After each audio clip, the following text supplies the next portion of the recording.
Mr. Keith. Mr. Johnson, good morning. Good morning, Mr. Keith. Good morning.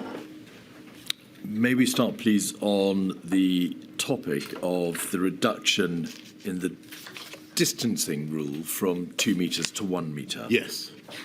You'll recall that in the summer of 2020, on the 23rd of June, in fact, you announced the adoption of the 1 metre plus rule. It is obvious from the material that, and you refer to this in a cabinet meeting or a meeting in the Cabinet Office on the 2nd of June, that the underlying scientific advice was that staying 2 metres away from other people remained the best way of reducing coronavirus transmission. But it is equally apparent that there was clear economic pressure upon you to reduce the 2 metre rule in order to make business viable. Was the 2 metre, 1 metre rule issue a particularly acute example of that balance between public health, epidemiological considerations and economic? In a way, it certainly was. But I think I would it wasn't quite as simple as that, because the 2 metre, your observation that the scientists were recommending 2 metres is, of course, correct, or many scientists were recommending 2 metres. Some were not. Some were saying 1 metre was all right. But it was also true that 3 metres would have been better, or 4 metres, 5 metres would have been epidemiologically more effective than 2 metres. It was a question of where to draw the line. And there was plenty of evidence from around the world that other countries had gone from down to 1 metre. There were other international comparators that had done it safely. And so although you're quite correct that hospitality and other sectors were desperate to be able to operate, because it was very, very difficult under the 2 metre rule, it did not seem to me, on balance, to be epidemiologically unsound to do it. And I, of course, had to balance the very considerable hardship that was being caused to people by the effective closure of hospitality as a result of the 2 metre rule. I posed the question the way that I did because I've actually quoted your own words from the summing up of that Cabinet Office meeting on the 2nd of June. Summing up, the Prime Minister said the underlying scientific advice, so obviously the combination of the various views that you'd received, was that staying 2 metres away from other people remained the best way of reducing coronavirus transmission. There was no doubt about 3 metres would have been even better. Indeed, but there was no doubt at all that epidemiologically the pre-existing 2 metre rule was the best way to proceed epidemiologically. But you were under understandably intense economic pressure to try to take a different path in order to be able to alleviate the economic burden. And there were plenty of other countries that had done the same.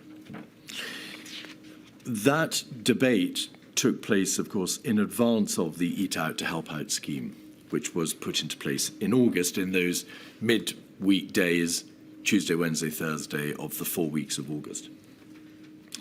In your statement, you make plain that you and the Chancellor thought that there was a sound policy rationale for the introduction of the scheme. Were the policy rationales, firstly, the obvious economic support for the hospitality sector, but secondly, to influence social behaviour by incentivising the public to engage more generally in indoors hospitality? That was the thinking. The thinking was that the country had made a huge effort, that we got the R down below 1, that the disease was no longer spreading in the way that it had been, and that within the budget of risk, it was now possible to open up hospitality. That being so, logically, if we were going to take advantage of that, if we're going to allow people to take advantage of, allow the hospitality sector to take advantage of the freedom that our collective efforts had won them, then it seemed to me to make sense to make sure that they actually had some customers. That was my thinking, and it seemed to me that if it was safe to open hospitality, then it must be safe for people to go to hospitality. Do you accept, as Professor Edmonds said in his evidence to this inquiry, it's one thing to take your foot off the brake, which is, of course, what had been done in terms of easing the restrictions in June and July, but to put your foot on the accelerator is, by implication, quite different. He, in fact, used the word perverse, but I'm just going to suggest to you that it's a different thing to do. Utmost respect for Professor Edmonds.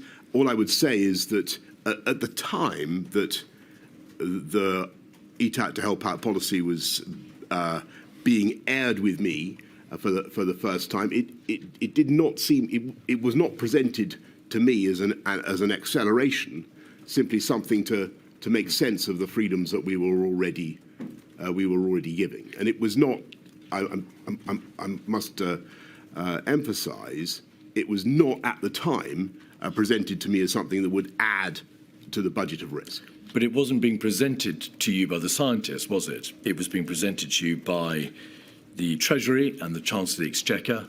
The material makes quite plain that they were the ones who proposed the scheme. The paperwork makes that absolutely plain. And at the same time, your Chief Medical Officer, Professor Sir Chris Whitty, in particular at a COVID-S meeting on the 22nd of June, was saying that in general terms, the proposed easing of restrictions with relation to in relation to indoor hospitality was at the top end of the risk boundary. So you knew that there was an element of risk in this. There had to be a degree of epidemiological gamble. That's logical and fair.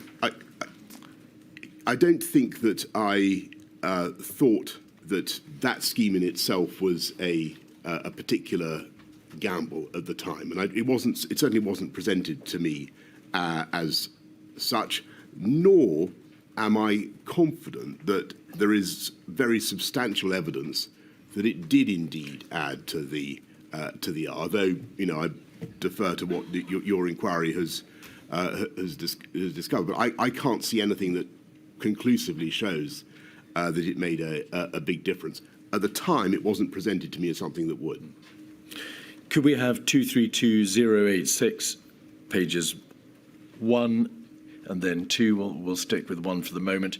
This is just to demonstrate, Mr. Johnson, that there was considerable debate between the Treasury and Number 10 in relation to a voucher scheme which became the Eat Out to Help Out scheme. This is an email from the Treasury dated the 22nd of May. It refers to the bottom of the page, the Chancellor asking her to thank all the teams as a meeting with you went very well. You complimented him on doing a great job. And then if we just go over the page to the middle, we can see a reference to presenting a plan for July. And then right at the bottom of the screen, Chancellor clear that should not do options in box at the bottom of the page, e.g. IT cut, people save, not spend, PM very keen on vouchers idea. So there was a general debate going on, obviously and sensibly, for some time before August. And you expressed your optimism, as it's been described, that the scheme was a good idea.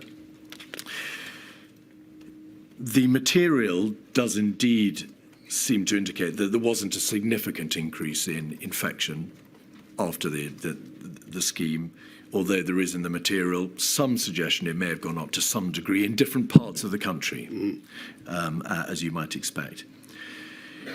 But you knew that the Treasury and HMRC had not in fact sought scientific advice on the epidemiological consequences of the scheme. That must have been apparent to you.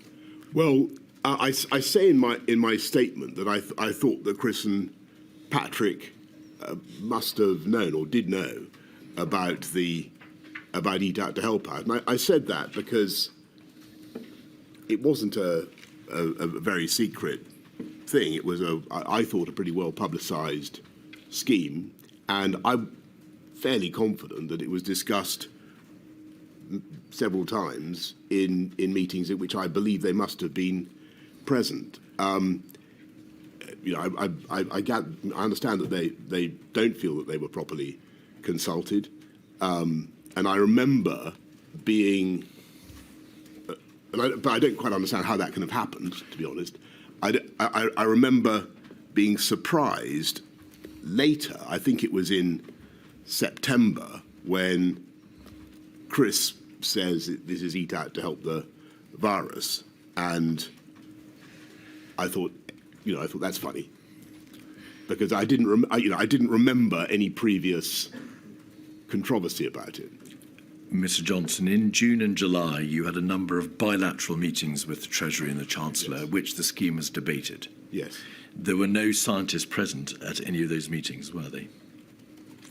No, but it would have been normal for a project like that, a scheme like that, to have gone through the COVID-19 task force, and it seemed to me odd that the scientists hadn't been made aware of it. So you knew they hadn't been made aware of it. You knew that. Sorry, I don't think I said that. It's not what I understood. It seemed to me odd that the scientists. Oh, I see. Sorry. Do you mean now? It appears. So I thought it was. I apologise. I thought you meant at the time. It So appeared no. So my surprise was in. I think it was something like September 16th or thereabouts. It was quite a long time afterwards when I heard Chris in a COVID-S say, it's Eat Out to help the virus. And he looked at me meaningfully, and I thought, well, that's funny, because I didn't remember this being something that had previously seemed to attract objection or controversy. But please, may we be clear about this? No scientists have been present at any of the bilateral discussions That's about correct. the voucher or what became the Eat Out to Help. Well, certainly not as far as I can remember. No. The paperwork, and you've obviously received a number of papers, made no reference, did it, to this scheme being supported or proposed by the epidemiological experts? It wouldn't. It didn't say that, but that, on the other hand, I wouldn't necessarily have drawn the conclusion from that it had either been opposed or that it had not been discussed with them. And in your statement, you do say in terms, the scheme was, quote, to use your words, properly discussed, including with Chris and Patrick. I did say that, and that was my belief. And I don't understand how that. I don't understand how something as well publicised as that could have been smuggled past the scientific advice. I don't see how that could have happened. So that we're entirely clear about this, your statement appears to positively suggest that it was properly discussed, including with Chris and Patrick. You're the one who suggests in your statement that the persons with whom it was discussed included the CMO included the CMO and the GCSA. But now today, you're saying you're not sure whether it was discussed with them, and you're surprised that it wasn't. Is that the position? The reason I said that in my statement is because I frankly assumed that it must have been discussed with them, and I'm perplexed as to how something as significant as that can have got through. I mean, there must have been several meetings of COVID-S and COVID-O, which it was discussed. So You understand that you make a positive avowal. It was properly discussed. That word "properly" is your word, Mr. Johnson, not the inquiry's. Well, that's indeed my memory, and I remember the scheme coming up several times, and that's why I was, as I've told you, I was surprised when later I heard that Chris was calling it "Eat Out to Help." eat out to help the virus, and taken aback. Enforcement. There was at the same time, of course, a constant debate as to whether or not, in order to promote proper self-isolation, in order to ensure heightened compliance with the guidance and the regulations, further enforcement was required, or whether or not, or perhaps alongside it, additional financial support should be provided. It was an obvious debate that had to be had. Did you have a position in relation to whether or not the cure for lack of compliance or for difficulties with self-isolation should be greater enforcement, tougher enforcement and bigger fines, or for the setting up of a more generous system for financial support for those who were self-isolating? Do you recall? We did both. We instituted a compensation scheme for payments for those who are self-isolating from September, I think of about £500. But I also took the view that if we were going to have a system of enforcement, then it needed to be pretty firm. Do you recall whether or not the amount for the payment went up between March 2020 and September?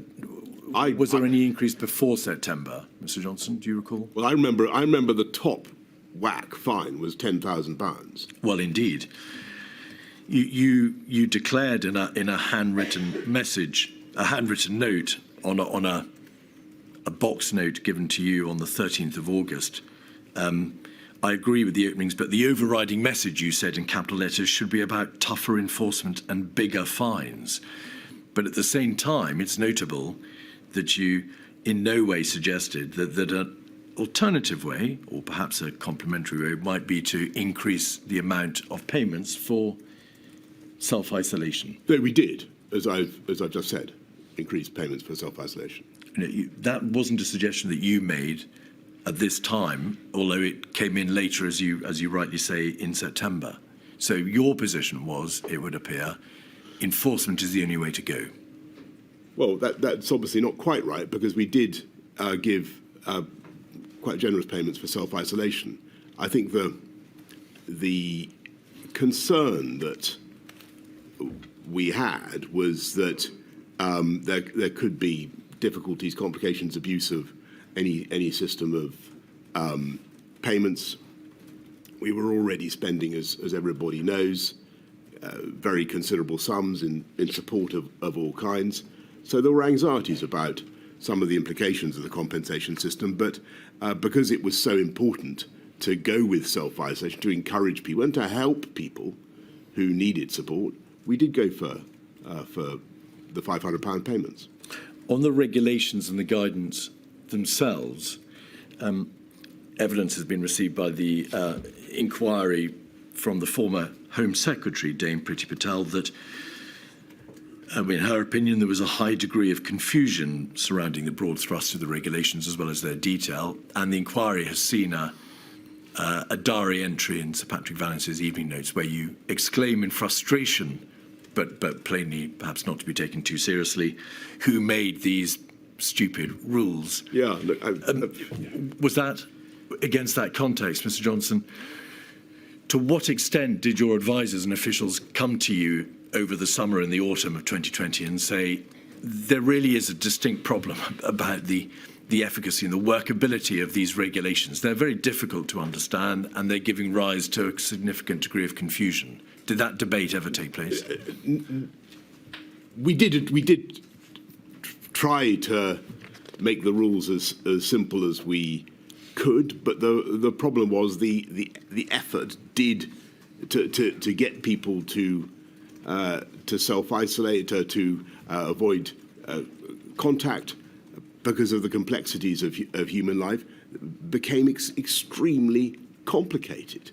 And I think we really need, for the future, to think about how we do it again. Because yes, it was very difficult to enforce. And I do have a great deal of sympathy for those who were the police, those who were charged with enforcing it, because it changed very often. I think there were 60 separate changes, and the complexities for the public to understand were very great. Have you thought about how it might be done differently next time in terms of the promulgation of the legal superstructure? Well, I think clearly it'd be a matter for Malay and the inquiry, but I think that there needs to be a great deal of reflection about the simplifying the whole approach and seeing what we can do to rely more on common sense and less on regulation and legislation. But there may be limits to that, and I'm not suggesting there is an easy answer, because the reason fundamentally in the UK why you need, and I say this to all the libertarians, why you need regulation is because ultimately people want to see everybody being obliged to obey the same set of rules, and they want their neighbours to do what they're doing.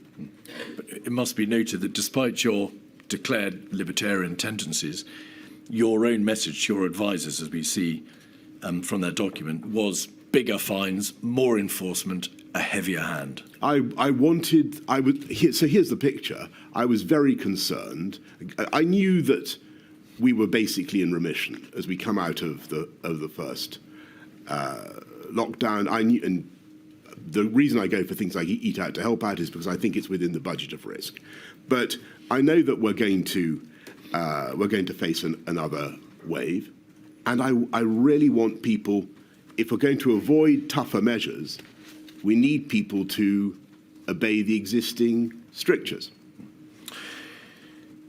It was obvious to you, and we'll look at WhatsApp in a moment, of course, by the end of July, that the United Kingdom would be hit by a second wave. That was epidemiologically taken for granted in terms of the examination of this viral pandemic. Well, we'll have 48399, page 25. You say it's completely obvious we're about to be hit by a second wave.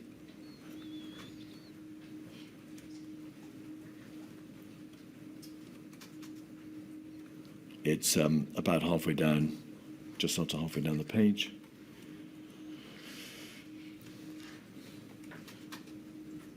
(8:10:48). Folks, looking at Spain and France and remembering March, it is completely obvious we're about to be hit by a second wave. And on page 32, a month later, the 31st of August, in the same WhatsApp group, you say, page 32, we've seen the wave coming for miles, so we should be ready. And thank you.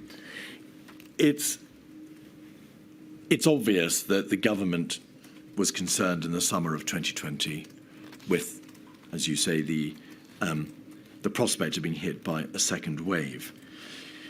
Did you therefore give consideration to the possibility of putting into place a formal system of segmentation?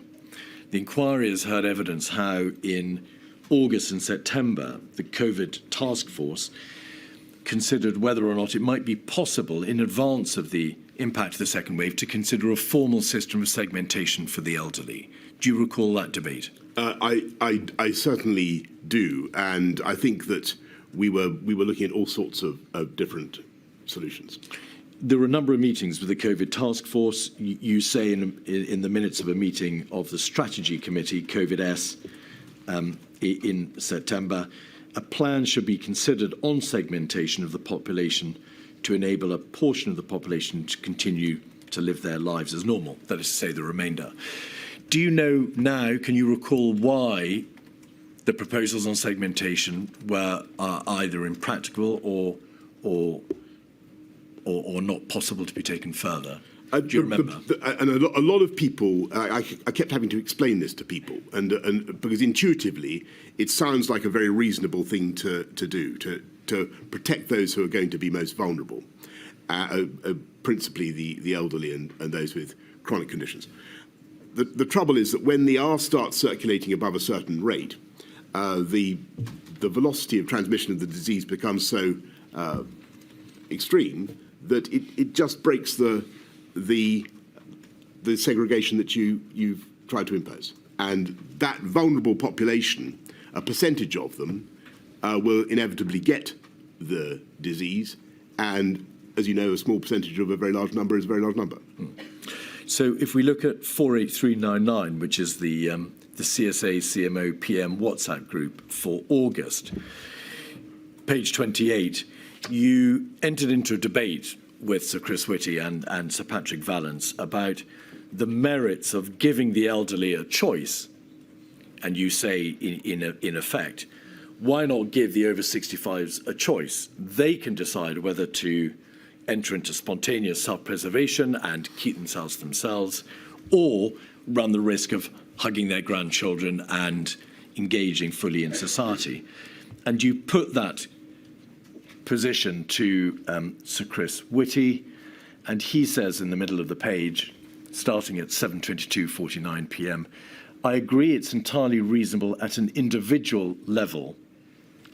And then it's the second paragraph is the crucial one. Indeed. He says people can rationally make an informed choice whether they individually would take a small increased risk of dying by hugging their grandchildren or going clubbing, perhaps not the same people both hugging their grandchildren and going clubbing. But at a population level, this is the government is under an obligation to ensure that the epidemiological line is held so that the R rate doesn't then go back above 1. Was that the nub of the problem? That's it. So Chris, in that second paragraph, is making the essential point that even if you've elected to be shielded, or even if the government is trying to shield this segment of the population, it's not going to work because the infectiousness is too great.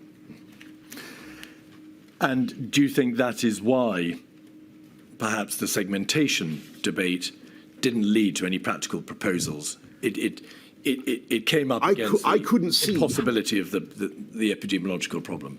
I couldn't see how it would fix our problem, but it was sometimes a job to explain that to colleagues. But you can see that we didn't pursue it. Well, it appears to have been quite a job to explain it to you, because you wanted that choice to be given to individuals, and your CMO was saying, don't do that. And quite rightly, I was interrogating my advisors about points that had been made to me with a view to understanding the arguments and being able to explain them to the world, which is my job. So by September, in light of what you've agreed, which is that it was obvious that a second wave was coming, you say in your statement, we were going to have to do something. There was this debate about a circuit breaker, you recall. The sage advice to you, relayed by your CMO and your government chief scientific advisor, was to the effect that the more rapidly interventions are put into place and the more stringent they are, the faster the reduction in incidence and prevalence and the greater the reduction in COVID-related deaths. As a general proposition, do you accept that? That was the advice that they gave then, though, of course, it had changed a bit from where we were in March. They were still making the point on the circuit breaker. If you look at that, I think that sage advice in September, they're still saying, if you do one, it may not be enough, and you may have to do another, which was, if you remember, Patrick's point back in March. So if we look at 102265, page 2, this is a WhatsApp communication on the 17th of September. We can see that Mr. Cummings says we should consider a 2-week circuit breaker, keep schools open but close bars, restaurants, etc. We should consider doing this week. And then he says, sorry, I meant consider now, saying this early next week for a fortnight. You say, what's the difference between a circuit breaker and a national lockdown? And what if it doesn't work? Is that a nod to the point you've just made? The difficulty with a circuit breaker is it is. You don't know whether it will work. If it's short, you may run the even worse risk of having to do it again. Yes. So as I think Patrick said again in one of the meetings, there's the yo-yo risk, and which Sage themselves point to. And I think Matt himself, even though Matt was generally very much on the health secretary, was very much on the precautionary side of the argument, was not actually in favour of a circuit breaker. And I think that was his evidence to you as well, for that reason. Patrick Vallance at the bottom of the page says, yes, lesson is go fast, go a bit harder than you think you need, go a bit wider in geography. So the scientific or epidemiological advice, Mr. Johnson, was there may be risks, but in the general epidemiological context, in the public health context, the advice is you've got to go the extra mile. And that, therefore, would mean a circuit breaker as opposed to local restrictions or varying degrees of stringent restrictions being applied. But your position was, well, ultimately, I don't think that the epidemiological argument is made out.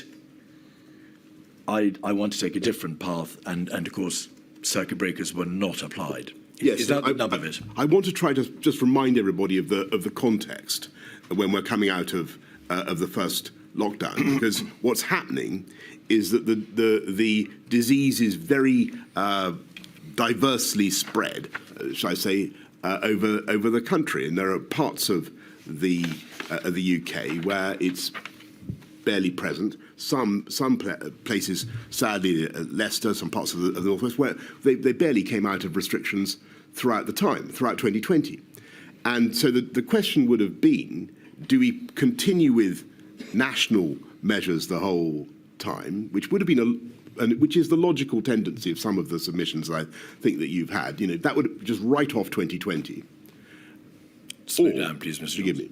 Or do you try what we tried, which is to respect and reflect the geography of the outbreak, and to say, well, we're not going to close hospitality in Devon and Cornwall because of whatever is happening in the West Midlands or elsewhere. And that, for a while, seemed to a lot of people to be a sensible way forward. And I think, I mean, I will probably come to this, but I'm trying to the defects in the tiering system.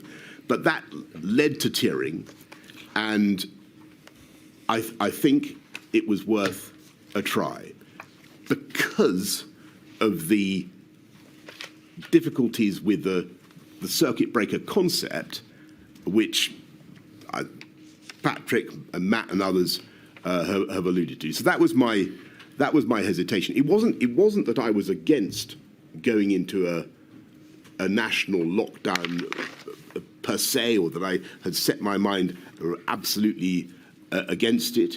If you look at what I said to the Cabinet in July the 21st, I said we've got to keep this as part of our arsenal. But I thought that a local approach was a sensible, or regional approach was a sensible way to go, and it was worth trying. This was a matter of spread of infection and death. To use your words, you thought not having a circuit breaker and then latterly having a tier system was worth a try. Was that the correct approach when dealing with matters of such momentous importance? The scientific advice, and admittedly, Mr. Johnson, the advice is never phrased in terms of you, the Prime Minister, must impose a circuit breaker. It is perhaps a little more coyly expressed in terms of more rapid interventions are required. Go fast, go early, do more. Yes. So they gave you, by implication, the room to make the decision yourself. But was that the right approach? Why didn't you apply what you knew to be the lesson learned from March, which is go early, take a precautionary approach, and go the extra mile epidemiologically? So there were some areas that had outbreaks of the disease that were in very tough measures. And it's not as though we didn't do anything nationally throughout the. On the contrary, so we ratchet up the measures throughout September and October, and we intensify the pressure on the virus. So September the 9th, we go to the rule of 6. September the 22nd, we go back to working from home and a curfew. Forgive me. October the 14th, we move into the tiering system. Some places go straight into lockdown and so on. And we intensify the tiering system. And we then go into the full lockdown at the end of the month. And I actually think that that programme had a very good chance of working. And if you look at where we were by November, the 22nd, the disease was starting to turn down. Incidence was turning down. And the thing that really threw us off was of course, the Kent variant, the Alpha variant. But you've now moved further, of course, into November and December. On the 17th of September, yes, as this debate indicates quite plainly, your chief advisor was saying we should consider a 2-week circuit breaker. Your government chief scientific advisor was saying circuit breaker would be for 2 weeks. We can get the paper round tomorrow on that. You can even think about doing it regionally. Your Secretary of State for Health and Social Care was saying, if we want to avoid a national lockdown, we need to act fast. We're going in the wrong direction. And your scientific advisor again says, go fast. You didn't, however, accept the advice set out there, which was go for the 2-week circuit breaker. Well, we did go. We went immediately. So a few days later, we go for the working from home and for the curfew. The health you go for a 10 p.m. curfew, do you not, Mr. Johnson, and advice on working from home? And the health secretary himself was opposed to, and already, I think by the 22nd of September, 10 million people in a country of 67 million are already in tier 3, effectively in lockdown measures. So it's not as though nothing is happening in that period. Nobody has suggested nothing was done. There was, of course, the rule of 6. There was the curfew from 10 p.m. There was the package of measures, which you described as the package A measures, yes, of late September. But the circuit breaker was not the national circuit breaker.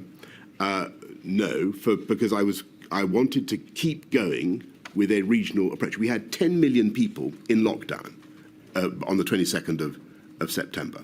It was not as though the country was not going through, or large parts of the country were not going through another lockdown. Well, the issue was whether there was any support for a continued regional approach.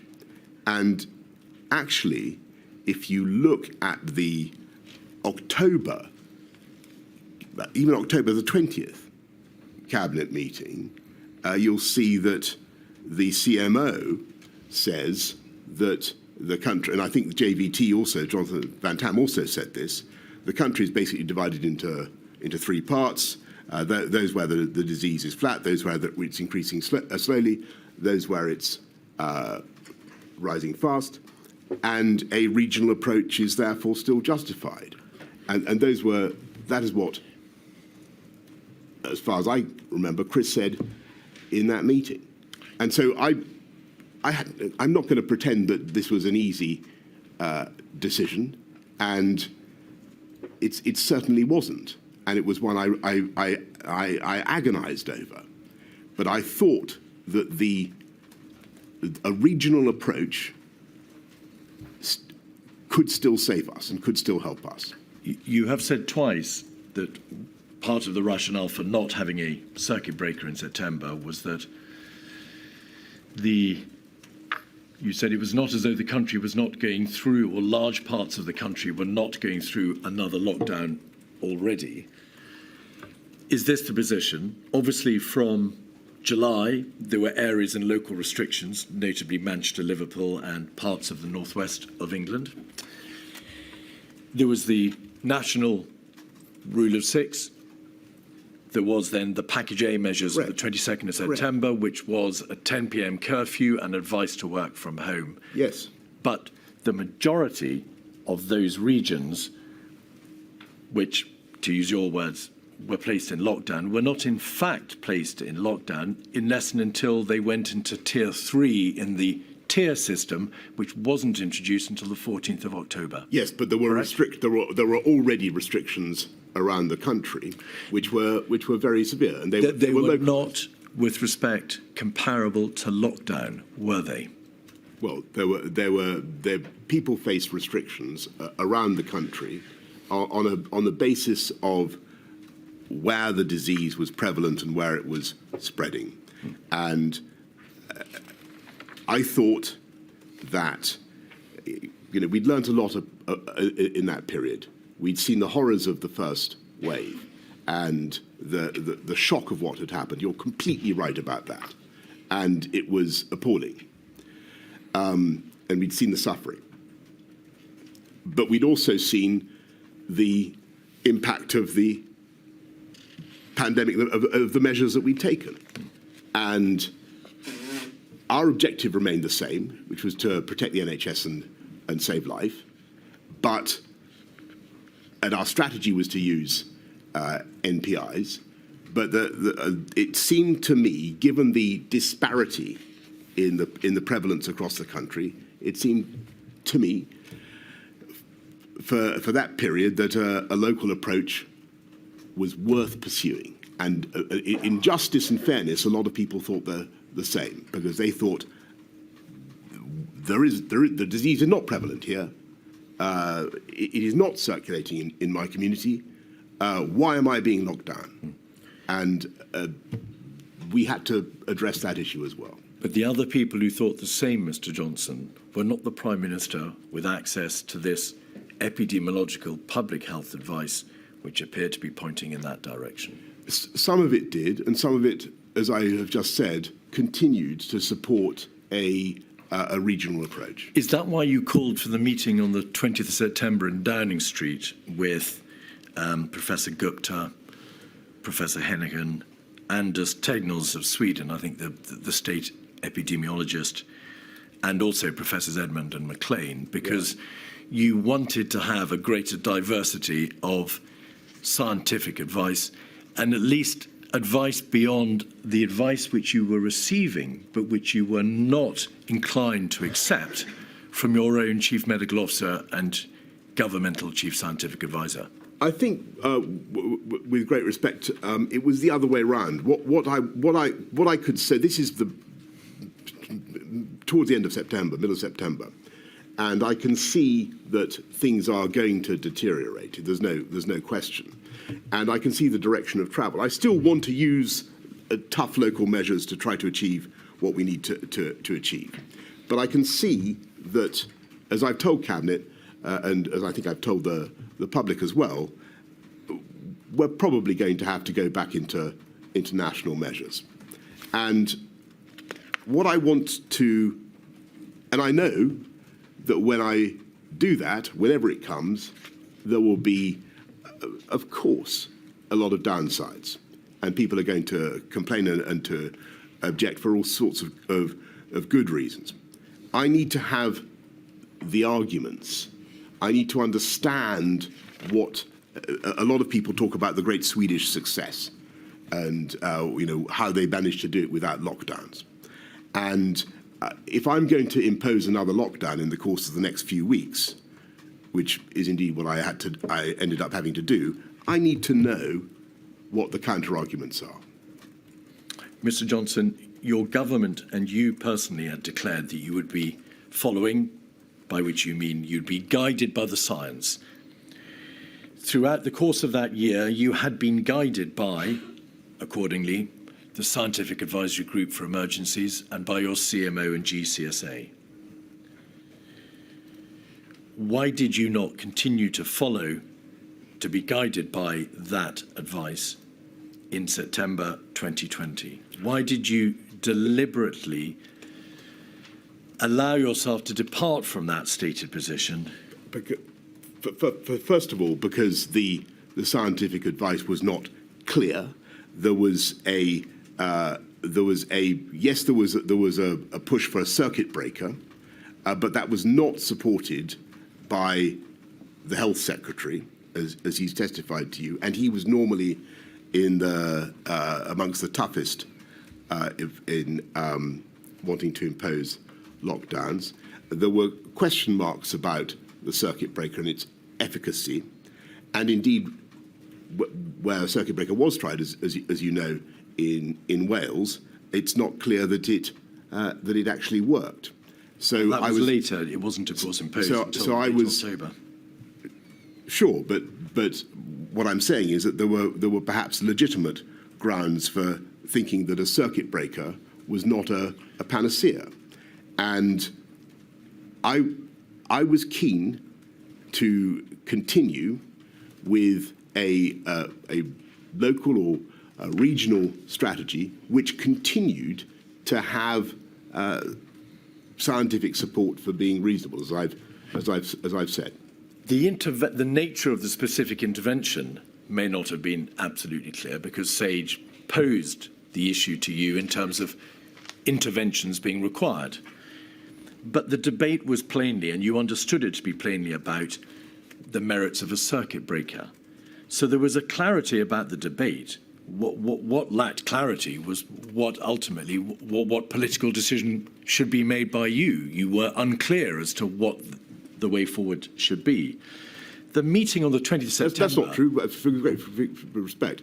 What we decided to do was to continue to tighten the measures that the national measures that we had, but also on October the 14th to go for the tiered system. On the 20th of September, you deliberately arranged for a meeting at which you allowed yourself to hear from scientists on either side of a completely different debate, which was not to do with the merits of a circuit breaker, but to do with whether or not, as a general policy, the Great Barrington approach, that's to say, to use another word, another expression, the let it rip approach should be applied, or whether or not the general approach of caution should be applied. That was the debate on the 20th of September. No, well, actually, I don't remember people discussing the Great Barrington Declaration, but the approach which is later reflected. Well, what was so interesting about the debate on the 20th of September, to which, as you can imagine, I listened with great care, was that actually the scientists who had been billed as, to use your words, the Let It Rip brigade, did not really support that approach. And the longer the conversation went on, I was fascinated to see how actually they migrated towards a precautionary approach and towards the understanding that MPIs were inevitable and necessary, and that you had to do something. So the question. So I was really interested in.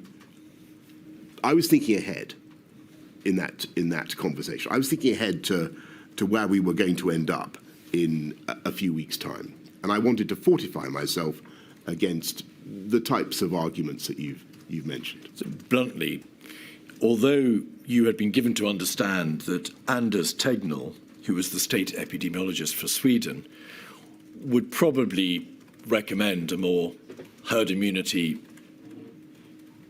style approach, turned out, to your surprise in the meeting, to argue, in fact, for a stronger intervention. He didn't. I wouldn't say that. No, not. Sorry. Let me be clear. I don't remember him or anybody making any particular comment about, tiers versus lockdowns or whatever. But what I do remember is a surprising degree of unanimity, given the divergence in views that I've been led to expect. Yes. He may not have mentioned, and there's nothing to suggest he mentioned circuit breakers or lockdowns or tiers, but in the general conceptual debate about the precautionary approach and the need for stronger intervention, and as Tagnell made it absolutely plain to you that, contrary to much of the press reporting about the Swedish approach, a stronger intervention was merited if the approach to be adopted by your government was there's a second wave coming, we need to do more to stop it. That was the approach he took in the meeting. I couldn't swear to that, Mr. Keith. What I remember is that everybody, and everybody at the meeting was. I mean, the meeting it was more abstract, I think, than concerned with the details of the current UK position, about which actually I don't think they necessarily.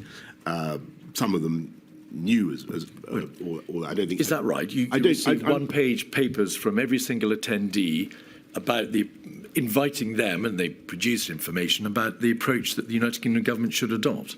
Well, do you recall? I don't remember them commenting specifically on the situation that we were in. What I do remember is there was a much greater uniformity of view that we needed to do something. What I'm trying to say to you is that if you're saying to me that Anders Tegnell said you've got to lock down now, that wasn't. I have not suggested that to you, Mr. Johnson. Well, that's not what I remember anyway.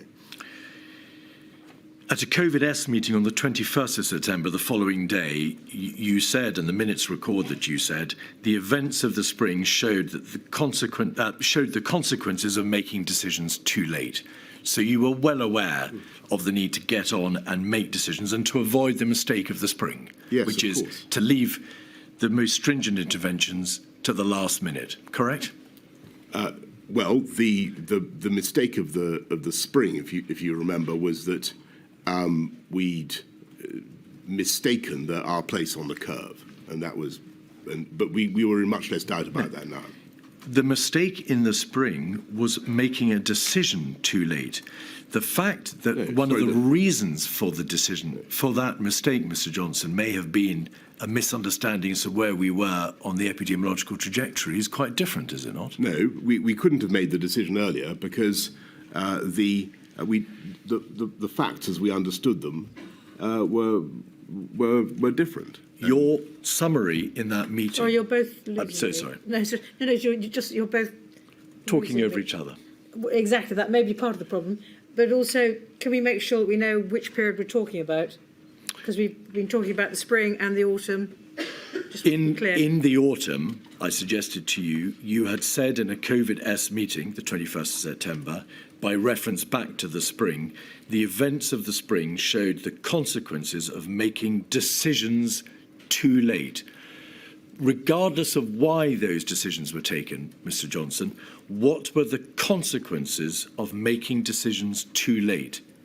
Your reference. Yeah. What did you mean?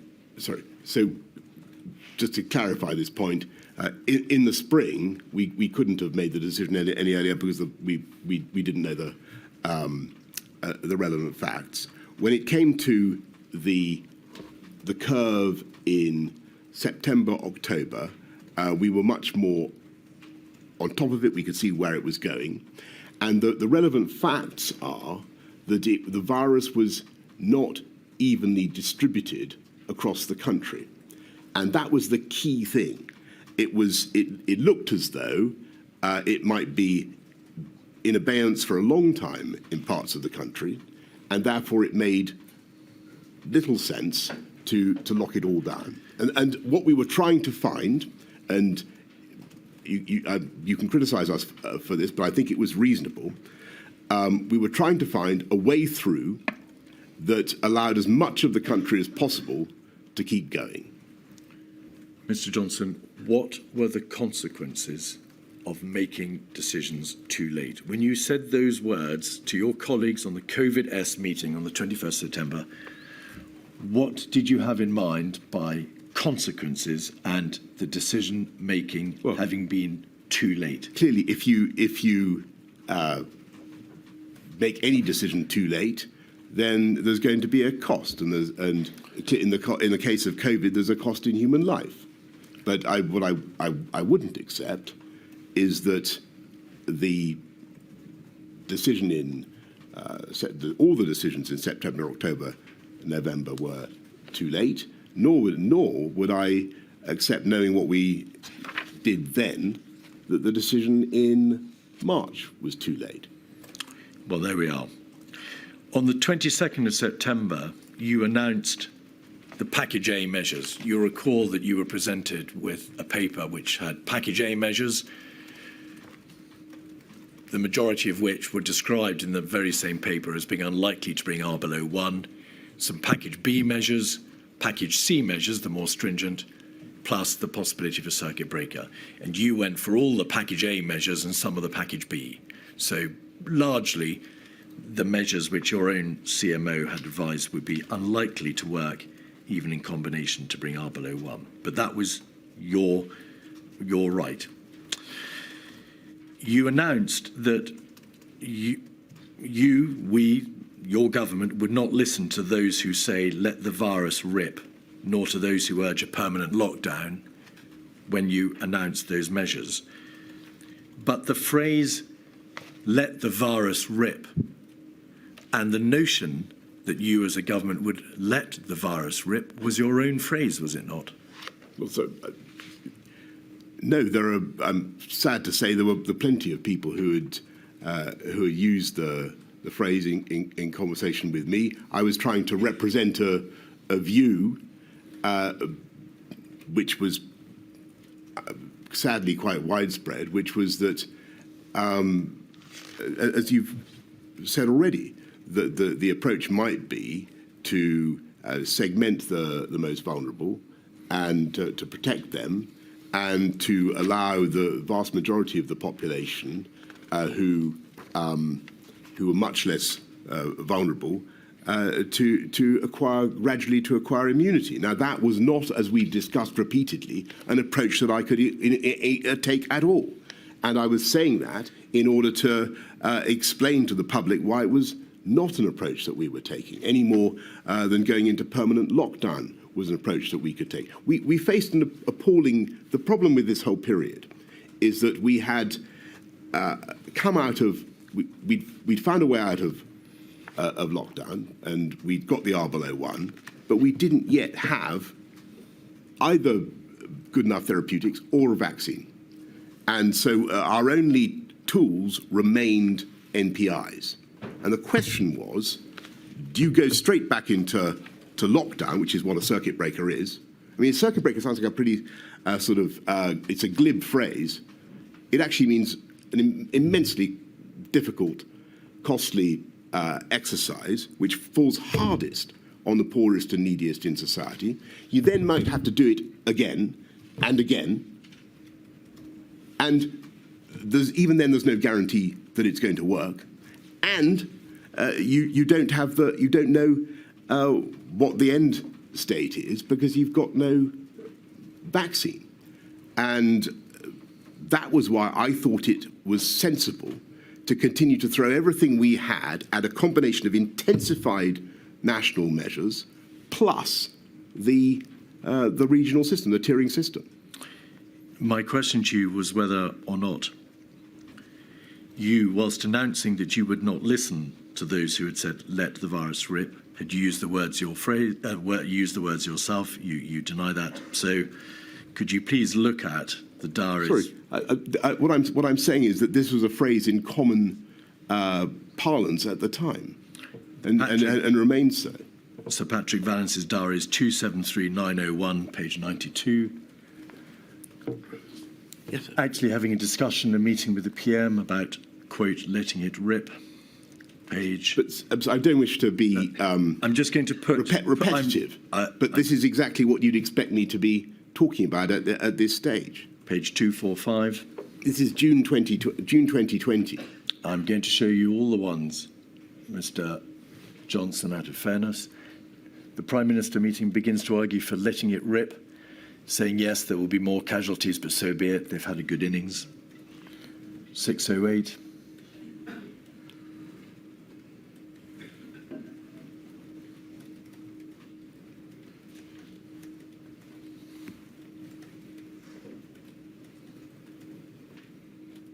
perhaps that's the same. 439.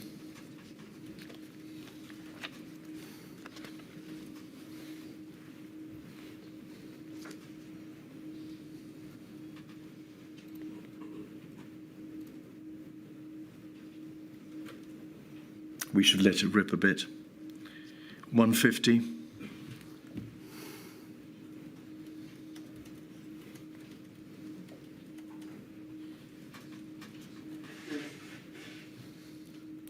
He's obsessed with older people accepting their fate. 230.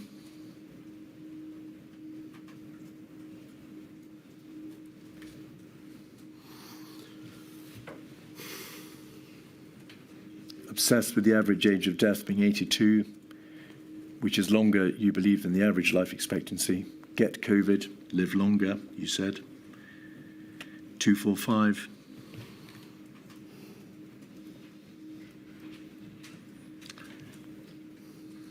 Back to the other one. You say at the bottom of the page, according to Sir Patrick Vallance, we're in a really tough spot, a complete shambles. I really don't want to do another national lockdown. You are told that if you want to go down this route of letting go, you need to tell people, you need to tell them you're going to allow people to die. Was your position, Mr. Johnson, that in light of your views secretly held about people dying having reached their time anyway, that you were obliged to reject the advice of your advisors that there be a circuit breaker? No. That there be no national lockdown until the last possible moment? No. And that you would try a tier system? No. No.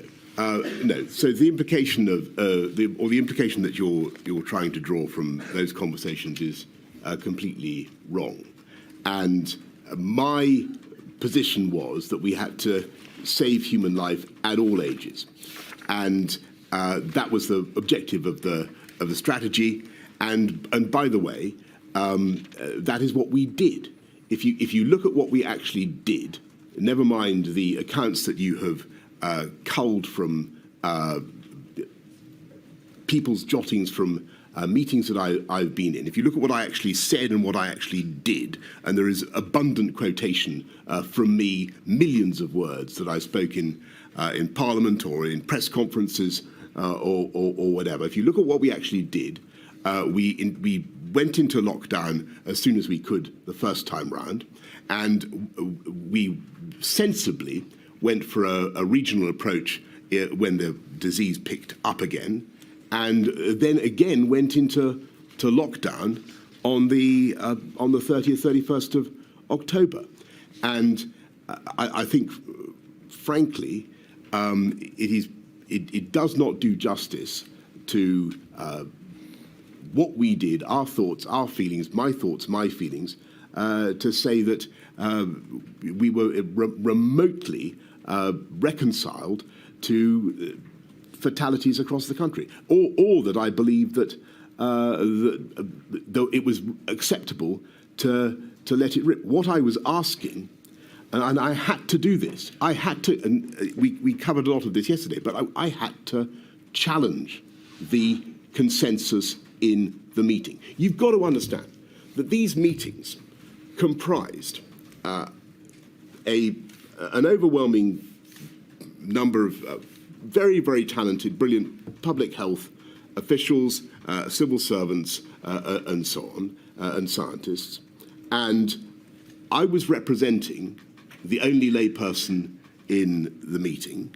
Well, apart from the occasion there would be other politicians, but I was basically, I had to speak for everybody who wasn't in the meeting and who wanted these points put to the scientists before I went out to explain them. I had to get their version of why this wasn't the case. Why wasn't it true that as people were continuously saying in the media and elsewhere, that it was the answer was to shield the elderly, protect the elderly, and to let it rip otherwise. I needed to have the counter arguments. And if you want to look at what I thought, why don't you look at what I actually said in Cabinet and what I did? And by the way, I don't want to interrupt your question. It's obvious, Mr. Johnson, that you were not minded at all times, all the time, to accept the scientific advice that you were being provided with, and that it was absolutely your right. It's notable that there was, analogously to SAGE and the CMO and the GCSA, no economic advisory body, no economic analysis being provided to you in a formal structure that could have provided a foundation for the alternative side of this debate. That is to say, well, Prime Minister, you've got a great deal of evidence here, epidemiologically and in public health terms, but you've got a terrible decision to have to make again, whether or not to impose a lockdown. And that engages the debate with which we're all familiar and with which you are anxiously grappling, which is the damage on the economy. Mr. Johnson, Mr. Keith, I thought Mr. Johnson said yesterday he did have that kind of analysis. It came from the Treasury.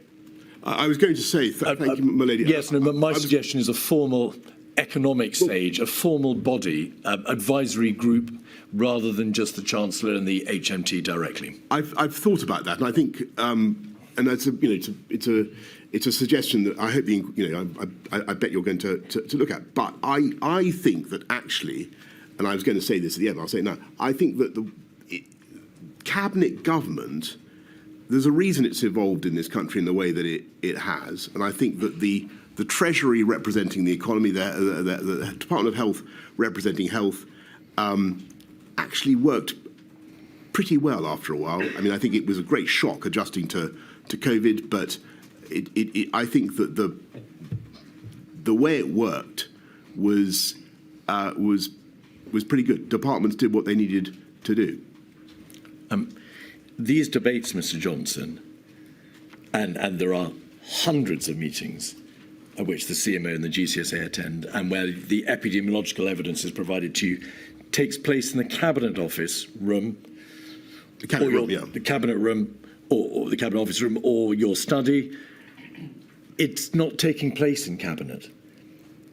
Mr. Cummings has described how the Cabinet process, the debate in Cabinet, was more politically excitable, more performative. Thank you. Performative. How there were worries about leaks, where it was more a matter of political theatre, and therefore there wasn't the opportunity, for the reasons he explains, to have this sort of debate and to consider in detail the sort of advice about which we're to. I think that's certainly a fair criticism of some cabinet meetings, but as time went on, and I genuinely think that cabinet proved to be more and more valuable, and you genuinely started to have different points of view properly represented around the table, and different departmental interests, particularly HMT, properly represented, and it became a much more. I started to see the wisdom in the system, and I think it worked. Perhaps one further question before the break, if my lady wishes it. 236586 is an email from the Principal Private Secretary to the Chancellor in the Treasury concerning one of your regular bilateral meetings with the Chancellor. You, as Prime Minister, plainly had a large number of bilateral meetings with him, Mr. Sunak, and there is a reference in the first paragraph of the email from the Principal Private Secretary to the following the inconclusive strategy meeting, so a strategy meeting, perhaps a wider strategy meeting in government, the Prime Minister and Chancellor met and discussed the plan for the NPI easements on Friday. So you and your Chancellor meet privately, and by privately I mean in the absence of Cabinet, in the absence of other secretaries of state or civil servants outside number 10 and HMT, and you discuss plan for NPI easements, so a public health issue. No other minister included shows the strength of the Chancellor's voice in these discussions. So with reference back to my earlier question about a more formal, open, perhaps transparent process of enabling the Prime Minister to receive economic advice, do you think that these private bilaterals, where you discuss with the economic voice in government, the Chancellor, matters of public health, were the right way to have done this? I can't remember the meeting that I think it's Elizabeth Perelman is referring to. It's a normal bilateral. These would be normal conversations that I would have with Rishi. You'd expect me to have them. The plan for NPI easements that she refers to is not something that we have devised at this meeting. It's something that we're discussing, and presumably we're discussing the funding implications or the economic implications of what's envisaged. Well, there are references to SAGE, there are references to MPI. It's obviously a public health argument. Yes, debate.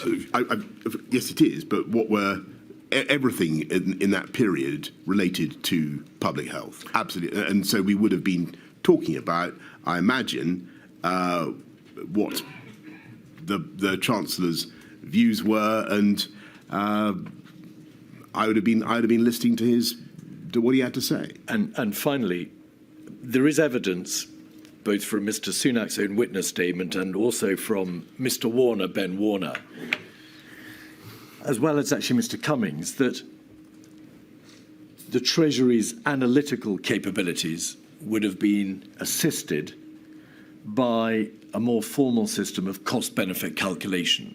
And just pause there, please, Mr. Johnson, before answering. In your strategy update comments, we'll come to this in a moment, but in response to the final paper, or one of the final papers before the second national lockdown from the COVID task force, you wrote in your handwritten annotations at the end, in capital letters, "Can I please see some serious economic analysis?"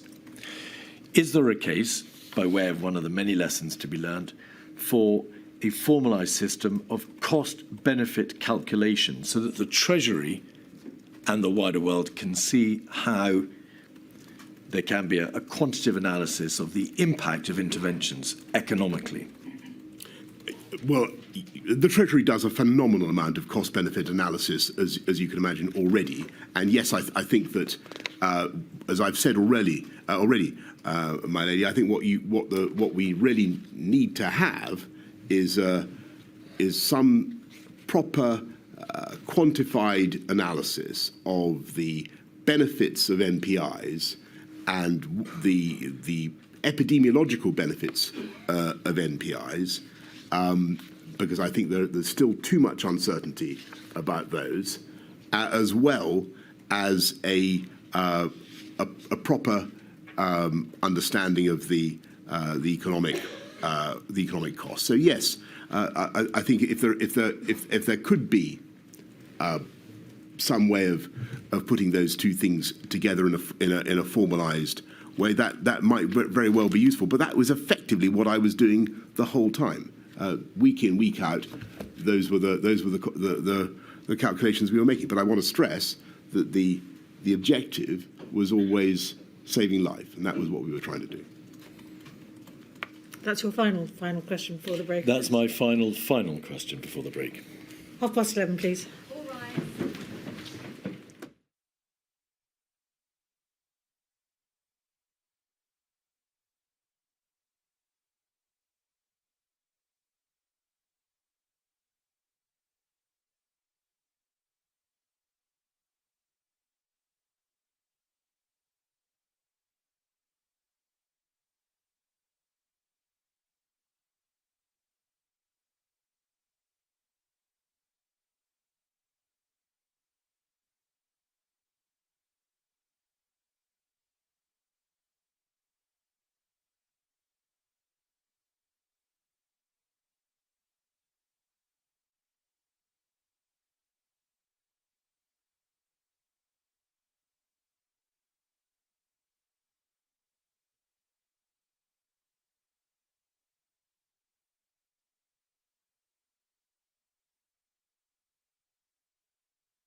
Mr. Keith.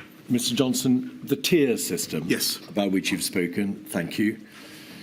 Briefly, you received advice from the COVID task force on the 7th of October, just to put this in its chronological place. There was a discussion in in number 10 that day about regional lockdown measures. A major meeting on the 8th of October. Yes. Yourself, the Chancellor, CMO, GCSA, and the Chief Executive of the NHS, Simon Stevens. The evening notes kept by Sir Patrick Vallance talks about the somewhat desperate nature of or the anxious nature of the decision having to be made by you and the issues which you've ventilated, which were troubling you. The evidence from the COVID-0 meeting of the 11th of October is that the government chief scientific advisor made plain, because he says it in terms, that the level 3 baseline, that's to say the standard level 3, but the highermost level 3 level, was highly unlikely to bring the R below 1 and so highly unlikely to control the growth of the epidemic. Is that why you said earlier, and you've said it in your statement, you felt the tier system was nevertheless worth a try? There were doubts expressed before you even announced it as to whether or not it would work, but your assessment, and it was ultimately for you to decide, your assessment was it was worth the shot. it was, and it wasn't just my assessment. I think that even after that meeting, as I said earlier, on the 20th or so, you've got continuing scientific corroboration of the rationale behind the regional approach. But what we wanted was, of course, to try to stamp on the virus, to wallop it wherever it was most prevalent. The difficulty was that it was very laborious and it involved some very difficult negotiations. Understandably, with areas that had been in restrictions for a very long time, and their leaders, understandably, wanted proper financial help, and to get the tougher measures put on was proving, in a voluntary way, was proving time-consuming and costly. Is it right to say that there was continuing scientific corroboration for the tiers? The material in COVID-0 was to the effect that even the highest level, level 3, would be unlikely to work. Sir Patrick Vallance's notes make plain that at that meeting, he felt he's being asked to approve measures knowing that they weren't enough. And the public health epidemiological support appeared to be quite slim. However, the scientists and the public health experts recognised that the public health issue was only one half of the debate. It was for you to weigh up the many issues that you've described, including the economic considerations, and to balance them. That wasn't their call; it was your call. Well, I had to balance them, but there were two things. I think it was so. I was fortified by what I think the CMO said in the cabinet of October the 20th, where I'm fairly certain that he said something, and JVT said something at about the same time, to the effect that a regional approach was still reasonable.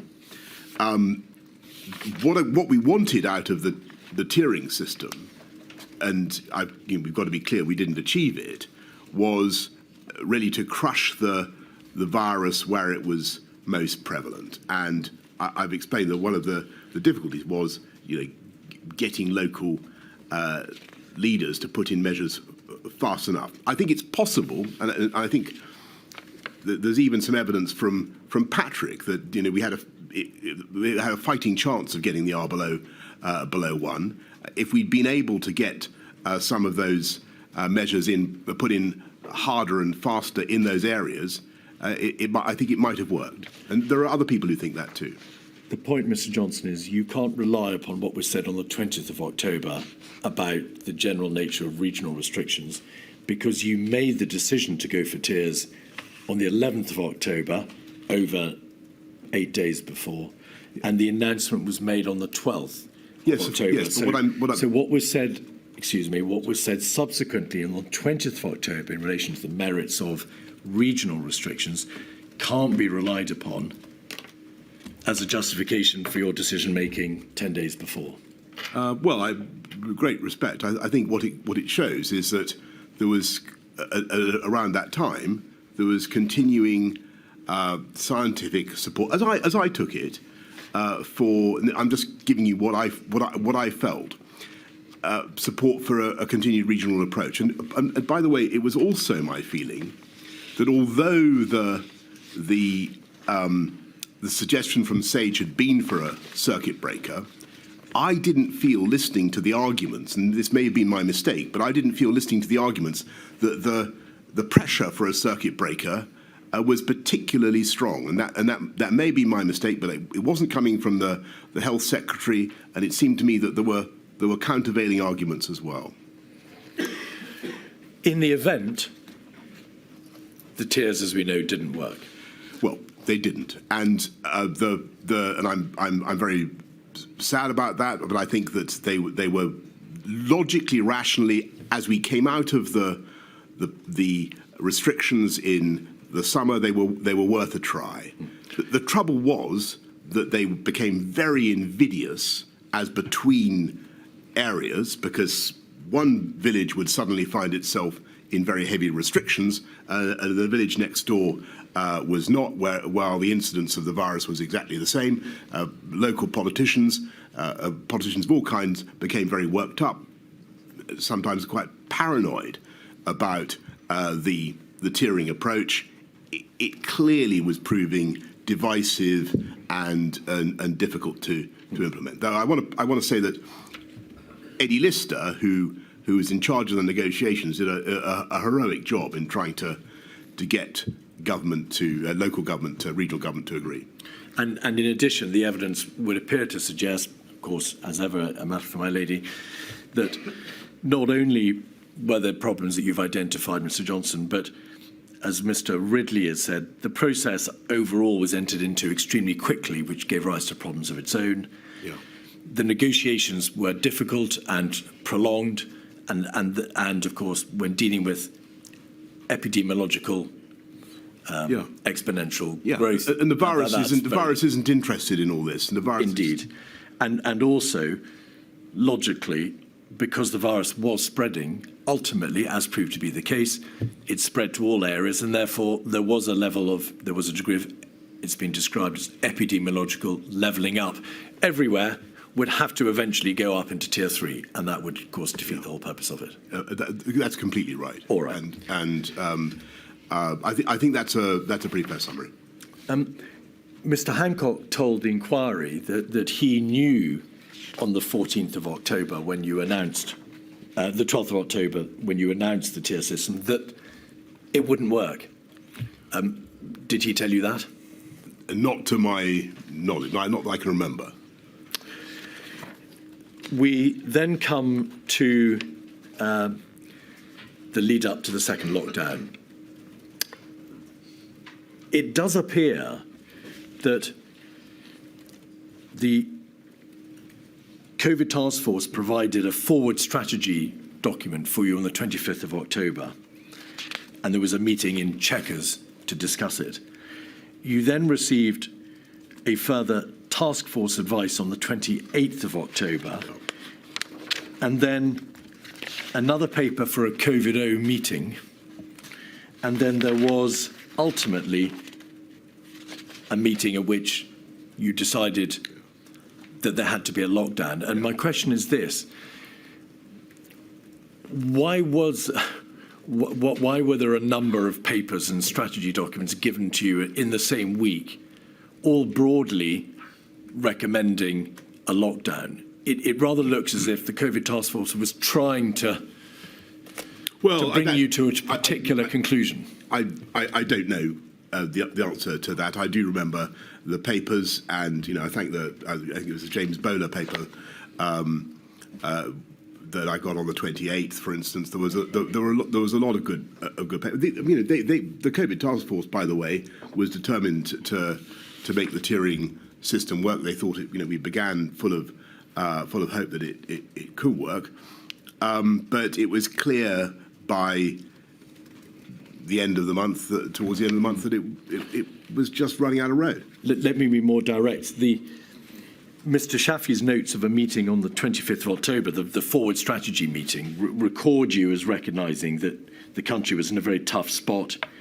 You say, according to him, that you're deeply sceptical about a national lockdown, and you say, we're not, or I'm not going to be stampeded into a national lockdown yet. That's over the weekend. Then 3 days later, the task force comes to you and says the situation is continuing to deteriorate. We don't think the tiers are working. There's got to be a lockdown. And the point I make to you is to what degree, if any, do you assess that the COVID task force was trying to impose on you, or in trying to recommend a lockdown because it was aware that you had already said on the 25th, I'm really not going to be stampeded this time. Yeah. But it was quite right not to be stampeded into any course of action. But the virus, irrespective of the COVID task force, the virus was spreading, and it was spreading exponentially, and that was clear from what James Bowler had to say, and that was clear for a long time that it was spreading in areas where it had seeded. We wanted to try the tiered approach. We wanted to try the local approach. That was gradually running out of road, and we had to go for national measures. But I always knew that was on the cards. Having tried measures which didn't prove to work, having been told from July that a second wave was inevitable, do you accept that there is at least a good argument that the tier system should have been conceptualised and put into place earlier, at a time when the prevalence was lower, and therefore the tier system may have been more likely to work, so for September? Alternatively, that a circuit breaker should have been applied in September so as to avoid, possibly, and we will never know, possibly the second devastating national lockdown which you were forced to apply. So on the point about the circuit breaker, I think we've been round that quite a bit. There were arguments for and against. It wasn't actually presented to me as something that we urgently needed to do. It was an option. The health secretary was against it, and there were clear downsides because of the problem of bounce back. And people, as I say, a circuit breaker is not just flipping things on and off. It's a very, very a massive intervention. You've got to get it right. And like a lockdown. And it's a complete lockdown. So, and on the your point about tiering, should tiering have been introduced earlier and formalised earlier, which is, I think, what you asked. That's an excellent question. I think that the truth is that we already, for a long time, had a kind of tiering, in the sense that some places remain. Leicester, the Northwest, remained under measures for a long time. It took a while. I'll be honest. It took a while to work out the LCAL system and to work out how to move places up and down. And I think one of the lessons of the whole experience is that when you set up these artificial boundaries between epidemiological areas in using council boundaries or whatever, you're going to create huge problems or parliamentary constituents. You're going to create huge problems, and we ran into those. And I say in my statement, I don't think that it, in the end, worked, but logically, it appeared to be the right way to go as we came out of the first lockdown. And do you accept, Mr. Johnson, that the position that was ultimately reached was that you did have and you imposed a roller coaster lockdown process overall? Epidemiological evidence has been given to this inquiry to the fact that if you impose lockdown, circuit breakers, whatever they may be called, earlier, there is a greater chance you can get on top of the virus earlier. You then don't need to have such a long circuit breaker or lockdown. And when you come out, prevalence is likely to be lower, thereby obviating the need for yet another lockdown. The answer, if you just let me put the question. The evidence suggests that if, however, you wait to the last minute before imposing a lockdown, you have more of a pronounced roller coaster approach, and prevalence is unlikely to be as low as it would otherwise be, and the lockdown, in order to work, has to be longer, harder, and more brutal. Right. That's what you ended up with. No. So, so a lot of points there, if I may. So, first of all, we didn't delay and then do something at the last minute, as though there were. So neither in March nor in September, October did we do one single lockdown. And I think this is one of the most important points that people need to remember, because it's been slightly forgotten. In March, there are a crescendo of measures beginning in I think on the 9th, when I first tell people to avoid contact and so on. There's school closures, hospitality closures, non-essential retail closure, and so on. Then the lockdown on the 23rd. When it comes to to September, October, again, there's a series of steps that we take nationally in addition to the regional measures. Now, and I've described them, the 9th of September, the rule of 6, the 22nd of September, working from home curfew, so on, so on. Then the tiering system, then lockdown. Now, the question about whether the actions helped change the shape of the curve, I think that they did. I hope that they did. I believe that they did. But epidemiologists will have, and I think it's one of the most important things that the inquiry has to evaluate, in my view, is the exact extent to which those NPIs changed, deflected the progress of the virus. What I also think is that if you look at what happened, particularly the second curve, the second wave, it's very interesting that the first there are two parts to it, and the first wave, you can see that the collective impact of what we're doing from September onwards, because we're following it very closely by this time, does bend the curve.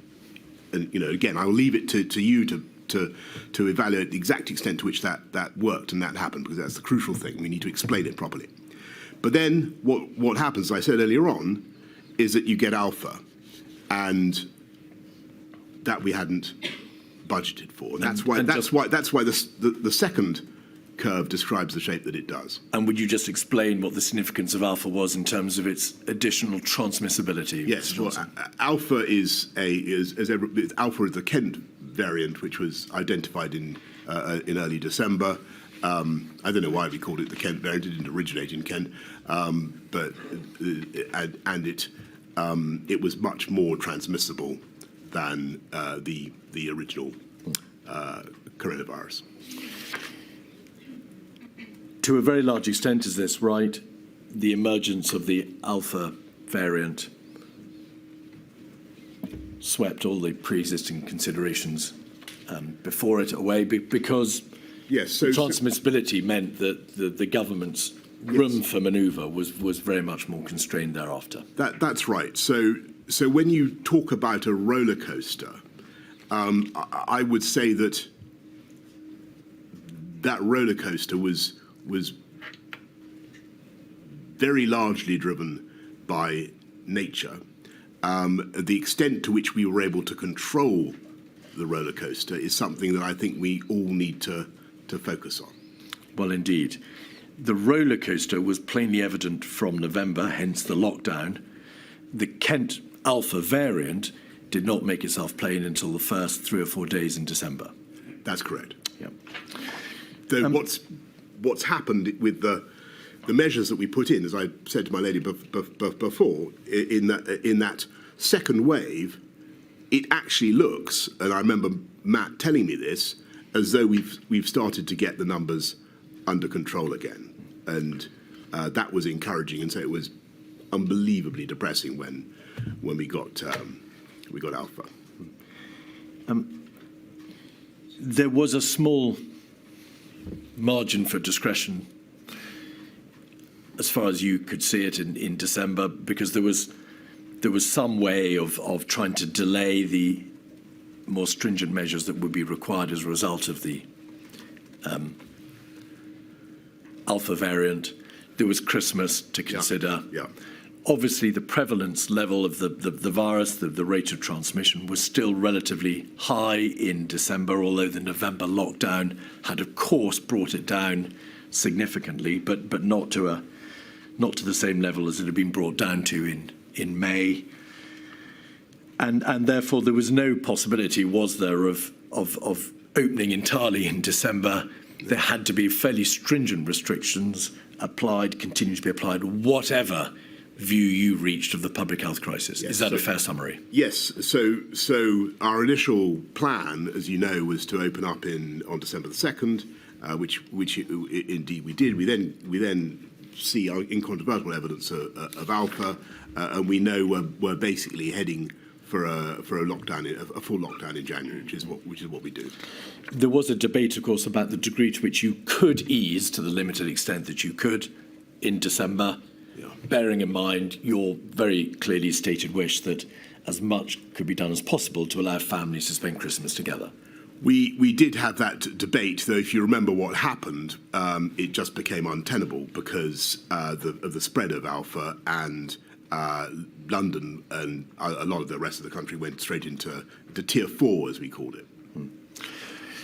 I need to ask you, Mr. Johnson, to what extent your decision-making in the middle of December was influenced by the press or your backbenchers, because there are references in the Patrick Vallance diaries to you saying that the view of your backbenchers was to take a particular path.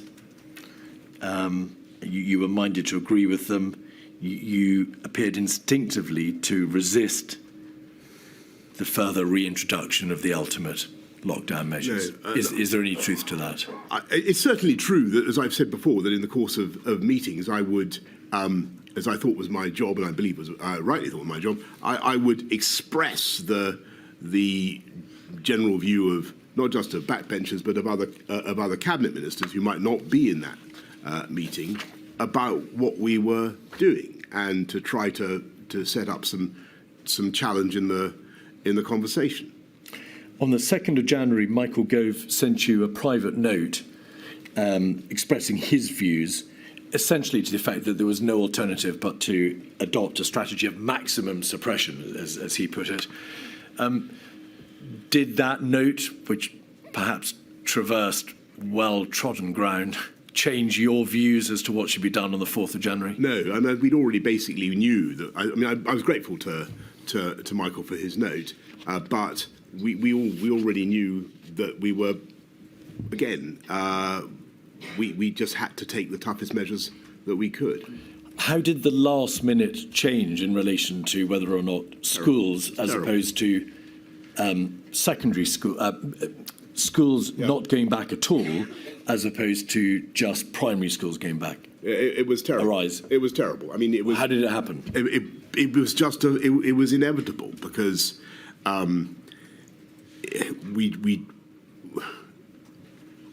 if you remember in the October November lockdown, we've kept the schools open because of the massive detriment to people it's always the most vulnerable families. It's the poorest kids who come off worst from school closures, and that was definitely the case. We'd seen that in the first lockdown without a shadow of doubt. So we were desperate to keep schools open. Yes, did I fight in my heart and head to keep schools open? Yes, I did, and I really wanted to do it, but it just wasn't. It wasn't a runner, and we had to lock everything down. How hard did you fight in your heart and head, Mr. Johnson? I ask because Mr. Williamson says in his witness statement that when he and you attended the cabinet meeting on the 4th of January, he made clear that he didn't think, of course, he's the Secretary of State for Education, he didn't think schools should close again. If they had to close, then they must be opened again by February half term. And he says, I didn't have complete autonomy to make core decisions, especially those regarding school closure and school reopening. So to a significant extent, the views of the Secretary of State for Education were overridden. There were, and your cabinet approved the changes. I listened respectfully to what cabinet had to say, and indeed many colleagues who thought that we should try to keep schools open, and I just couldn't. The fact is that sadly schools are terrific reservoirs of the virus, and in the cold winter months. They were going to be a big vector of transmission for elderly people, and it wasn't a runner. Now, may we move forward, in fact, almost a year to Omicron yes. in 2021. Without going into the details of the somewhat arcane and complex issue of Plan A and Plan B yes. and Plan B plus, was this the position from the beginning of December, or the end of November and the beginning of December? The Omicron variant became apparent. Steps you declared to Cabinet had to be taken to protect the public from the variant. For good precautionary reasons, a plan was devised and put into place, which essentially meant moving from the pre-existing Plan A to a Plan B. And you told COVID-0 on the 8th of December that there seemed little option than to implement Plan B. The reality was that we were running out of road. The choice was to go ahead with Plan B or to wait and be faced with more concerning data and a rise in hospitalizations. Is that a fair summary? I think that sounds right, yes. And what was it that took place in the course of the middle and later part of December that meant that you didn't have to go to Plan B plus, which was right back up to the more severe interventions? In fact, probably a level 4 that's lockdown. Right. Well, I think this was one of those occasions, possibly rare, when I felt that I'd got I was flattering myself, but I felt I'd got a pretty good handle on the data by then, and I was watching it very, very closely, and particularly the IFR in the Gauteng province of South Africa, where Omicron was very prevalent, and what we were studying was the extent to which Omicron translated into deaths. And of course, everyone is a tragedy. But if the ratio was starting to diminish, as it seemed to be, then that was very significant. And so we were all. I'm not claiming any credit for myself, but we were all watching this very closely, and I thought that it seemed to. The data that we were seeing from South Africa seemed to me to suggest that Omicron was less deadly, and considerably less deadly. And I didn't know this, and I was very, very. I mean, Omicron was absolutely terrifying to be, because it was very transmissible, and there seemed a real risk that it would do a huge amount of damage to people. But what I'm trying to say is that around about the end of that month, I start to think that maybe it's less deadly, and there seemed indeed to be, that did indeed turn out to be the case, and we were lucky with Omicron. The material shows, Mr. Johnson, that there were, as before, and you've addressed this issue, a number of bilateral meetings between yourself and the Chancellor of the Exchequer. And one in particular, we have an email concerning a readout of a meeting between yourself and the Chancellor on the 18th of December, makes plain that, quote, you seem generally undecided, you raise a number of points on each side of the argument. This goes back to your stated tendency to try to ventilate both sides of an argument. The Chancellor, according to the readout, said ultimately this is a decision for the Prime Minister, but he personally remained unconvinced that there was a compelling case for significant restrictions. And that is ultimately, of course, what you indeed decided. There's been an article in the press dated August 22, which suggests that at that meeting, the Chancellor came as close as he could, or used the closest formulation of words that he could to imply that he would resign if there was another lockdown. Does that accord with your recollection? No, I don't remember that. The debate, of course, continued in government to the end of December, and you were presented with a paper concerning measures for January, and you expressed your scepticism for those additional measures in your habitual way by using expletive across the paper to describe what you thought of the measures. And on the 5th of January, you told Cabinet it was time to grip the handlebars tightly as the next few weeks would be bumpy, but the best option for the country was to get through the period without going back to restrictions. Is that correct? That is correct, and I think that was entirely justified based on two things: what we were starting to learn about Omicron, but also, of course, on the vaccine rollout, which was by then, I think we'd vaccinated a huge number of people already. Now, rule breaking.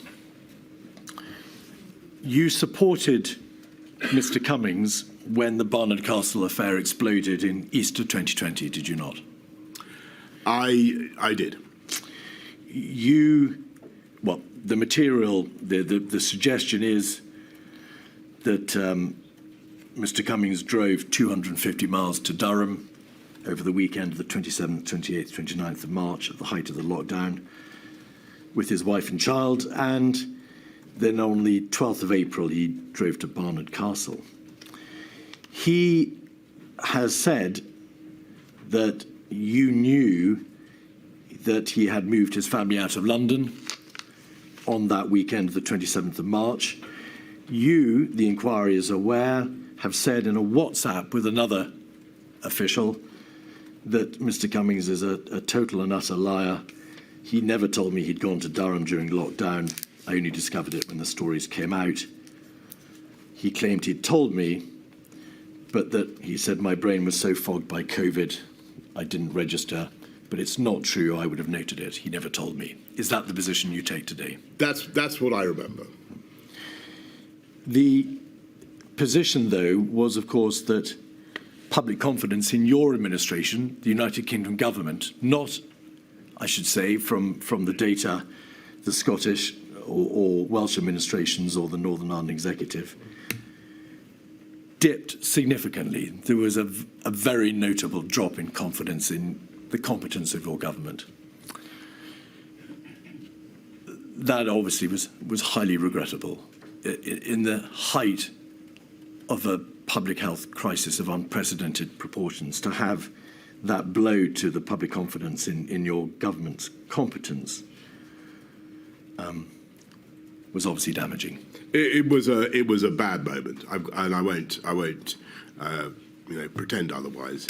But actually, I think that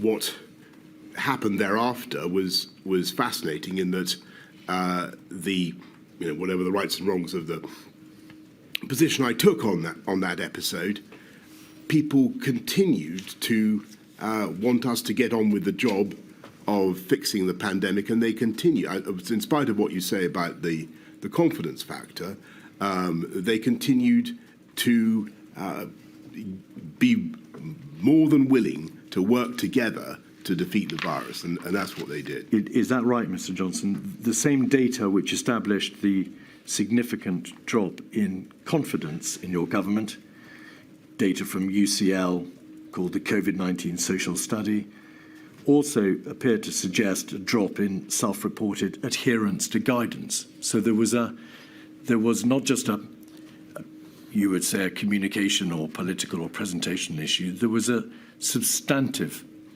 impact. Well, I can't quantify that. What is certainly true is, as we've discussed a lot over the last couple of days, all NPIs start to degrade over time. Public adherence starts to fray. Whether that episode helped to exacerbate that problem, to the extent to which it did, I just can't judge. The inquiry, as is everybody well aware, of course, that then the first reports of social gatherings in Number 10 emerged in November of 2021. You were issued with a fixed penalty notice on the 12th of April 2022 relating to an event in Downing Street on the occasion of your birthday, the 19th of June 2020, just a few weeks after the Barnard Castle affair.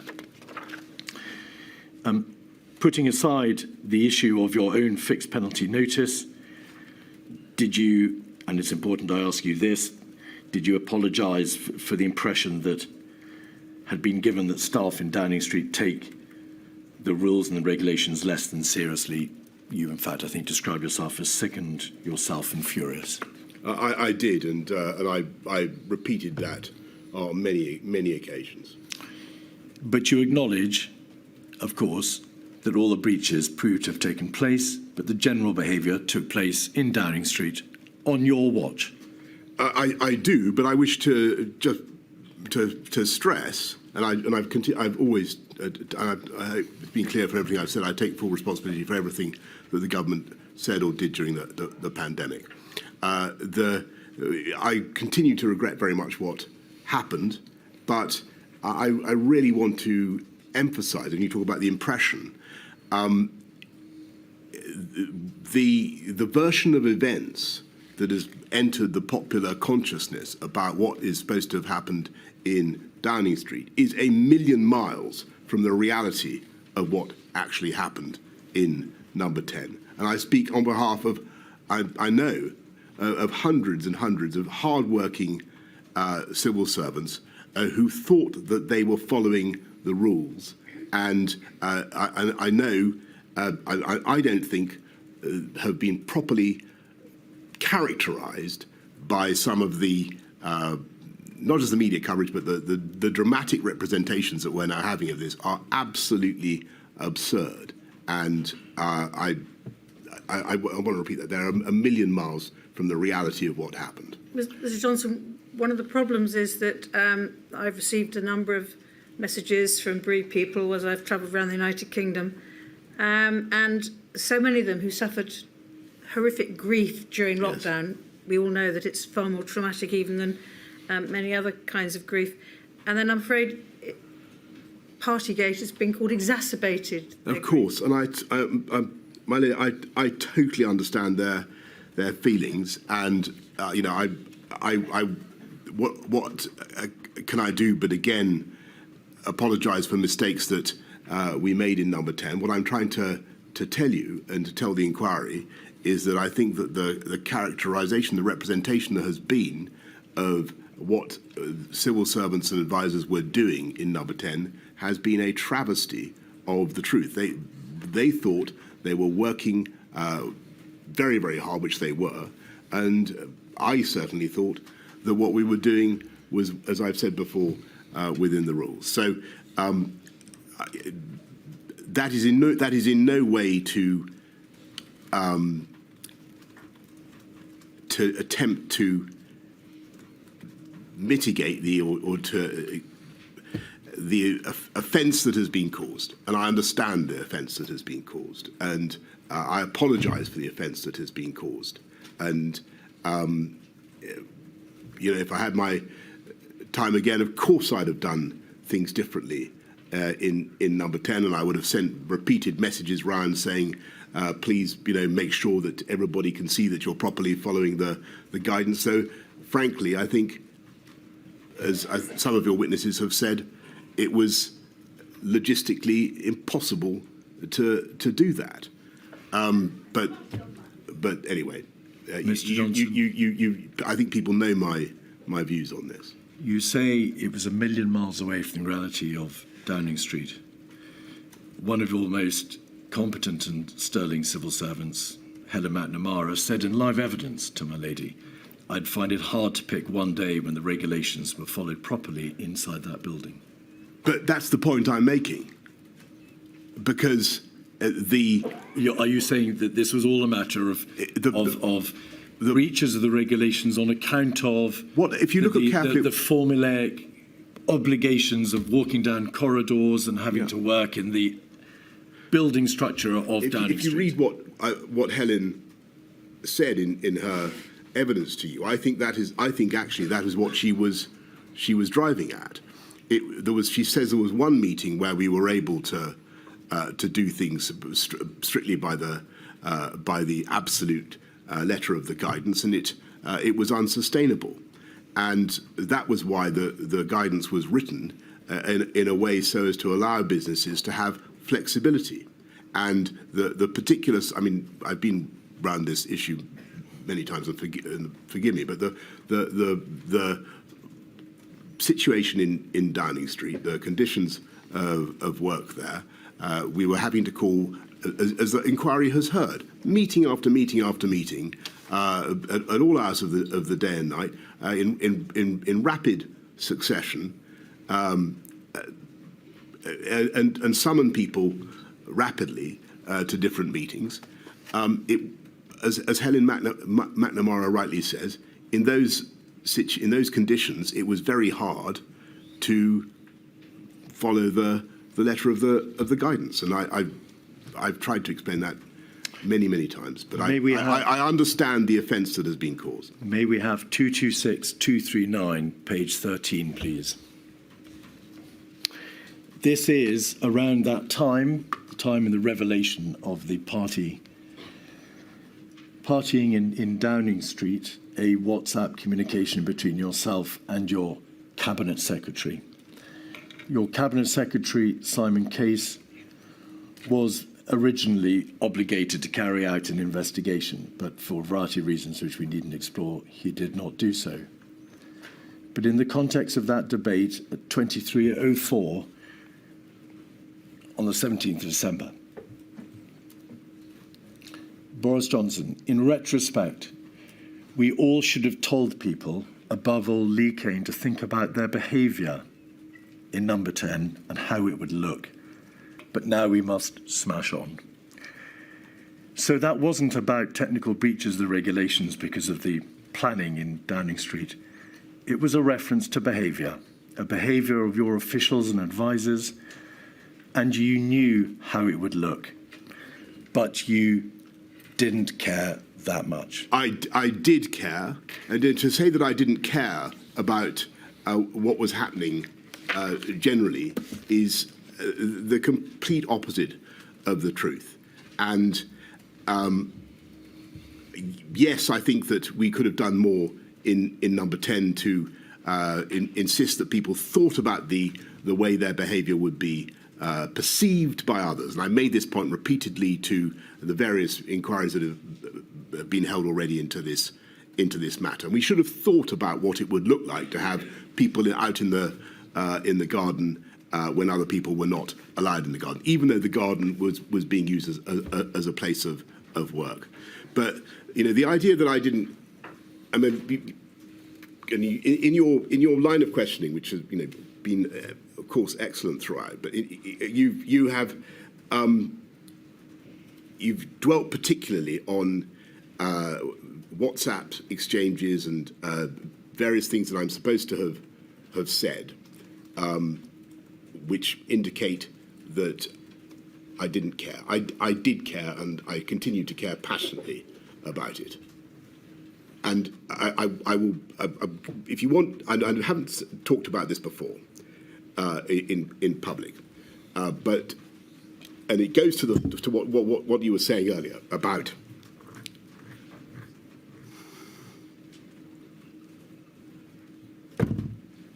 elderly people and my what you claim is my indifference to the pandemic. I just want to remind you that when I went into intensive care, I saw around me a lot of people who were not actually elderly. And in fact, they were middle-aged men, and they were quite like me. And some of us were going to make it, and some of us weren't. And what I'm trying to tell you, in a nutshell, and the NHS, thank God, did an amazing job and helped me survive. But I knew from that experience what an appalling disease this is. I had absolutely no personal doubt about that from March onwards. To say that I didn't care about the suffering that was being inflicted on the country is simply not right. Mr. Johnson, I have never suggested you didn't care about the suffering. I suggested you didn't care about the reaction to the behaviour demonstrated, a clear reference on the face of that WhatsApp. Well, I thank you for that clarification. My lady. Thank you. Mr. Weatherby, I think you're going to ask some questions, and then Ms. Campbell. I want to make sure that we don't have too long a morning. I'm happy to crack on as long as you are and the stenographer and Mr. Johnson is. So if we crack on for about 20 minutes? Yes, indeed. Okay.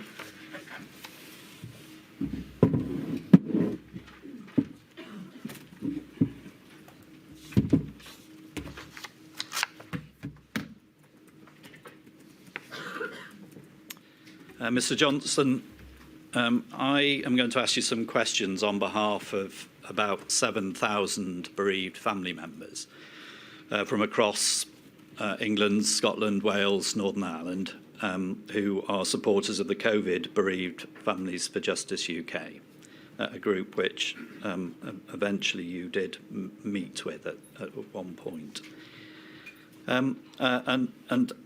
I'm going to ask you questions for about 20 minutes, and some of the points that I'm going to ask you about have been touched upon by Mr. Keith, so I hope that you and I can collaborate in dealing with them effectively. I want to go back to a point that Mr. Keith raised with you about as part of your statement where you say, it's paragraph 15, where you say that the United Kingdom has defied most of the gloomier predictions and has ended the pandemic, or the most serious phases of it, well down the global league tables for excess mortality. Now, at the end of your exchange with Mr. Keith, my understanding was that you basically stood by that statement. Is that right? Well, first thing to say is how glad I am that you and the representatives of the bereaved families are here and taking such a big part in these proceedings. I think that's a good thing, and I think it's very valuable for the inquiry. On the data, whatever the data may say, one death is a tragedy. Yes. There were too many. I was merely making the point that I thought that the statistics are. I've seen several yes. tables that seem to confirm what I was saying, and I point you to another one by the Lancet, giving roughly the same impression. Okay. My question was, you stand by the statement that you made? I do. Yes. So, as far as I can see, in a very lengthy statement, no problem with that, but you don't actually provide much of a basis for that statement. So I want to just probe it a little bit further, if that's all right with you. And I want to put up a document. I'm going to actually put up a very small number of documents to you in my time, but I do want you to look at this one. It's 292765, and it's page 10, please. And just while it's going up, this is a graph that's been provided at the inquiry's direction, and it deals with this very issue, and it's the comparative position of the UK internationally. Now, an earlier witness told us that you have some difficulty with graphs, so whether that's right or not, don't worry, I'm going to actually point out the points that I want to raise with you, but I wanted you to be able to see it. But this is the comparative position of the United Kingdom, age standardised for excess deaths with other European countries over the period January 2020 to July 2022.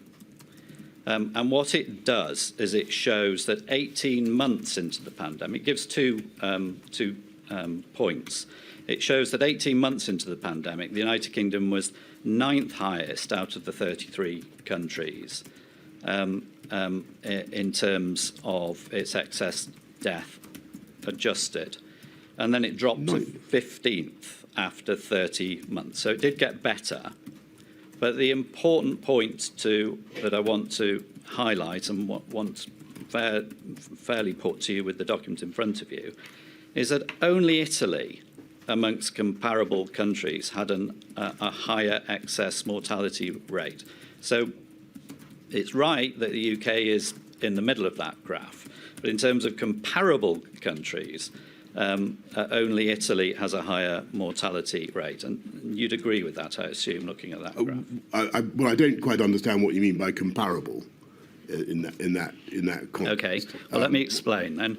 It's important, of course, that we don't compare apples with pears, as I'm sure you'll agree. So if it's right, your statement, the UK defied most of the gloomier predictions, your words, we would be looking at comparisons, wouldn't we, with countries like France or Belgium or the Netherlands, if you look at rather than Bulgaria or Poland, which are very different countries. I'm not deprecating Bulgaria or Poland. What are you doing with Bulgaria then?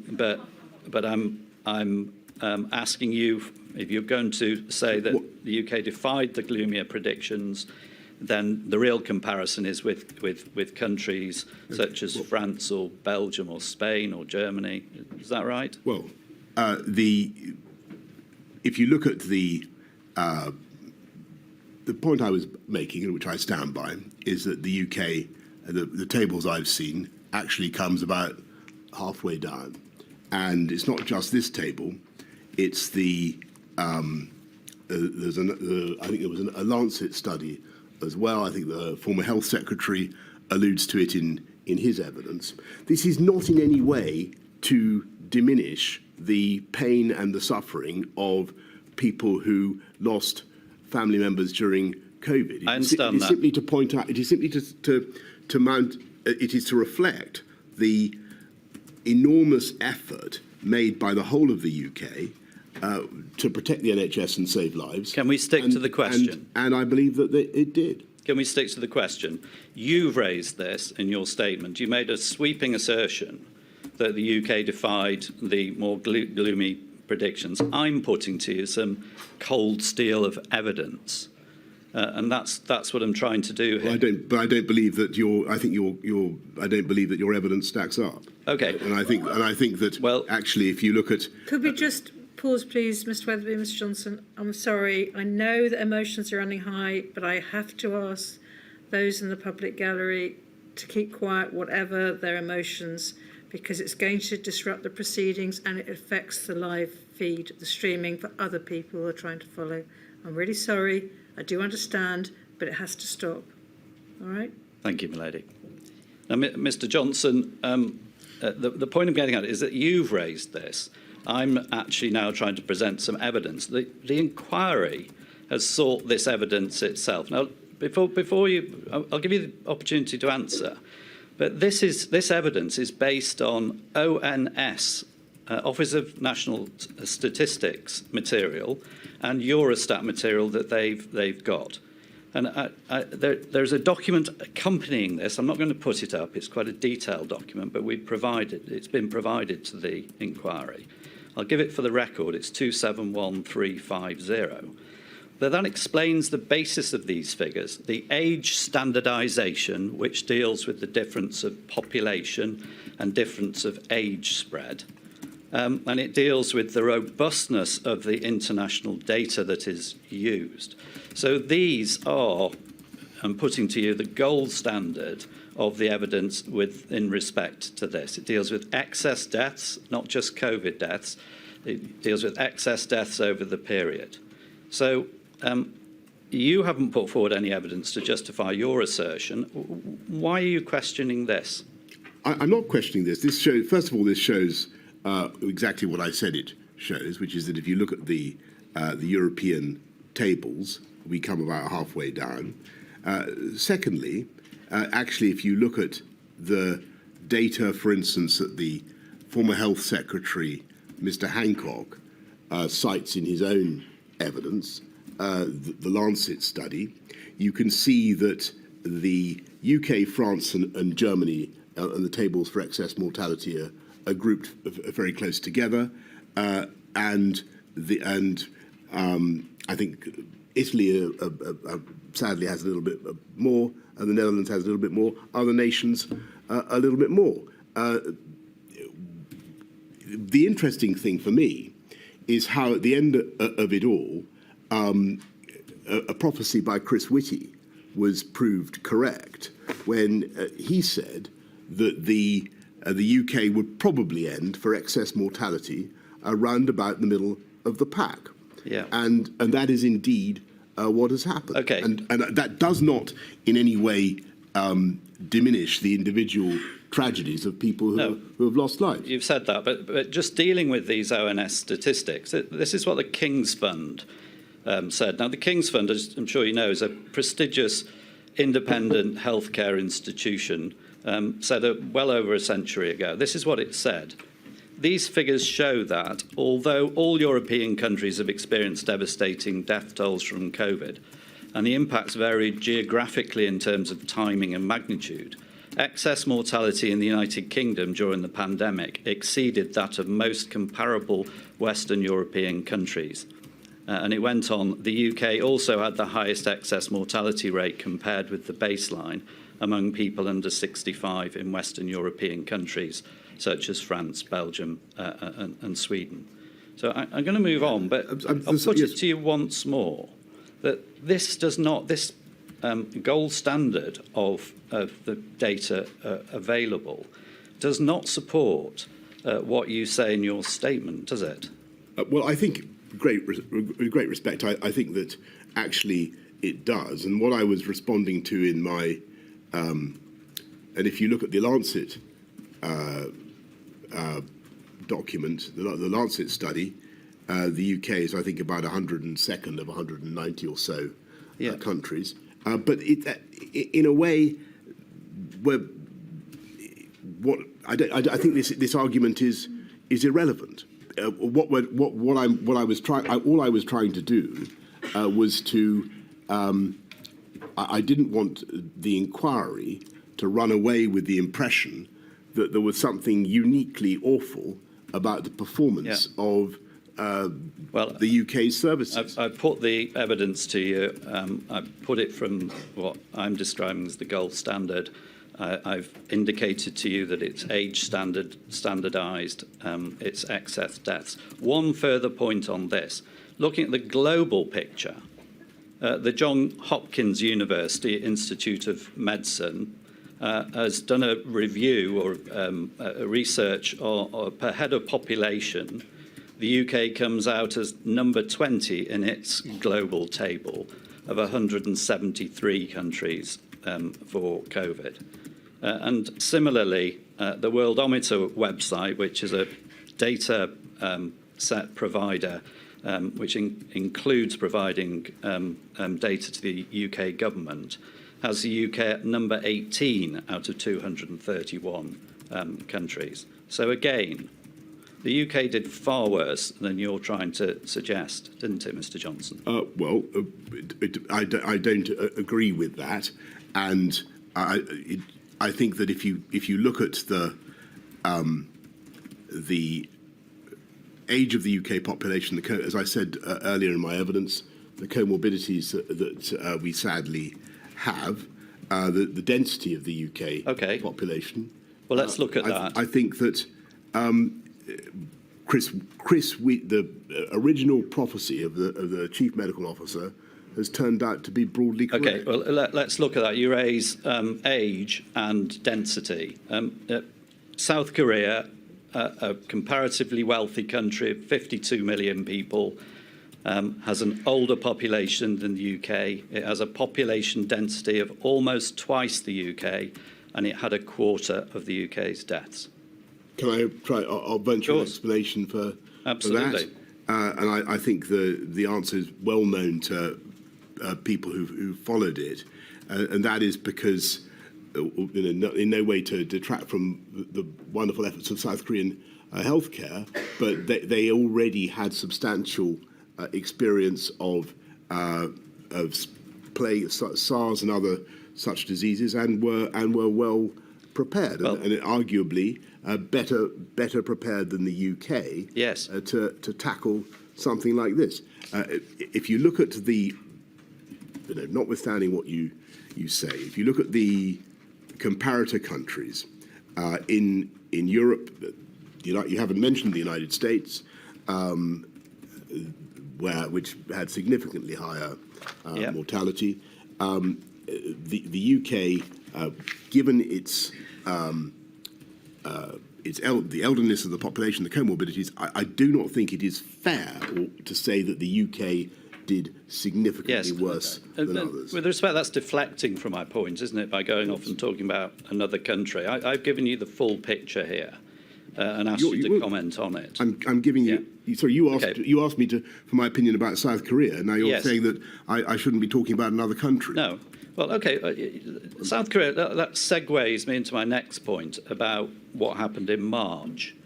So it was only by mid-March, wasn't it, that the United Kingdom government was serious about sourcing ventilators and oxygen supply and PPE and protective clothing.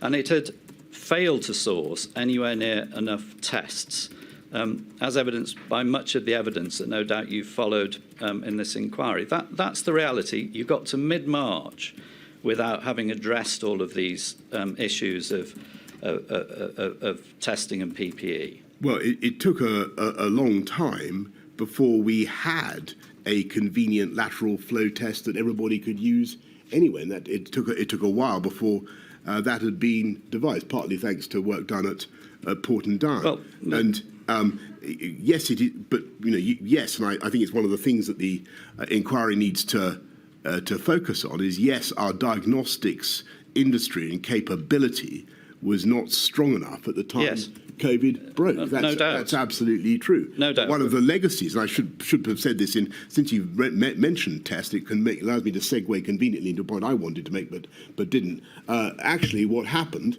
was that we went up massively in our ability to test people. Yes, later. To by the end of that year, we were doing, I think, 300,000 by September and 500,000 people. Okay, let's stick to the point. And since you make other comparisons with other countries, yes, it is worth bearing in mind. Okay, but our stick to the point. Our testing ability was by far the biggest in Europe. Okay, going back to the point about South Korea, by mid-March, South Korea had actually tested 5 times the number of people that the UK had tested. And the reason for that was partly because they had a history of learning from SARS and MERS, which apparently the UK hadn't.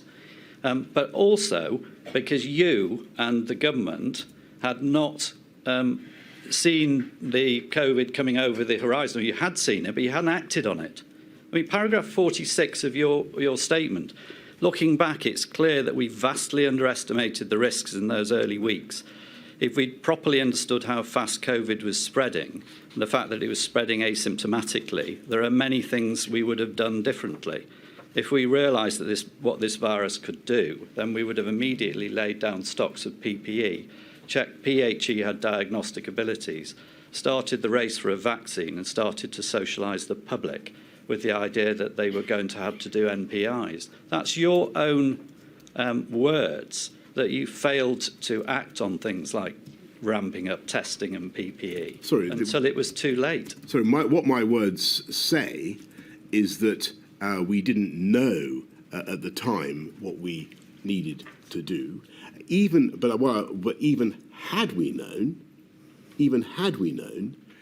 we would not have been able, in the time available, to build up anything like the diagnostics capabilities that were necessary for a test and trace scheme. And the test and trace system was rapidly overwhelmed in every European country. Well, the problem is you hadn't got started with it, Mr. Johnson. That's what you're saying in your self-reflection in your statement, isn't it? The reality is. No, that's not true. We had a test and trace system, and we could already test and trace people, but it was nothing like big enough. What I hope will be one of the legacies of this exercise is that we will have a much bigger diagnostics industry, as indeed we now do.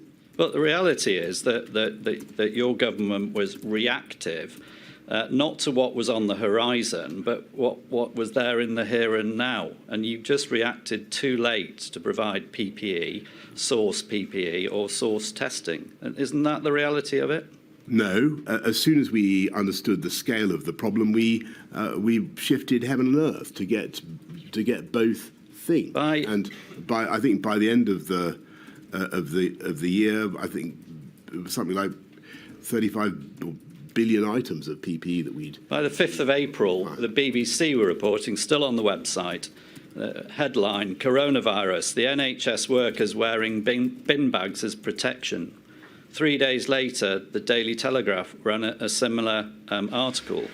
Even after the first lockdown had started, you were woefully short of PPE and testing because you hadn't reacted when it came on the horizon in January, ramped up testing capacity, ramped up PPE. No, so even if we'd appreciated, and I've told you, I've explained that we didn't understand the scale and the pace of the virus's advance. But even if we had, I don't believe that it would have made that much difference in January, because the stocks were not great around the world. And if you remember what happened, we had a terrible situation in March when there were struggles virtually at airports over consignments of PPE to make sure they went from one country rather than the documents show that at the beginning of March, which is when you first started to chair COBRA and you went to the hospital shaking hands with COVID patients, at the beginning of March, that the CCS, Civil Service Secretariat, was still scoping matters such as PPE and testing. By the 26th of April, well into a month into the first lockdown, there's a private email between you and Dominic Cummings, where you say that the T&T, the test and trace plans, were, quote, whistling in the dark with, quote, legions of imaginary Clouseaus and no plan to hire them, and an app that doesn't work. And finally this, a quote, we got to turn it around. That's what you were saying a month into lockdown about testing. Well, what I was also being told, if you think about the evidence that had been given to me to begin with, I was being told that we did have a very good test and trace system. I was told that we had ample preparations, and that turned out not to be true. So what you're rightly quoting is me responding to the reality and telling the system that we've got to go up several gears and sort it out. Just for the record, the reference is 226, 628 at page 21. But what you're doing there is you're saying the stable door's open, the horse is bolted, and you're realising that there's no plans in place to ramp up the testing. You've told us this morning that in early March you didn't realise where on the curve you were. Now, part of the reason for that is that the UK didn't have enough tests. Sorry. The UK's diagnostics industry was not as well developed when the pandemic began as others. That's absolutely correct. And your government didn't do anything about it. And that was because I was being told in those early weeks that we were well covered. And I think if you look at what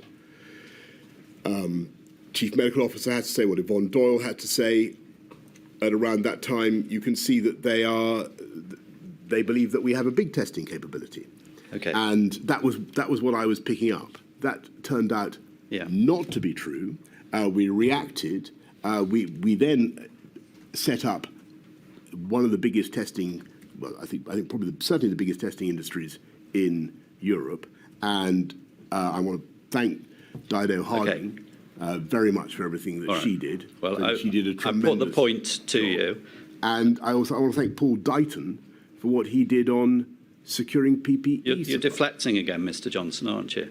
No, I'm telling you what we did. I'm going to move on to a final point, if I may. And I'd like you to look, it's a different point, jumping to September, the 11th of September. Can we have up on the screen, please, 280061, page 153. Now, this is September. Mr. Keith dealt with much of this, so I can deal with it very quickly. This is a page from Professor Valence's diaries relating to that day. I'll read it just through quickly. 11th of September, schools data reviewed on the dashboard. You say, what am I being told? Is this a great triumph? Mr. Hancock says, yes, a great triumph. Professor Valence comments, care homes upward spiking cases over the past few days. Here we go again. You say, and this is the critical point, or one of two critical points here, you say, we need to remember the grim history of March. And then Professor Valence called for a package of actions. Mr. Hancock refers to care home winter plan. And then you say, everyone says the rule of six is so unfair, punishing the young, but fuck you, Daily Mail. I apologise for my language. OK, well, it's in shouty capitals and underlined. Well, not by me. By Professor Valence. Look, this is all about stopping deaths. We need to tell them. Hospital admissions are clearly beginning to increase. First of all, do you recall this and the flavour of it being accurate? No, but what I can tell you, if indeed it is accurate, is that what I would have been saying is that this is September. Yeah. We're in a. You can see as I was saying earlier to Mr. Keith, to the inquiry, you can see the risk that the virus is going to start taking off again. I'm extremely worried. Exactly what I'm putting it to you for. And with great respect to you, sir, it looks to me as though what I'm saying here is that the priority is to, and I'm sorry to have said this about the Daily Mail, but the priority is to stop deaths. Well, wait for the question. You were there recognising that we were back in a position not dissimilar to March. You're also recognising, with the reference to part of the media, that you've got competing pressures, aren't you? That's what's going on. So you're saying let's look for a package of measures. I just for the avoidance of doubt, I don't think that this is meant to be a general criticism of that great organ. I'm not suggesting it is. The press, the Daily Mail. There had presumably been something that they had said that had wound me up about the rule of six or whatever. Here you're and what I was saying was we need restrictions. And I think probably what I'm saying is, which I then did, because on the 9th, I say that we've got to have Yes, the rule of that's where I'm going with this, Mr. Johnson. You're recognising you've not got your head somewhere else. You're recognising the problem. You're back in a position not dissimilar to March. You're recognising something has to be done, and you're recognising there's opposition to that. So you've got this tension. That's right, isn't it? That's what this reflects. And that's what was Yes, at the heart exactly. of the whole debate. And then, of course. and then we get. But I hope that everybody that you so ably represent understand. My priority was saving lives. But then we get to the 21st of September with SAGE recommending this circuit breaker. Just 10 days later, circuit breaker with a attached package, and you reject it.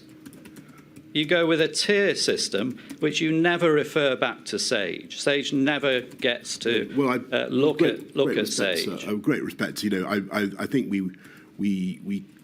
I can repeat, if you like, what I said to the Council for the Inquiry. But the gist of it is that I thought there were downsides to the proposed circuit breaker. It wasn't as simple as all that. It was immensely destructive. The risk was you'd have to keep doing it, as they themselves acknowledged. The Health Secretary himself didn't support it, and I thought that the best thing for at least for a while was to see if we could intensify the national measures and then go to yes, you've said that. Just this before I sit down, that what this demonstrates is that you understand the problem. You're caught in this tension between two sides, and you delay, and you're indecisive. No. And the actual proper measures that bring R down eventually are punted off until the infection has spread, and more people die. I may respectfully say that's total rubbish. And but I've tried to deal with that argument. I don't think it stacks up. I think if you look at both the timing of events in March, the sequence of things that we did, then the sequence of things that we did in September, October, November, they were reasonable. Our priority was to protect the NHS and save lives. And by the way, unlike some other countries, we did not have our healthcare system overwhelmed. And in that respect, at least, unlike the scenes we saw in some other countries, the healthcare system was not overwhelmed in this country. And in that respect, I think that the efforts of the British people paid off. Thank you, my lady. Thank you very much. We'll break now. The stenographer's had too long a morning, and I'm sorry for that. Mr. Johnson, this afternoon, when you do answer the questions, I appreciate it's very difficult, but keep your answers slower, because the I will. Okay. is trying to keep up. And I don't want to have to repeat my warnings. Please heed what I said this morning, because otherwise I'm going to have to ask other people to leave, and that is the last thing I want to do.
Ms Campbell. Mr Johnson, my name is Brenda Campbell and I ask questions on behalf of the Northern Ireland COVID bereaved Families for Justice, which means that I ask questions on behalf of people who are members of a club that they never wished to be members of, but having become members by virtue of their bereavement, they have campaigned for this inquiry.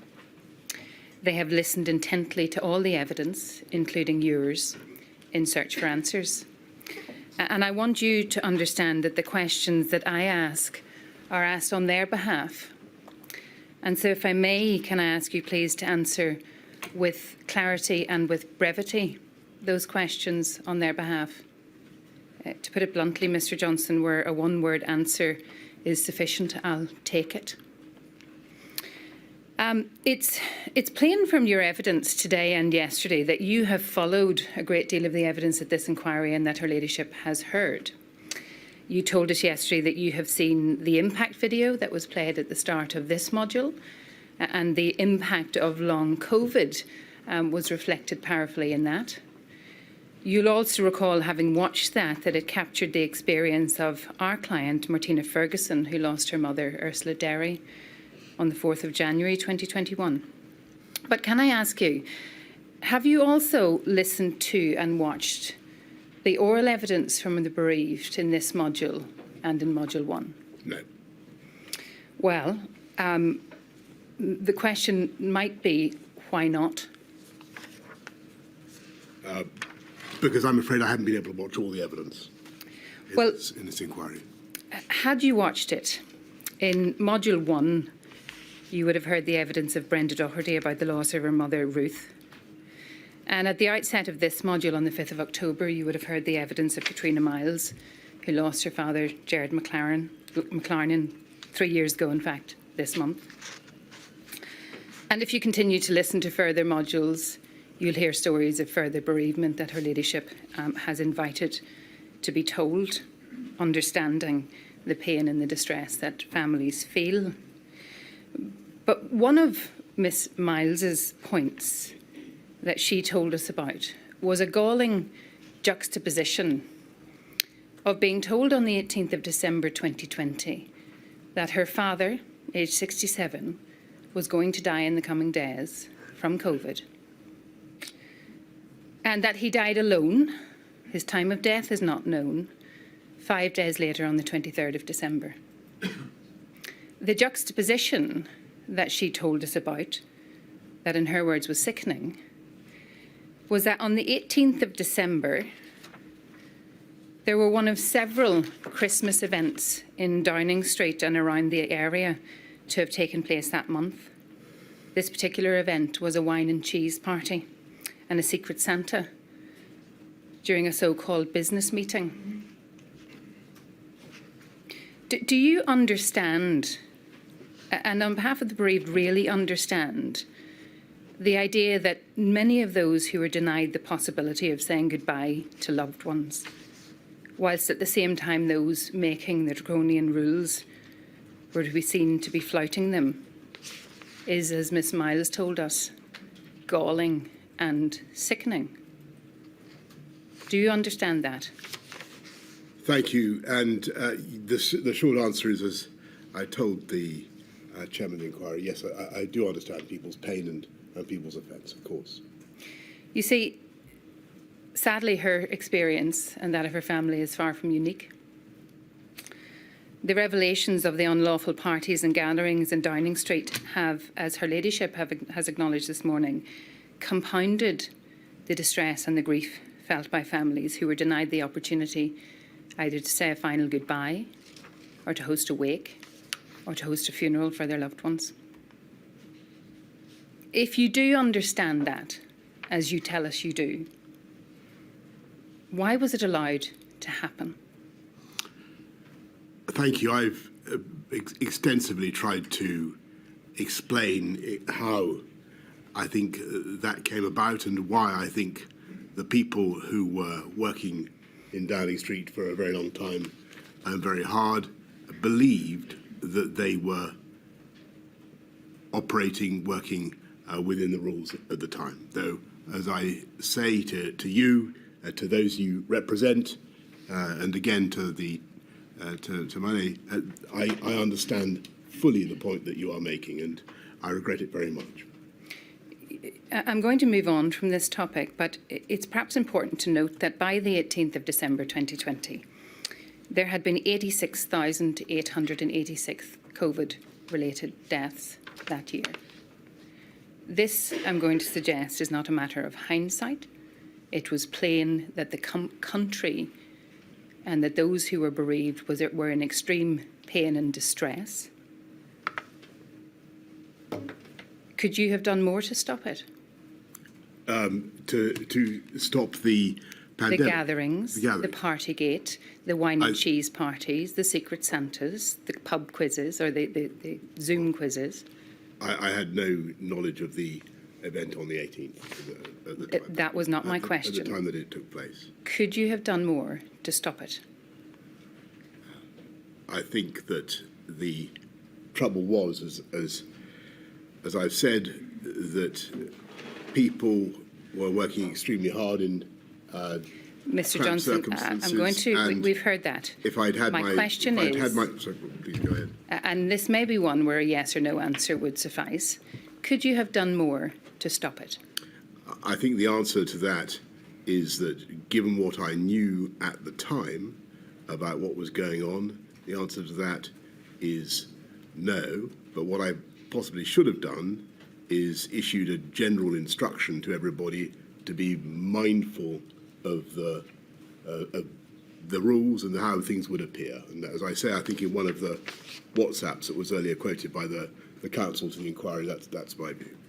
That WhatsApp was dated almost exactly 1 year later, on the 17th of December 2021. Ms Campbell, you need to move on. I'm You've moving gone on. beyond my permitted Yes. questions already. On the keeping on the theme, if we may, of perhaps not doing quite enough, may I return to the issue of your communications with the devolved administrations? And you touched on this yesterday. You told us why, in your view, COBRAs at which the leaders of the devolved administrations attended were not working, and we heard about the concern of leaks and so on. But you knew when COBRAs were stopped in May 2020 that left no formal means by which you could meet the leaders of the devolved administrations in the middle of this global pandemic. You understood that, didn't you? I don't think that's quite true. There were obviously plenty of opportunities in which I could meet the leaders of the devolved administrations. I had excellent relations both with Michelle and Arlene Foster, but as the inquiry has heard, we tried to split the labour. Well, in fact, the decision, if you call it to split the labour, and the consequence of it was that between May and October, September 2020, you didn't have any direct meetings with the leaders of the devolved administrations. That's a fact. Well, meetings themselves were quite difficult. Well, but the point that I'm making to you, Mr. Johnson, is that the point of stopping the COBRAs and replacing them with Four Nations calls at which you would not be present nor participate was a deliberate decision to manage the devolved administrations. It was my judgment that the DAs, with whom we had excellent relations, and I think that overwhelmingly things worked well across the UK. But I thought that the CDL was well placed to deal with them, and he did. So the answer to my question that it was a deliberate decision is yes. Yes. And it was deliberate because we've heard yesterday it was, in your view at the time, optically wrong. It was, as you told us in your statement, more importantly because you, in that way, would not be communicating directly with the First Minister of Scotland. And it was deliberate, I think, as you told us yesterday, in order to have a mechanism that would avoid leaks or so-called divergence. But there was an opportunity, wasn't there, for some form of what you called integrated decision-making and direct communications that was, as you told us yesterday, in hindsight, desirable. But you opted not to take it. and that was the Joint Ministerial Committee. Do you agree? You opted not to take it deliberately. I think the problem with and I remember we covered this yesterday, the problem with that particular approach was that it was still vulnerable to some of the weaknesses you've just mentioned. The benefit of that particular approach is that it would have been an independent stream, a committee chaired by you, in which you would have met and discussed with the leaders of the devolved administrations the great crisis that this country was facing at the time. It may have been constitutionally weird, to use your word from yesterday, or perhaps even imperfect, but it was an option available to you, wasn't it? Yes, that's certainly correct, though I want to stress that I think that the overwhelming result of the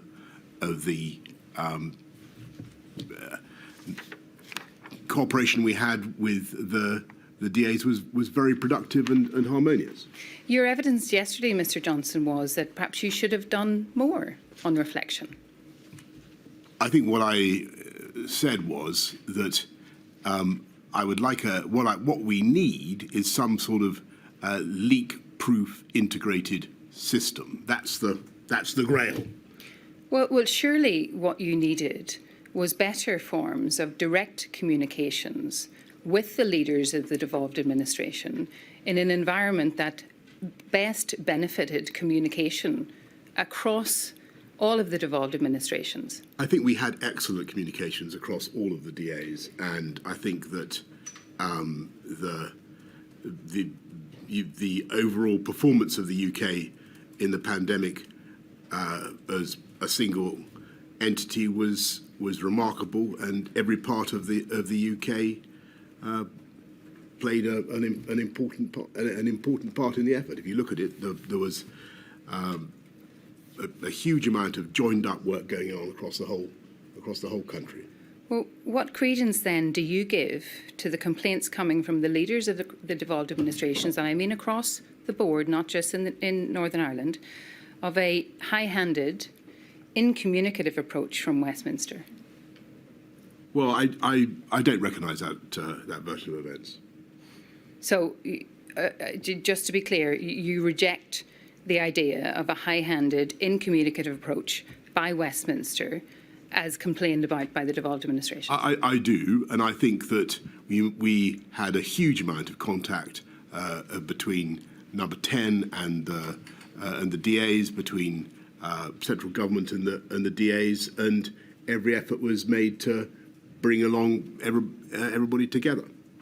I'm going to move on, if I may, then, to what you suggested in your statement was a way in which we could have brought everybody together, and that is your proposal for a pan-UK Civil Contingencies Act. Although that is the position in your statement, should we understand that your updated position is that there are powerful arguments against that proposal? I've noticed in the course of these excellent hearings and the discussion that's gone on that people think that the CCA is not the right framework. I'm listening to that. I think that maybe something could be done under the 1984 Public Health Act, as I think I said yesterday. Somehow or other, I think we need to recognise that a pandemic presents a particular problem for the whole of a cross-boundary problem for the whole of the UK, and that there needs to be some sort of a way of making sure that our messages are united. That was the point I was making, and I'm sure the inquiry will attach whatever importance to this it thinks is right. But I felt during the course of the pandemic occasionally that messages were being blurred and people were being confused because of a succession of press conferences from different parts of the UK. Now, I may have been super sensitive to that, but I was getting quite a lot of echo about that. Well, time permitting, I'd like to ask you some questions about that at the end, but just dealing with the issue of Pan-UK Civil Contingencies Act, you obviously now realise that your proposal for such a Pan-UK Act achieved relatively rare cross-party unity in Northern Ireland against that proposal. In fact, it was the united view that there is a need for a bespoke and devolved level response to the pandemic to take into account each administration's social political landscape. And you must surely agree, Mr Johnson, that given the regional and indeed significant geographical differences, particularly for the north of Ireland and the epidemiological reality of the island of Ireland, that any pandemic response must allow for regional flexibility and divergence. Yes, I see that argument. I think we've had quite a lot of discussion this morning about the downsides of regional divergence and the downsides of different parts of the country taking a different approach. I think that was there was quite a lot about that this morning. The discussion this morning focused on the difference between Devon and Cornwall and the West Midlands or further north. I'm asking you questions on behalf of the citizens of the bereaved families of Northern Ireland. Do you not agree that particularly when it comes to the north of Ireland, on the island, that there is a need to recognise the particular geographical and regional features of that place?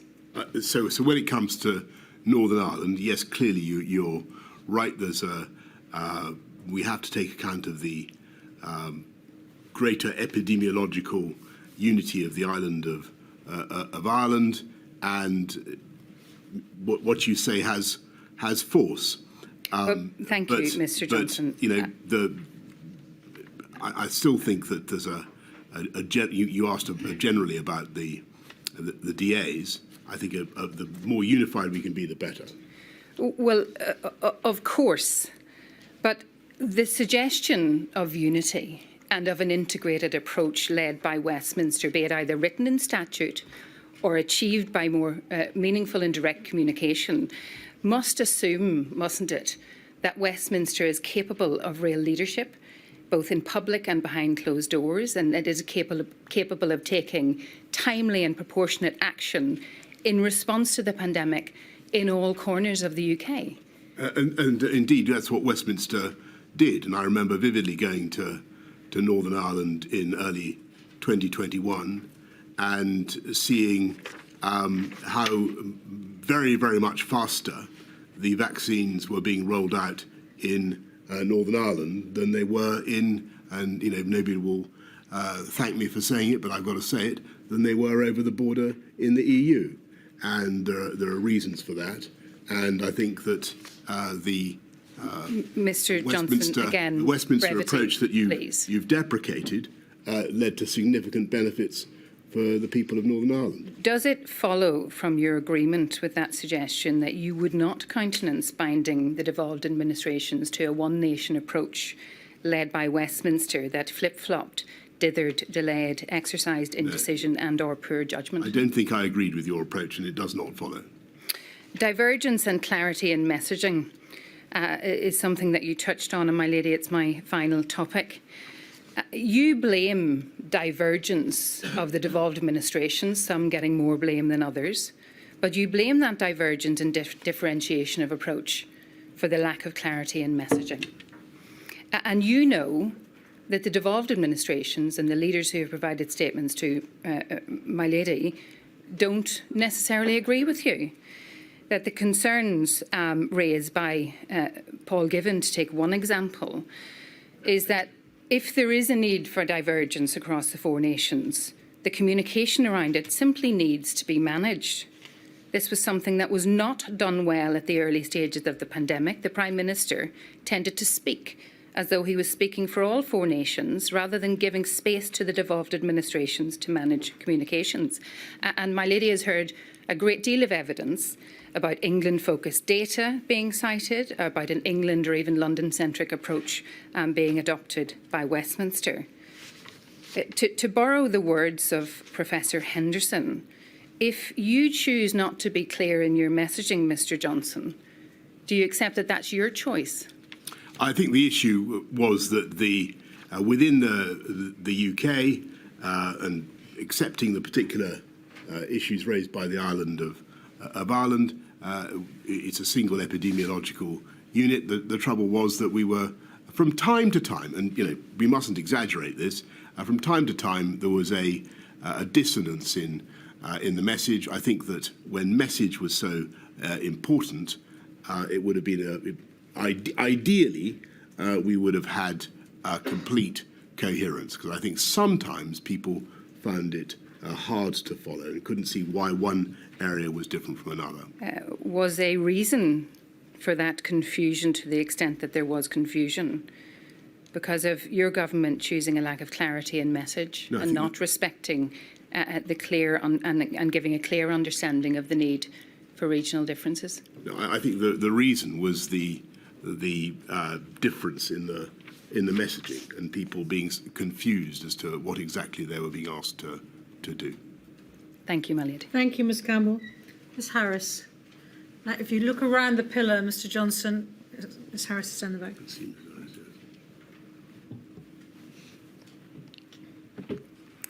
Good afternoon, my lady. Good afternoon, Mr Johnson. I appear on behalf of COVID-19 Bereaved Families for Justice Cymru, representing bereaved families in Wales. In the time I have available, I'd like to ask you some questions, again, about relations between the UK government and the Welsh government this time, and including some questions relating to the different approaches during autumn of 2020. I apologise in advance that there is some treading on ground which has already been covered. I will be approaching matters from a, obviously, Welsh government perspective. First of all, with regards to coordination and decision-making between the four nations, and I'd like to ask you a question about the approach to the arrangements for the four nations to communicate with each other and to seek to reach agreement on the way forward. First of all, I'd like to refer to a passage in the report which has been commissioned by the inquiry from, as has been mentioned, Professor Henderson. And this records that at the early stage of the pandemic, there was praise for the way that intergovernmental relations were conducted. And the report cites Mr Vaughan Gething, Health Minister for Wales, on the 10th of March 2020, saying about COBRA the following: "I don't always agree with Matt Hancock, and I certainly don't always agree with Boris Johnson. But during our COBRA calls, there has been a genuinely serious and grown-up attempt to go through issues and to reach agreement on finding the best way forward, the best way through." That's what he said. And the report then goes on to say that by September 2020, enthusiasm had waned, and it was suggested that an absence of four nations meetings had not been helpful when it came to clarity in communications. My second point of context for this question is that we know, of course, as has been mentioned, COBRA did not meet at all between the 10th of May and the 22nd of September 2020. And that, of course, included the period when the UK as a whole was coming out of lockdown, having gone into lockdown together. It included the time, that period included the time when the UK and, of course, the four nations together were coming out of lockdown. So bearing that in mind, my questions are: do you agree that the type of endeavour that Mr Gething describes in the quote, i.e. genuinely serious and grown-up attempts to go through issues and reach agreement, do you agree that that is what was needed between the four nations during the pandemic? That's the first part.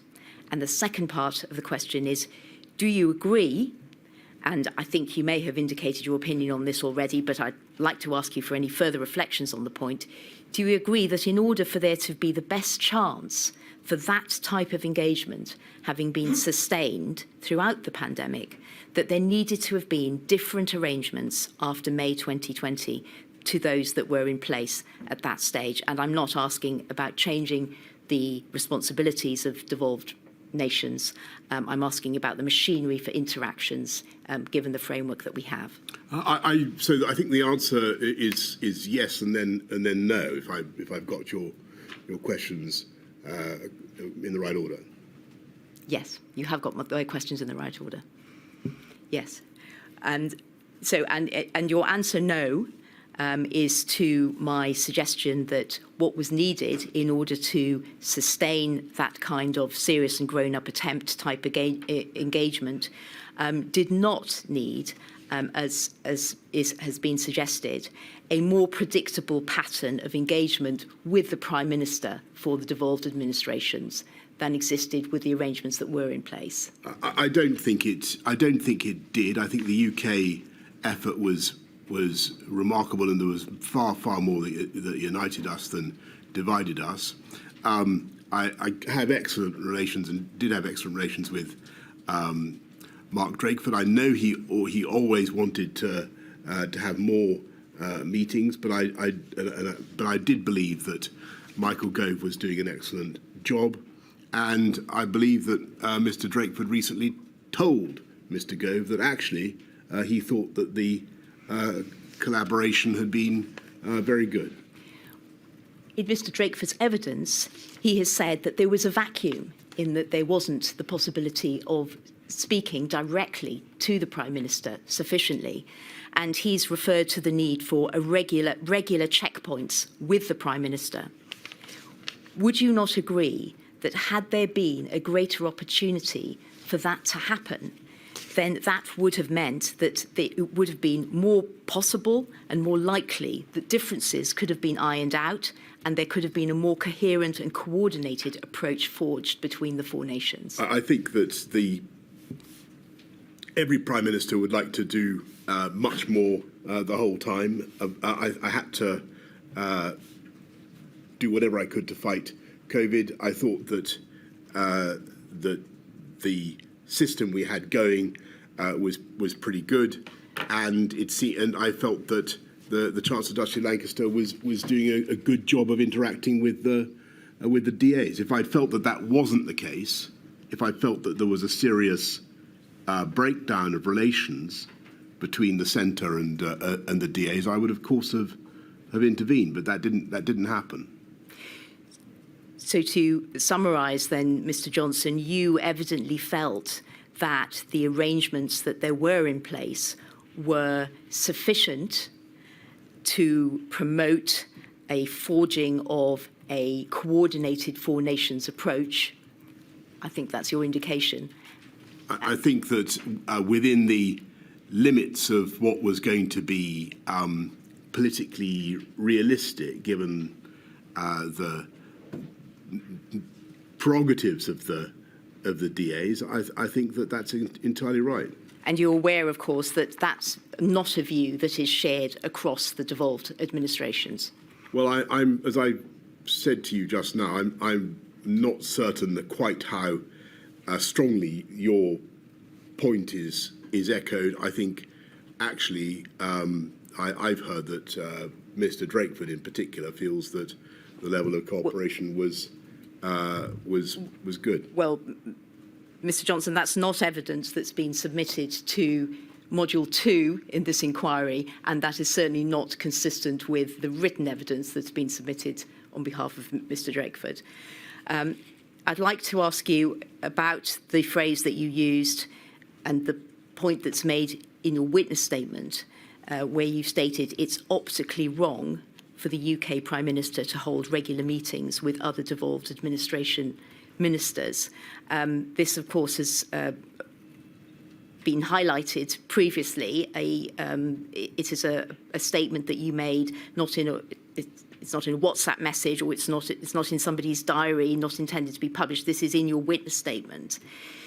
Would you agree that as a Prime Minister in the time of a pandemic public health crisis, that you should have decided on what were the appropriate arrangements for consultation with the devolved administrations solely on the basis of what would be best to further the aim of an effective response to the pandemic, and not your views about optics, that optics should not have formed part of that decision-making? Well, I think that, that was the reason we did it, because I think that the Chancellor Duchy Lancaster was well placed to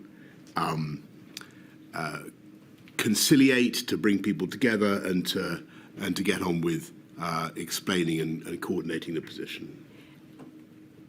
I understand that that's your view, Mr. Johnson, but with regard to the statement about optics, it can't be right, can it, that optics are a factor when deciding on what's the best setup for engagement with the other devolved governments during a pandemic? I think you'd agree with that. So I think my considerations were primary. The risk of, to be absolutely frank with the inquiry, the risk of pointless political friction and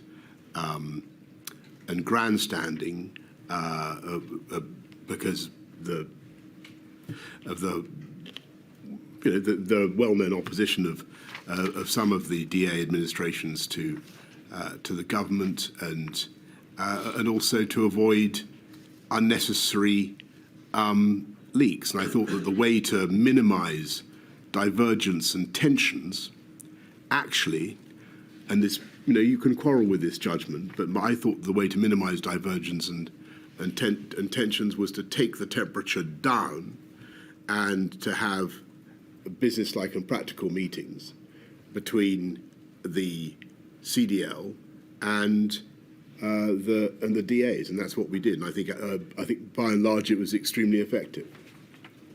Thank you.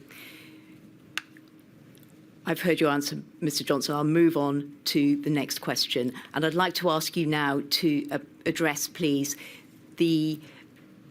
how the UK government regarded the Welsh firebreak, which was in place from the 23rd of October to the 9th of November 2020. The first question is, when the UK government was informed by the Welsh government of its plan to enter a firebreak, which is, as we know, a short lockdown, did this trigger any consideration by the UK government of alignment of England with Wales, by which both nations would move forward together to a lockdown at the same time? And that's bearing in mind that the UK government announced a national lockdown for England on the 31st of October, so only a few days later, the duration of which was 4 weeks to the 2nd of December. Of course I gave, because I can't remember the exact date when I saw to answer your question, the news of the Welsh firebreak, when I was informed about it. I'm sure that we would have thought about seeing if we could do things together. We've gone extensively this morning through my thinking around that issue, and that's why we went for the option that we did. Was there any thinking that it would be better for both nations to be acting in a coordinated way together at that point? I'm sure that we would have. I don't remember any specific conversations about this, but I'm sure we were thinking the whole time about the choice between fire breaks, lockdowns, and intensifying tiering, and all the other things that we've discussed today, and that might have meant England and Wales acting together, or it might not. But I'm certain that would have been. You're right to make the point that would have been one of the advantages had we chosen to go that way, but we didn't. Right. Now, one of the points that you've made in your witness statement is that you can understand why Wales decided on a firebreak, as the incidence in Wales was high and tiering was not working well. That's your observation. And you go on to state your view that the Welsh firebreak was not effective. You say it doesn't seem to have made a difference in Wales. So I'd like to ask you, in hindsight, what do you think would have been the right course for Wales? Is it the case that Wales should have had, in fact, a longer lockdown? It was 17 days, and we know, of course, the English lockdown was 4 weeks. Should Wales also simply have had a 4-week-long lockdown, or should it have had its lockdown earlier?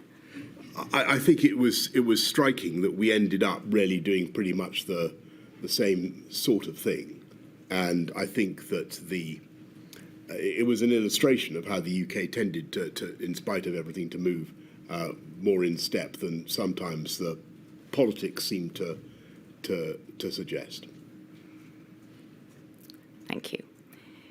So I'd like to ask you now about clarity in messaging.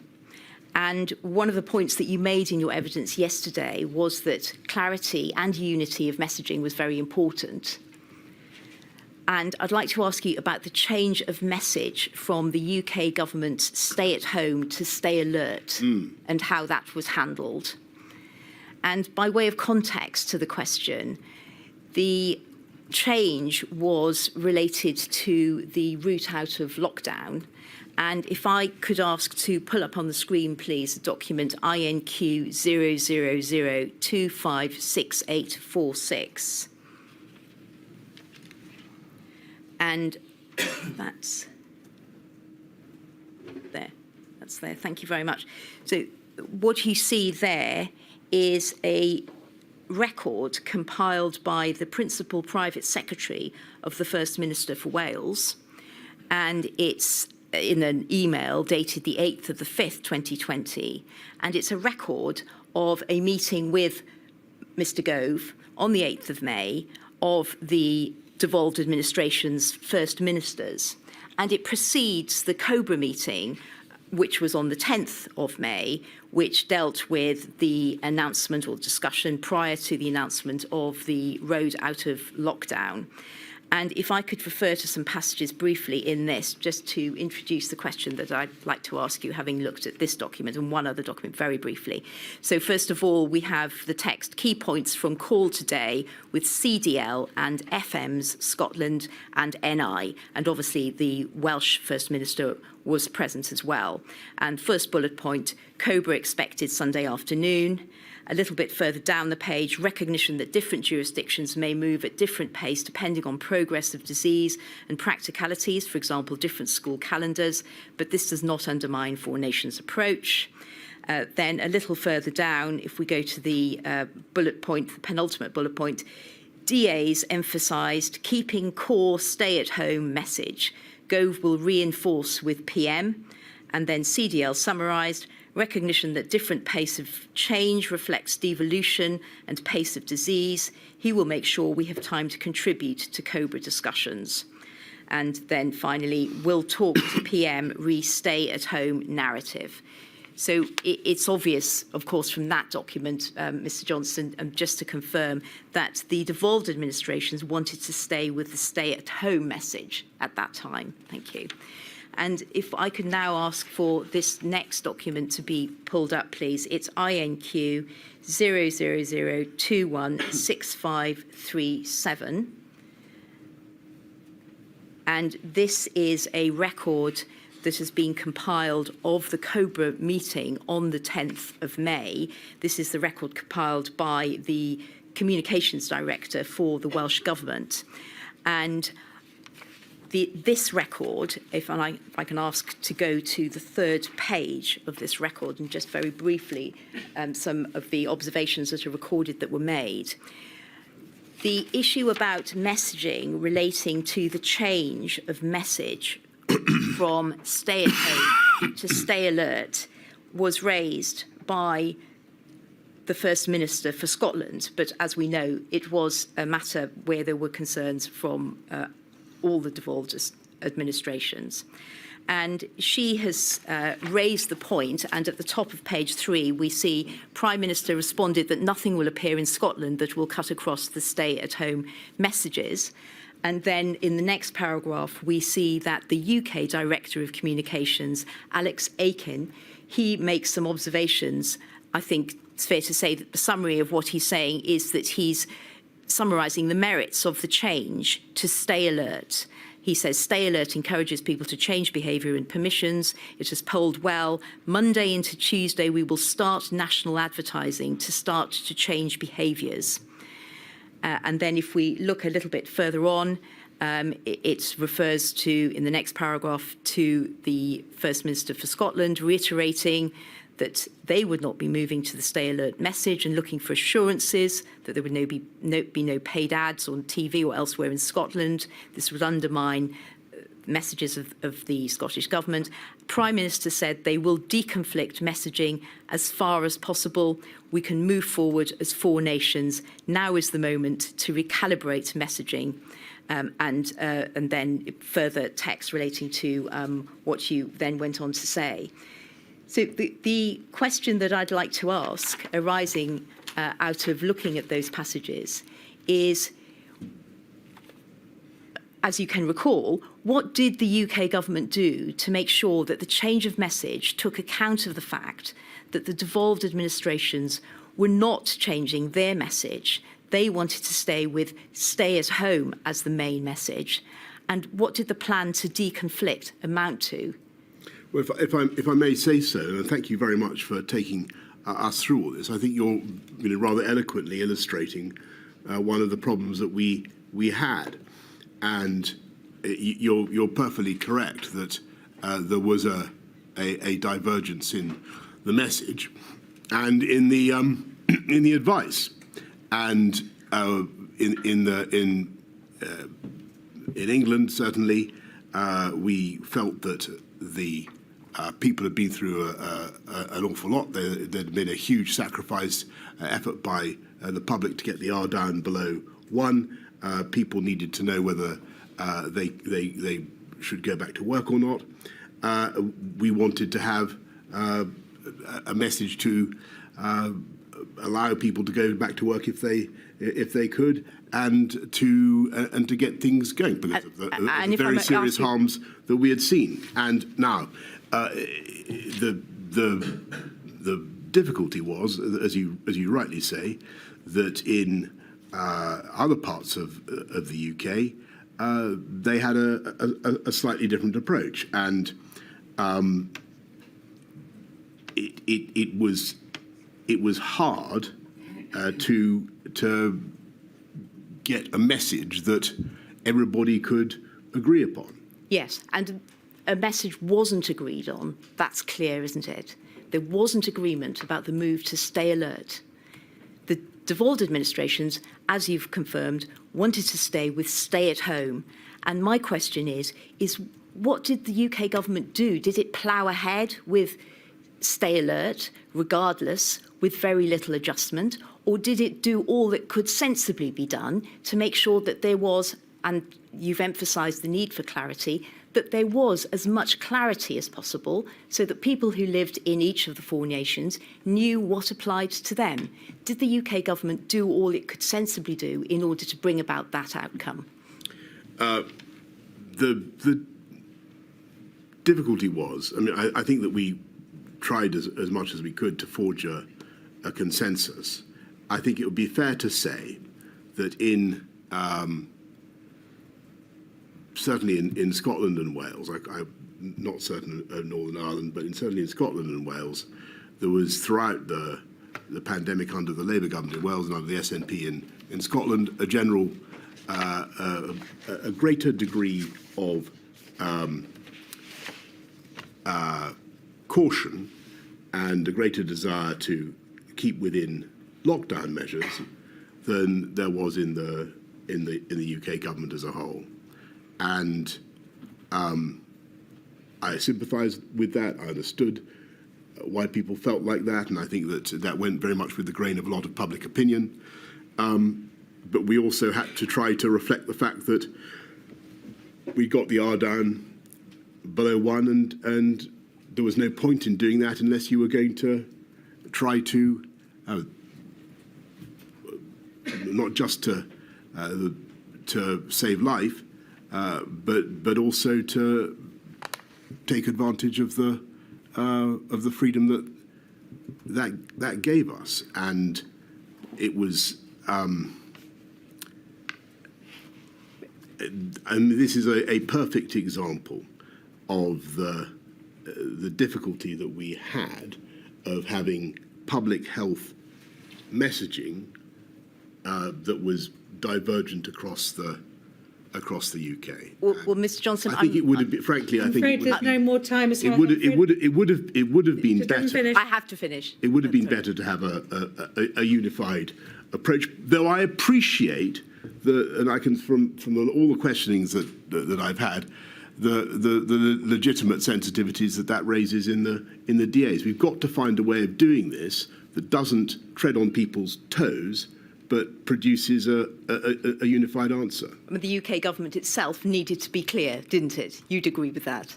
And the UK government was clear. The problem was that within the UK, we have, under our devolved settlement, we have the perfect right of people to announce policies that were divergent. Thank you very much, Ms Harris. I'm afraid everybody's running over and we can't have too long a day today, so could everybody else who's coming afterwards please stick to their time limits. Ms Mitchell. Ms Mitchell's over there, Mr Yeah. Johnson.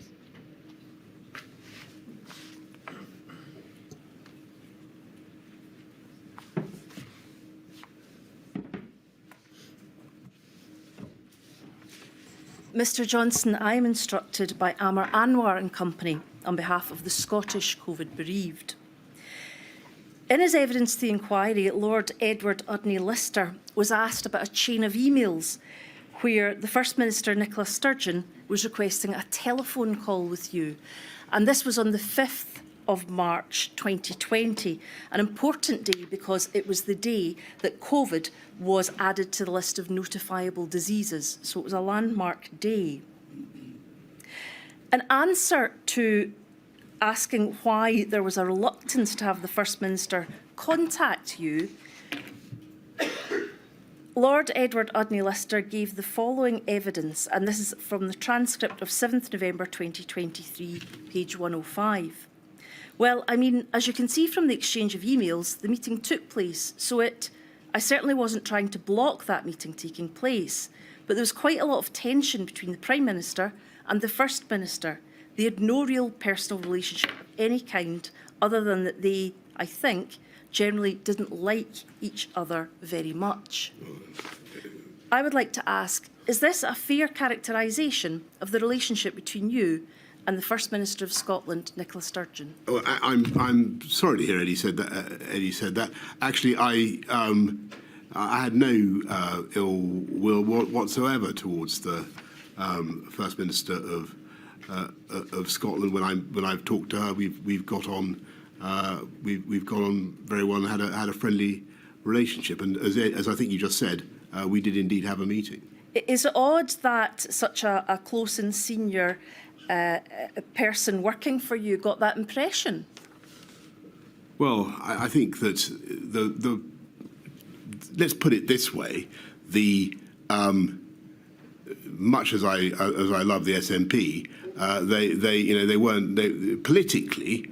There was a certain amount of toing and froing between the SNP and me as the Prime Minister. I wouldn't like to produce everything that they've said about me over the years. But let's just focus on these particular questions. You say you had plenty of opportunity to meet the leaders of the devolved administration, but as my learned friend, one of my learned friends has already pointed out to you, between May and October you hadn't.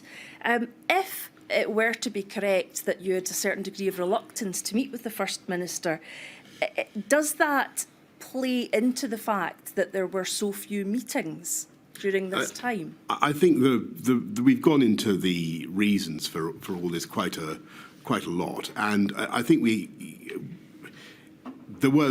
I think Nicola was at a Cobra that we had quite shortly thereafter. I remember a conversation, a long discussion involving us, and several discussions involving her at meetings throughout the pandemic, and genuinely my relations with her have always been friendly and professional.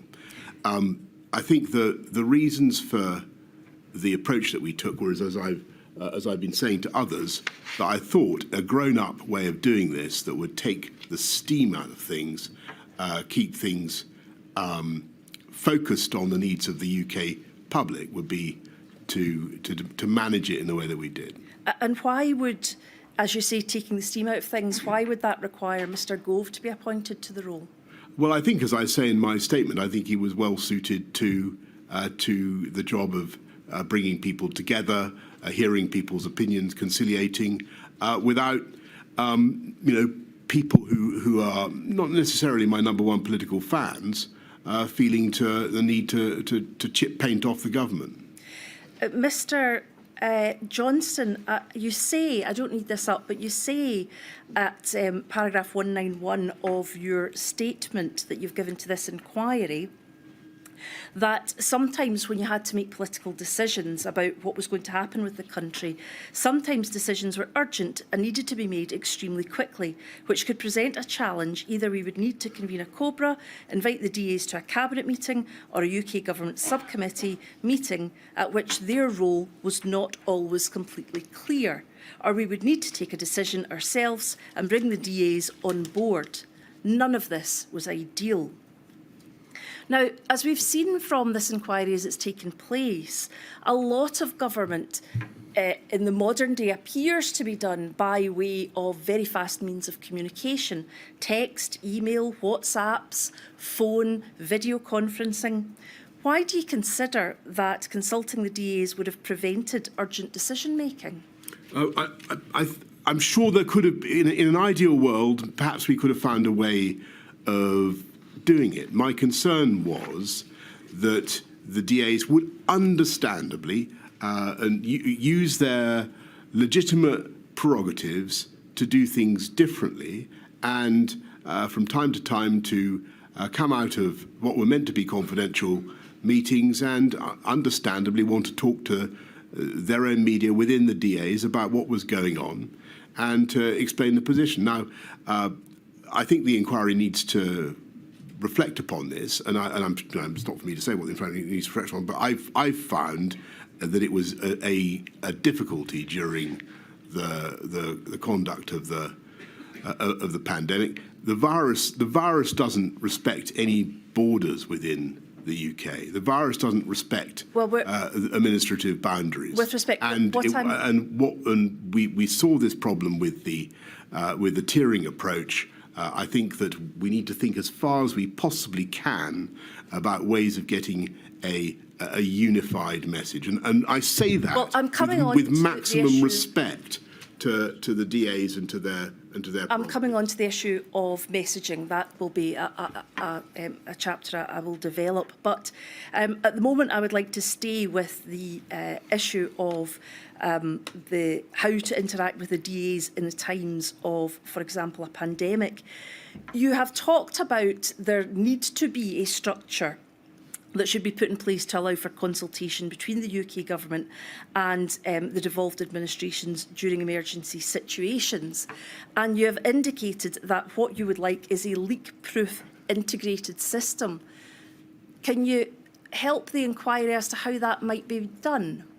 Not at present, no, because I think it's very difficult. And it may be that it's a contradiction in terms, but that's the ideal. It's certainly, I think, been said earlier in the inquiry that government leaks. It does. But what you don't typically have in government is a mixture of politicians who are by definition adversarial to each other and wanting to remove each other from office in the sense they belong to different parties. And but Mr. Johnson, that's one of the complexities that the pandemic threw up. The questions that were being discussed in these meetings weren't about that sort of thing. They were about dates and times and what should be used, whether we should use masks, or there wasn't a necessity or scope for that in those meetings. Well, I think what happened was that every topic rapidly became political because, of course, different constituencies in different parts of the country had different views about things, and that's the sad reality. I'm not saying this problem is insoluble. I'm just saying that within the time that we had available, it was hard to manage. I thought the best way to manage it, given the urgency, was to try to take the heat out of things, to get CDL to bring people together, to explain and to conciliate, and if necessary, I would come in and talk to people as much as I could. We've heard that, Mr Johnson. I wonder if I can have inquiry number 000136751 up, please. This is an email from Imran Shafi to Chris Whitty, and it relates to a meeting on the 14th of March. There was a meeting on the 14th of March involving yourself, the Secretary of State for Health and Social Care, CLD, the CMO, the CSA and other senior officials.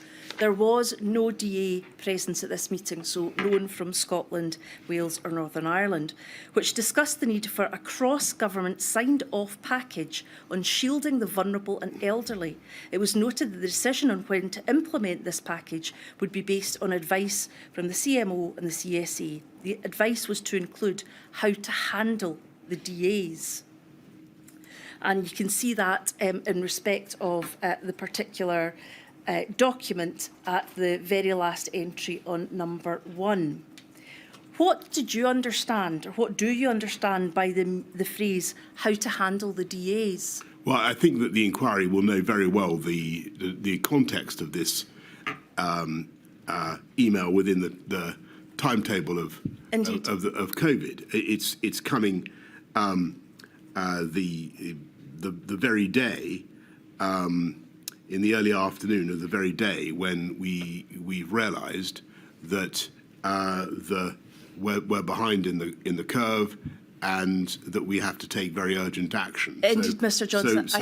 So what this email reflects is the view of my private secretary Imran, that we've got to get onto the DAs as fast as possible. Well, what is meant how to handle the DAs? I mean, you say it's his view, but you were there at the meeting, and this meeting concluded with action points, and it's the first action point. Well, the question would have been who to ring, how to set the ball rolling, how to bring people together. Earlier on in your evidence yesterday, you were asked about mass gatherings. And I think it would be fair to say that broadly you accepted that it had been the wrong call to allow mass gatherings to go ahead. Is that correct? Well, I think what I said was that the advice on mass gatherings was that it was paradoxical in the sense that it was counterintuitive, because the scientific advice was that they were banning mass gatherings could be worse because you would drive people into smaller locations, pubs and so on, where the transmission would be even higher. That was the logic. I think Mr Whitty described it as, in a sense, technically correct, but logically incoherent to the general public. I think that it was put to me that it was logically coherent in the sense that we wanted to reduce we wanted to do what we could to reduce transmission, and it was put to me that banning mass gatherings itself would not really help because for the reason I've given. Can I have the document inquiry number 000129230? This is a WhatsApp message with yourself dated 11/3, 2020.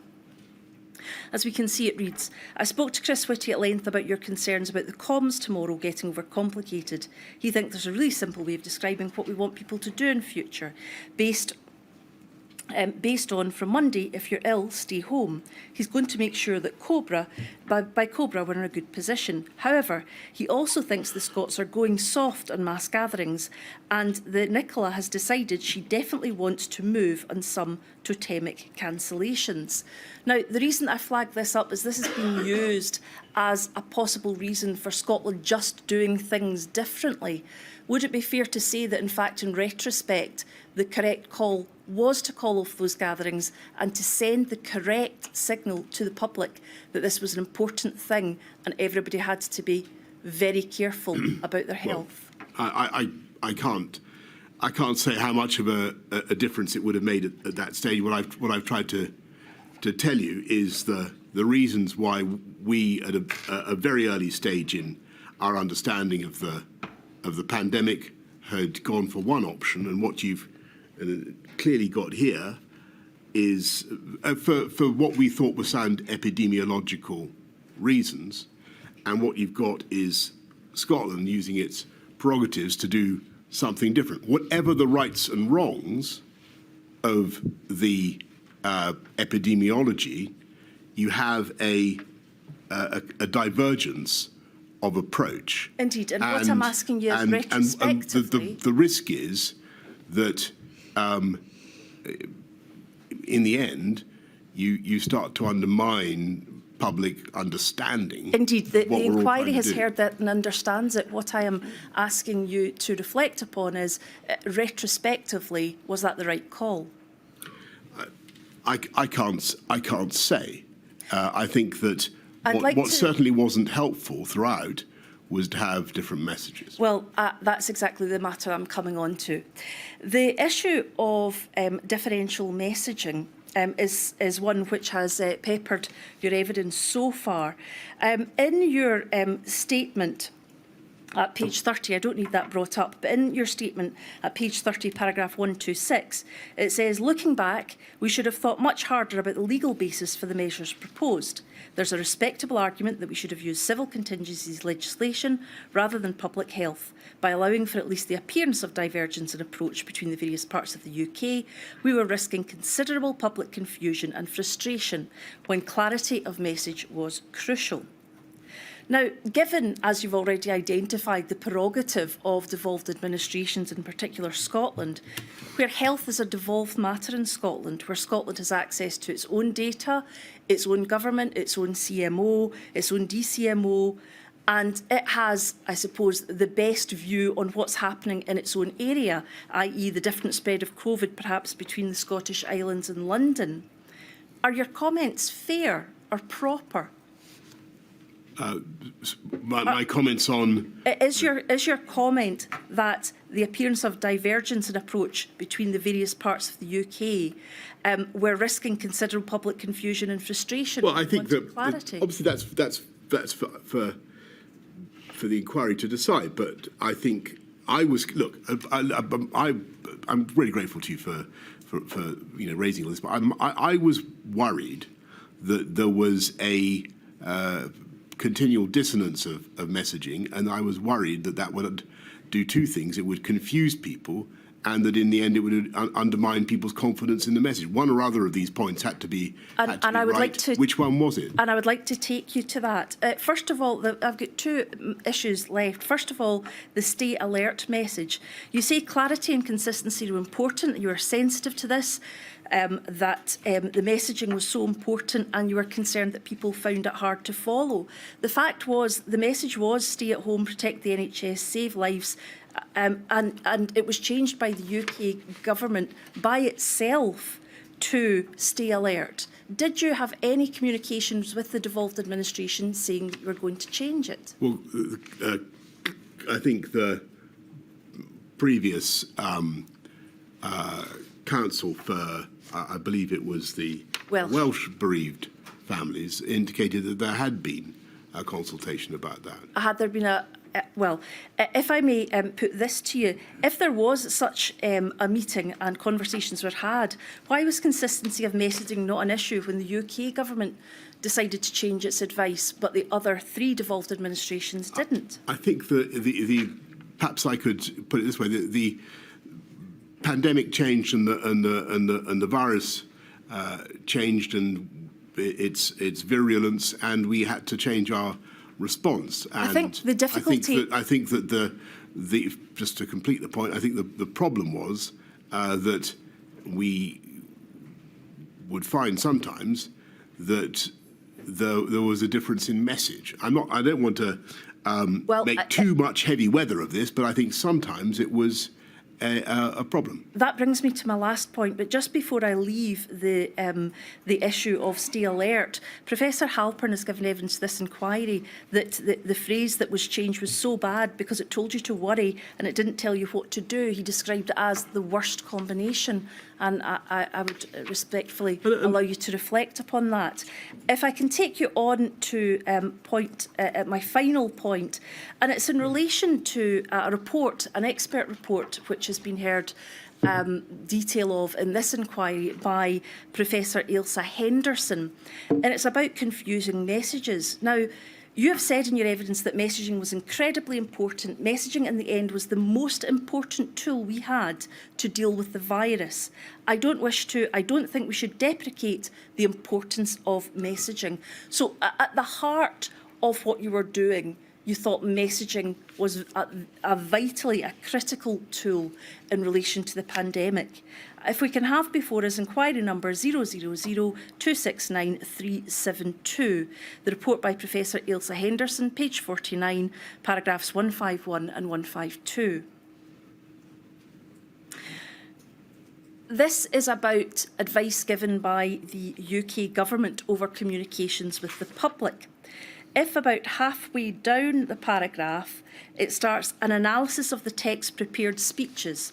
An analysis of the text prepared speeches throughout 2020 shows that those speaking on behalf of the UK government did an incomplete job of outlining the territorial scope of their data, information or guidance.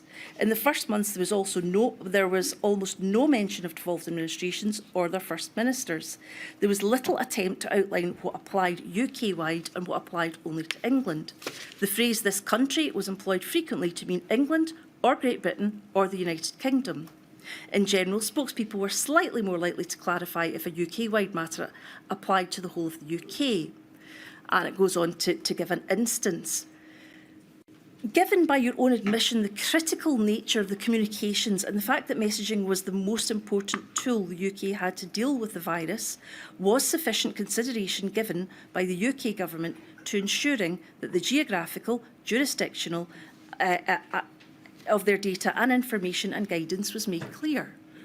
Well, I did my level best during the press conferences to try to make clear where the restrictions applied to. And I remember several times saying that they applied only in England and trying to restrict what we were saying. But I think well, Mr. Johnson, I have one example. You can't blame ministers for talking about this country or when that's common parlance. And if I may say, that ministers are talking on behalf of the UK government to all the people that they are getting it. So if they say this country, it has to be made clear which country it refers to. For example, we're all one country. For example, on the 23rd of June 2020, you clarified that measures applied to England only, and that's the one occasion it appears that it's been highlighted, and then set out rules to follow for the British public.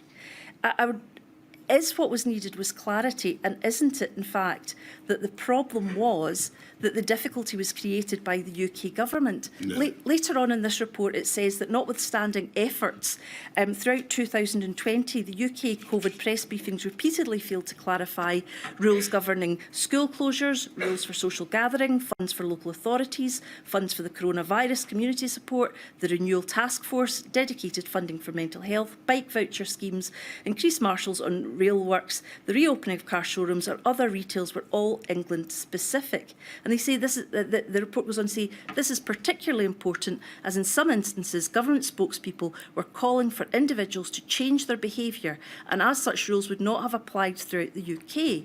Indeed, it was advice about rules rather than data that suffered from a particular lack of clarity.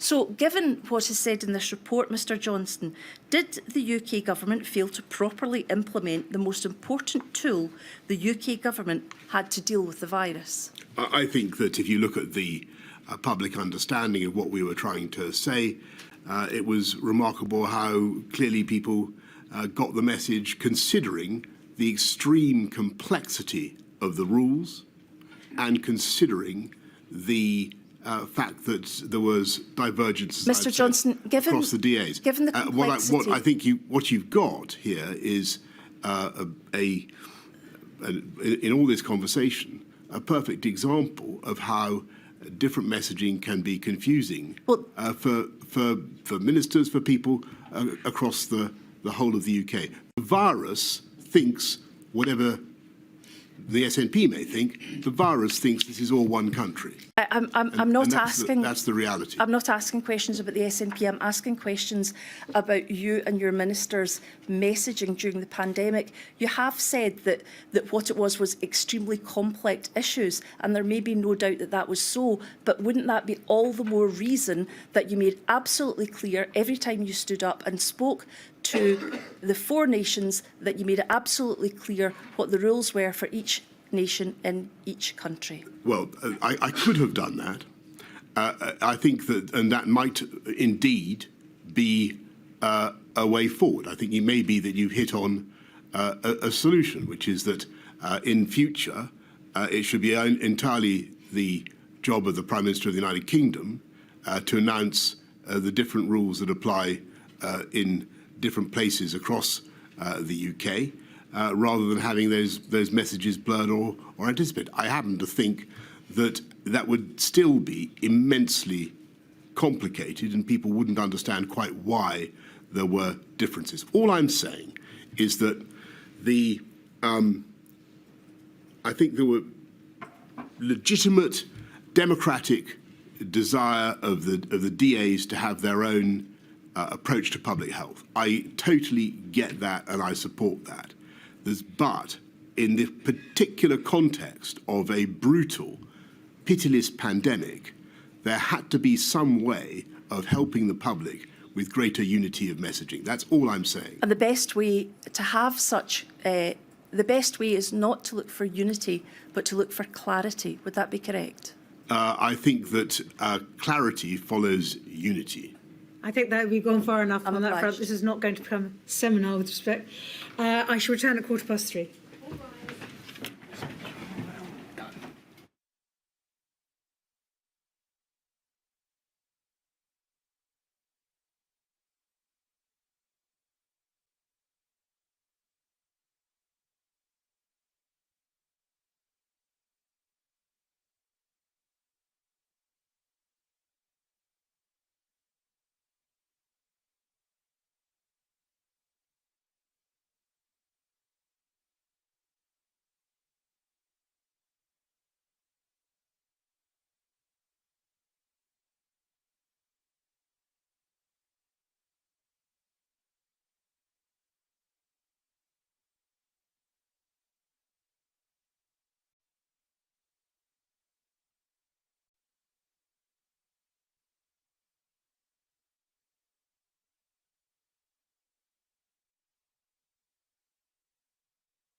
Mr Thomas.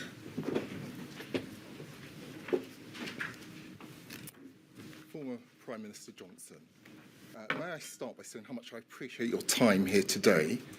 Let me introduce myself. I'm Leslie Thomas and I'm representing FEMHO, the Federation of Ethnic Minority Healthcare Organisations. Now, I want to see what we can agree on. Can we agree that it's important to acknowledge the collective sacrifice and dedication of healthcare workers, especially those from diverse ethnic backgrounds? Can we agree on that? I certainly think it's crucial to acknowledge the sacrifice of healthcare workers in the UK everywhere. Thank you. Absolutely. Thank you. And we know that they tirelessly put their lives on the line during the pandemic. You remember, don't you, the nationwide applause every Thursday at 8 p.m. Jess, do you remember that? I do. Yeah. And indeed, you yourself owe them a debt in relation to when you were hospitalised and ill. We can agree on that. I certainly do. And they put themselves in the front line of danger. And in many cases, and particularly, sadly, those from ethnic minority backgrounds paid a terrible price. They did. They paid a terrible price. So it's in this context that FEMHO seeks insights into various aspects and understands the challenges faced by ethnic minority healthcare workers and communities during this unprecedented time. Now, let me start. I've only got a handful of topics. Let me start with my first topic.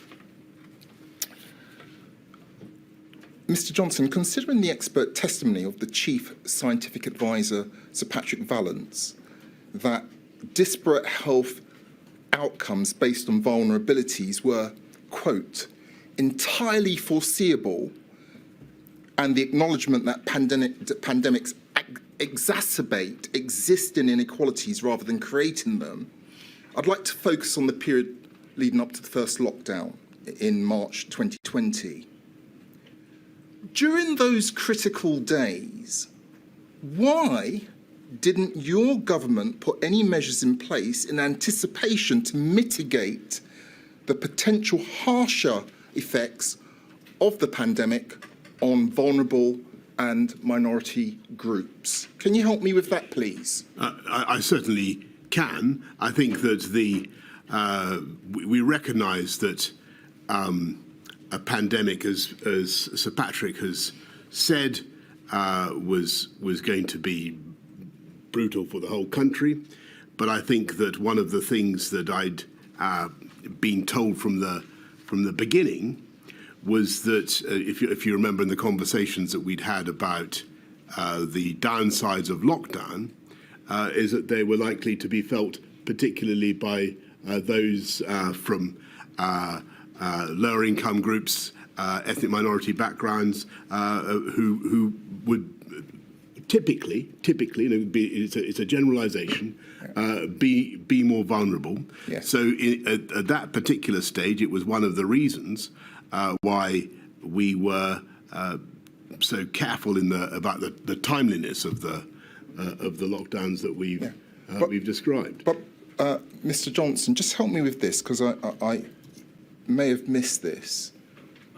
Bearing in mind that these, as you've just said, were anticipated in low-income groups, ethnic minorities, tell me, what were the measures that your government put in place to protect these groups? So I've described the disparate impacts of MPIs and lockdowns and the way that affected policy.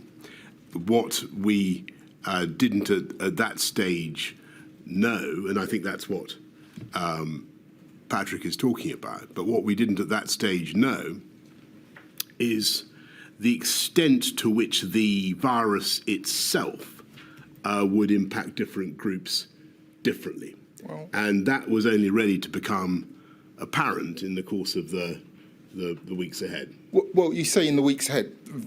Very early on, it became apparent. The first 10 doctors who died were from ethnic minority backgrounds. The first 10 doctors were doctors of colour, Mr. Johnson. You knew that, right? And that is correct. And sorry, can I just clarify? You knew that. Well, let me say what I knew. I knew that from the, and I think I'm right in saying that of the victims in the NHS staff, I think I may have got the figure wrong, but I think it's something like 60% in the first year were from ethnic minority backgrounds. Yeah. I may be wrong about that, but it's something of that order. It was falling disproportionately on BAME staff, and we did spot that very early on. I was very worried about it, and I tried to find out why as fast as we could. Yeah, Mr. Johnson, just so we're clear, I'm not for one moment suggesting that you didn't try to find out why. What my question was aimed at is what you did, what measures, protective measures, did you put in place to protect these vulnerable groups? That was my question. But let me move on, because time is short. Let me move on to topic. Well, so we put in all sorts. It would be fair to say until we'd established the chain of causation and what was going on, it was difficult to put in specific measures for specific groups. But clearly we needed to do more to protect NHS frontline staff, and they made a huge and tragic sacrifice. Yeah, well, we can agree on that. Let's move on to my second topic. In your witness statement, you acknowledge that there was a vast underestimation of the risks related to disparities in health outcomes, and you state at paragraph 46. You state this at paragraph 46. Now, considering this acknowledgement, what were the specific factors or considerations that contributed to this underestimation in the context of disparities in health outcomes, particularly those based on ethnicity? I think that to begin with, we were looking at the data as it started to come in. It was heartbreaking, and we were uncertain as to the cause. And the question, bluntly, was whether there was whether there were medical reasons or whether there were, as it were, occupational reasons for the greater suffering. And I think it took us a while to try to get to the answer. I mean, we tried to get the answer quite quickly, but a great deal of work was done on that subject. The answer, as I'm sure you, of course, know, is that it appears that there isn't any medical grounds. What it I'm afraid tragically was fantastic NHS staff from ethnic minority backgrounds in the front line dealing with patients and being exposed to the virus. Well, it was more. Sorry, forgive me, Mr. Johnson. That's what it seems to me to have been. Well, forgive me, Mr. Johnson. It's more than that. We had your former Health Secretary, Mr. Hancock, sitting where you were sitting, I believe last Friday, and he agreed with me, and I'm sure you will agree with me, that we can also agree that part of the disproportionate impact on the Black, Asian and minority ethnic communities, including healthcare workers, was as a result of institutional racism within the NHS and within the system. Can we agree on that? I'm not certain. I'm afraid to say that I've seen evidence to support that. Well, I'd be.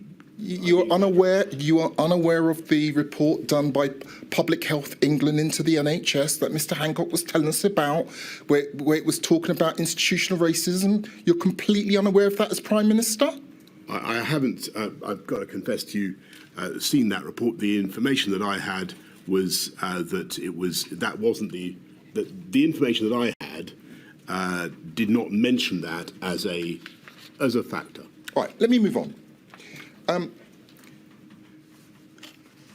Mr. Johnson, the June 2020 Public Health England report has been cited as a pivotal moment in the understanding and addressing the disparities in risks and outcomes relating to the COVID pandemic. Would you consider this report to be your first substantive opportunity for engagement on this crucial issue? So on which issue? I'll repeat the question. On the issue of addressing disparities and risks and outcomes related to the COVID-19 virus. Right. Well, what we did was to try to make sure that everybody had the best possible protection and to do whatever we could to stop infection of those particularly black, Asian and minority ethnic groups who were in the front line of the fight against COVID. And, right. So, Mr. Johnson, and sometimes, tragically, we didn't have PPE that was good enough, but we made a huge effort to equip our country with what was necessary. Sometimes you didn't have PPE. There was an issue at times, was there not, in relation to PPE not being culturally appropriate? You know, people with beards, religious outfits, things like that. Were you aware of that? That wasn't escalated to me. I was concerned that everybody should have the best possible protection. Let me move on. Can you share with us your reflections on how the findings of this report influence subsequent actions and policies aimed at mitigating these disparities? I think that what we wanted to do was to make sure that the incredible frontline staff of the NHS had greater protection, above all, by being less overworked. And one of the things that the pandemic was a terrible time, but one of the things that we did was not only to embark on a program of big program of hospital building, but recruiting 50,000 more nurses. And I think we're well on the way to, or the subsequent government is well on the way to achieving that now. And if you're a nurse or a frontline worker, then clearly one of the best ways to mitigate the risk that you face and the disproportionate risk that you face as a black, Asian, and minority ethnic frontline care worker is having an extra pair of hands to help you. And that was one of the key objectives of the program. And it's a very large program. There are plenty of other things that the NHS now has, I believe, or certainly did when I was Prime Minister, more people in it than it's ever had in Mr. Johnson. Forgive me. Thank you. They have limited time, Mr. Johnson. So I'm not trying to talk I'm you sure out. you're not trying to talk me down the clock. I wouldn't dream of that. You wouldn't dream of that, would you, Mr. Johnson? I wouldn't. No. Right. I've two more topics and I've finished.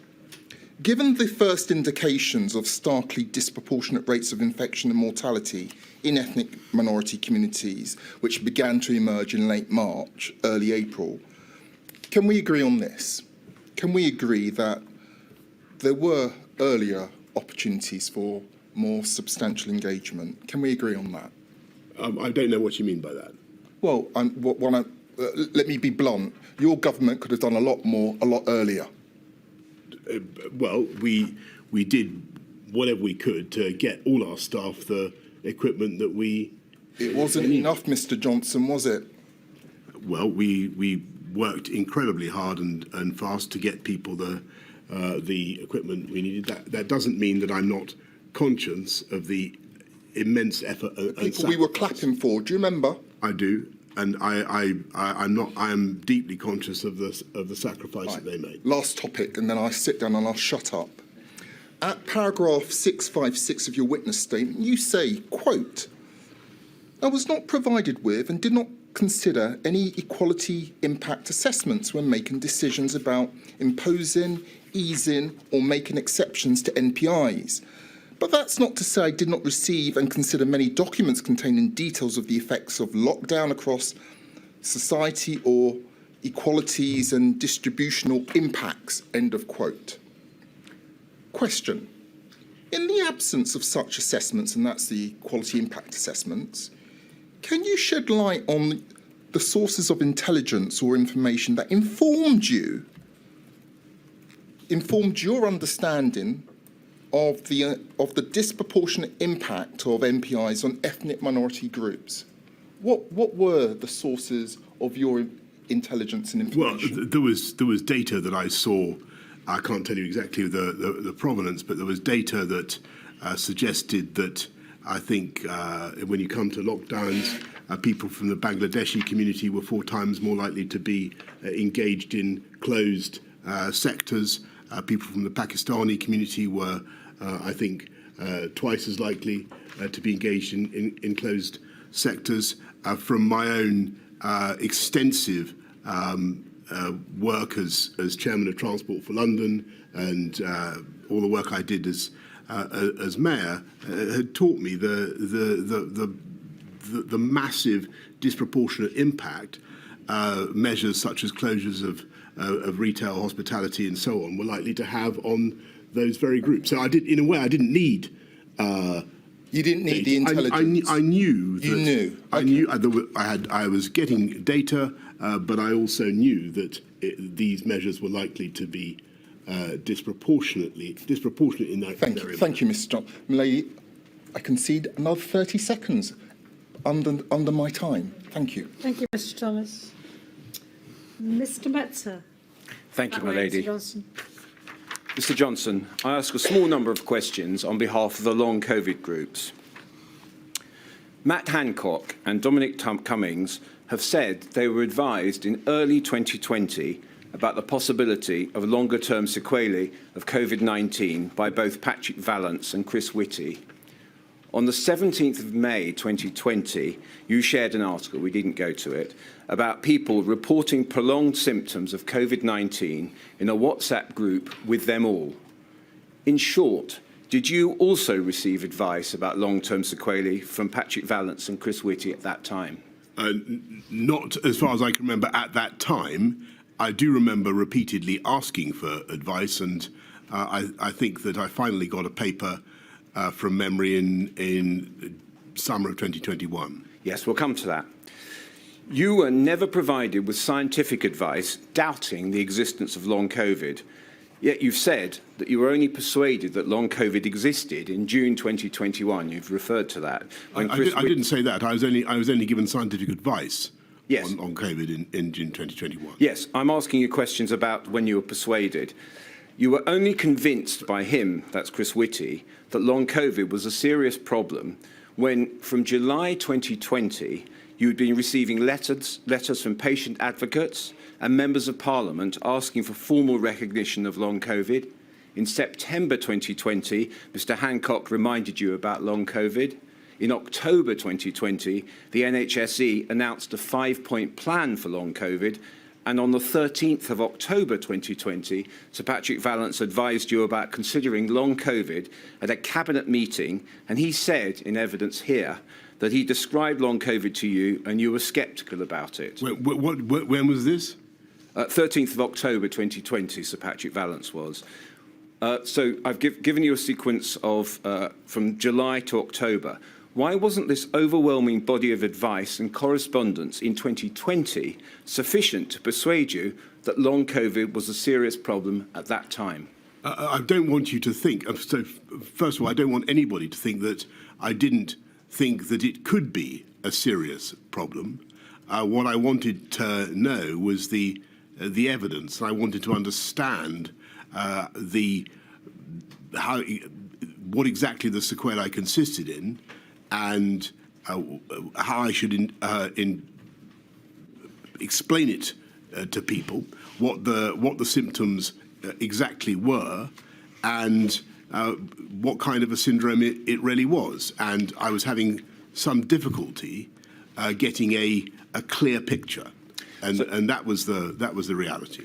So this is a question, it appears, in relation to formal advice, written advice, but the box grid of October 2020, and we needn't go to it, 251910, that you scored bollocks on, was referring to the first NIHR report into long COVID, a research paper that had already been published on long COVID by that time. It laid out symptomatology on long COVID. If you wanted advice, why didn't you simply ask for that report to be provided to you? I did ask for the evidence, and I did ask for reports to be provided, and eventually one was provided. I think that I think there's a slight conceptual. First of all, I wish to again to recognise the hurt that those words must have caused to people suffering from long COVID and the very real suffering that they endure. And but when I referred to Gulf War syndrome, I was making I think a reasonable question, and I'm sure you wouldn't say that everybody suffering from Gulf War syndrome is mistaken. Mr. Johnson, I don't want to be developed about Gulf War syndrome. I just want to ask you, do you agree you never asked for the NIHR report to be provided to you? I certainly asked for a report to be provided for me into long COVID, and it was eventually provided, but much later on. Yes, so not that report. Do you agree? Yes. Thank you.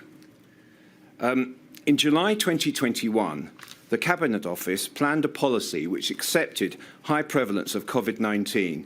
It noted that the strategy was to continue to live with COVID without restrictions. One risk was noted as high rates of long COVID. The autumn-winter plan of 2021-22, published in September 2021, emphasised building defences through pharmaceutical interventions, and for long COVID only acknowledged the need for treatment. There was no effective treatment for long COVID, as there were no pharmaceutical interventions to prevent its development, and you agree the best way to prevent long COVID is to prevent infection of COVID-19. Did the government choose to adopt a policy which you knew would result in a significant number of people, including young people, suffering from long COVID?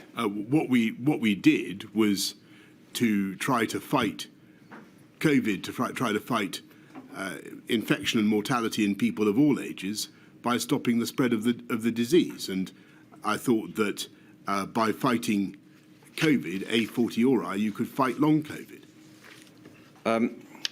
Yes, but you understand in relation to the decisions in relation to COVID and long COVID, they have different symptomatology.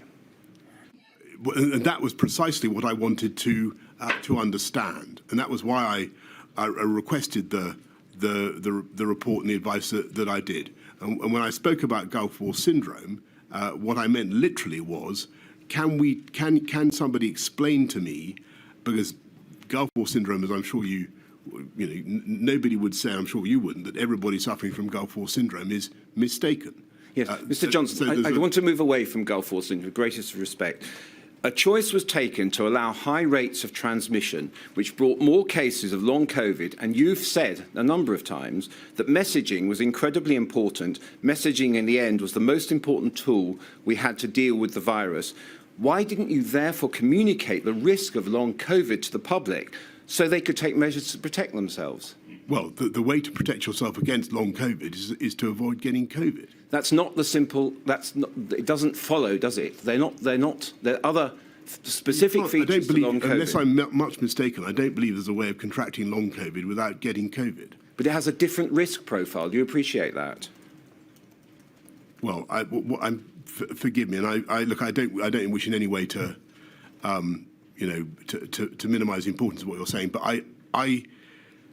I thought that the best way to fight the possibility of people having long-term sequelae from COVID was to stop them getting COVID in the first place. Yes. Do you accept there's an indiscriminate risk to all people, children and the young, which is a different risk profile specific to long COVID? Well, that was one of the things I was very interested to understand. I think that may very well be the case, but it is still also true, logically, that the best way to stop those individuals contracting COVID is to stop the spread of the disease, full stop. Yeah. So can I take from that people do need to know about long COVID specifically? They can suffer from prolonged symptoms of COVID-19, and that nothing specifically was done about the risk of long COVID. Do you accept that? Well, I don't accept that nothing was done about the risk of long COVID, because the government did everything that we could to stop the spread of COVID. Yes. Last question. Last topic. Yesterday, you said in your view, some people thought they may be suffering from long COVID, but there was in fact another cause. The NIHR report, summarised in the October 2020 box return, addressed those very concerns that, in quotes, the lack of recognition of the pattern of symptoms by the public and by healthcare services meant people frequently felt their experiences were not believed, and this left many of feeling isolated and alone in coping with their disease. And that's the same with Gulf War syndrome, by the way. Yes, I haven't asked the question yet. It concluded, did the report, that more recognition and more support was needed. Having come to accept, as you have now, that long COVID is a debilitating and disabling illness, causing almost 2 million adults and children to suffer, do you now recognise that your prolonged disbelief in long COVID contributed to the delay in recognising long COVID, led to unwell people not being believed, and has meant decisions were taken on releasing NPIs without consideration of long COVID? No, I don't think that. I think that if you look at what actually happened from a very early stage, we start investing in research into long COVID, and I think 50 million followed by another 75 million, and into trying to establish the exact pathology of the illness. But the decisions were taken on releasing NPIs without consideration of long COVID. Do you accept that? No, I think that there were going to be risks involved in releasing the NPIs. They were going to be basically the risk that the disease would spread. And that was the thing we wanted to fight. Yes. Thank you, Mr. Metzer. Can I just complete the question, please, my lady? It's the last question, I promise you. Do you accept that widespread transmission of the disease without public communications on the risk of long COVID and without other mitigation measures meant people could not take steps to protect themselves from long COVID? Do you accept that? No, I think that people were given plenty of advice to protect themselves from COVID, and as soon as we began to understand what long COVID was and its risks, we also publicised the risks of long COVID as well. Thank you, my lady. Thank you, Mr. Metzer. Mr. Mennell, you've moved. Trying to confuse me. Thank you, my lady. Good afternoon, Mr. Johnson. I ask questions on behalf of a number of children's rights organisations. Can I start by seeing if we can agree on two matters, which I hope are uncontroversial? Firstly, in March 2020, when schools were closed for most children, you believed that schools should only close as a last resort if necessary to save lives and protect the NHS. Is that right? I certainly believed that the closure of schools was a very, very damaging thing for kids. Particularly, as I said earlier on, for kids on lower incomes. And secondly, the reason that you believed that schools, I suggest, should only close as a last resort was that you recognized at that time, when we went into lockdown in March 2020, that school closures would have a devastating, lasting, harmful impact on many children, particularly vulnerable children, in terms of their development, their socialization, their educational attainment, their life chances, their physical health, and their psychological well-being. That's fair. We did recognise that. Now, given those answers, can we also agree that the primary problem in March 2020 was not the fact that schools were closed for most children to save lives and protect the NHS? The problem was that prior to schools being closed, there was no proper plan, there was no clearly established framework, there was no guidance for schools on remote education, and no arrangements for delivering face-to-face education to vulnerable children under the new social distancing restrictions. That was the problem, wasn't it, in March 2020?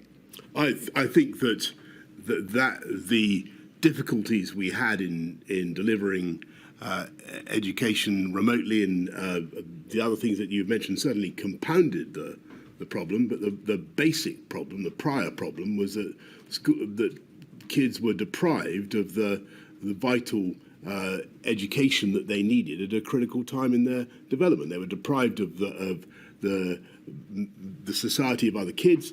They were unable to socialise. It was a terrible, terrible time, and the evidence is, as I'm sure you know, that this was felt most keenly by those on lower incomes, and they basically received about 30% less education than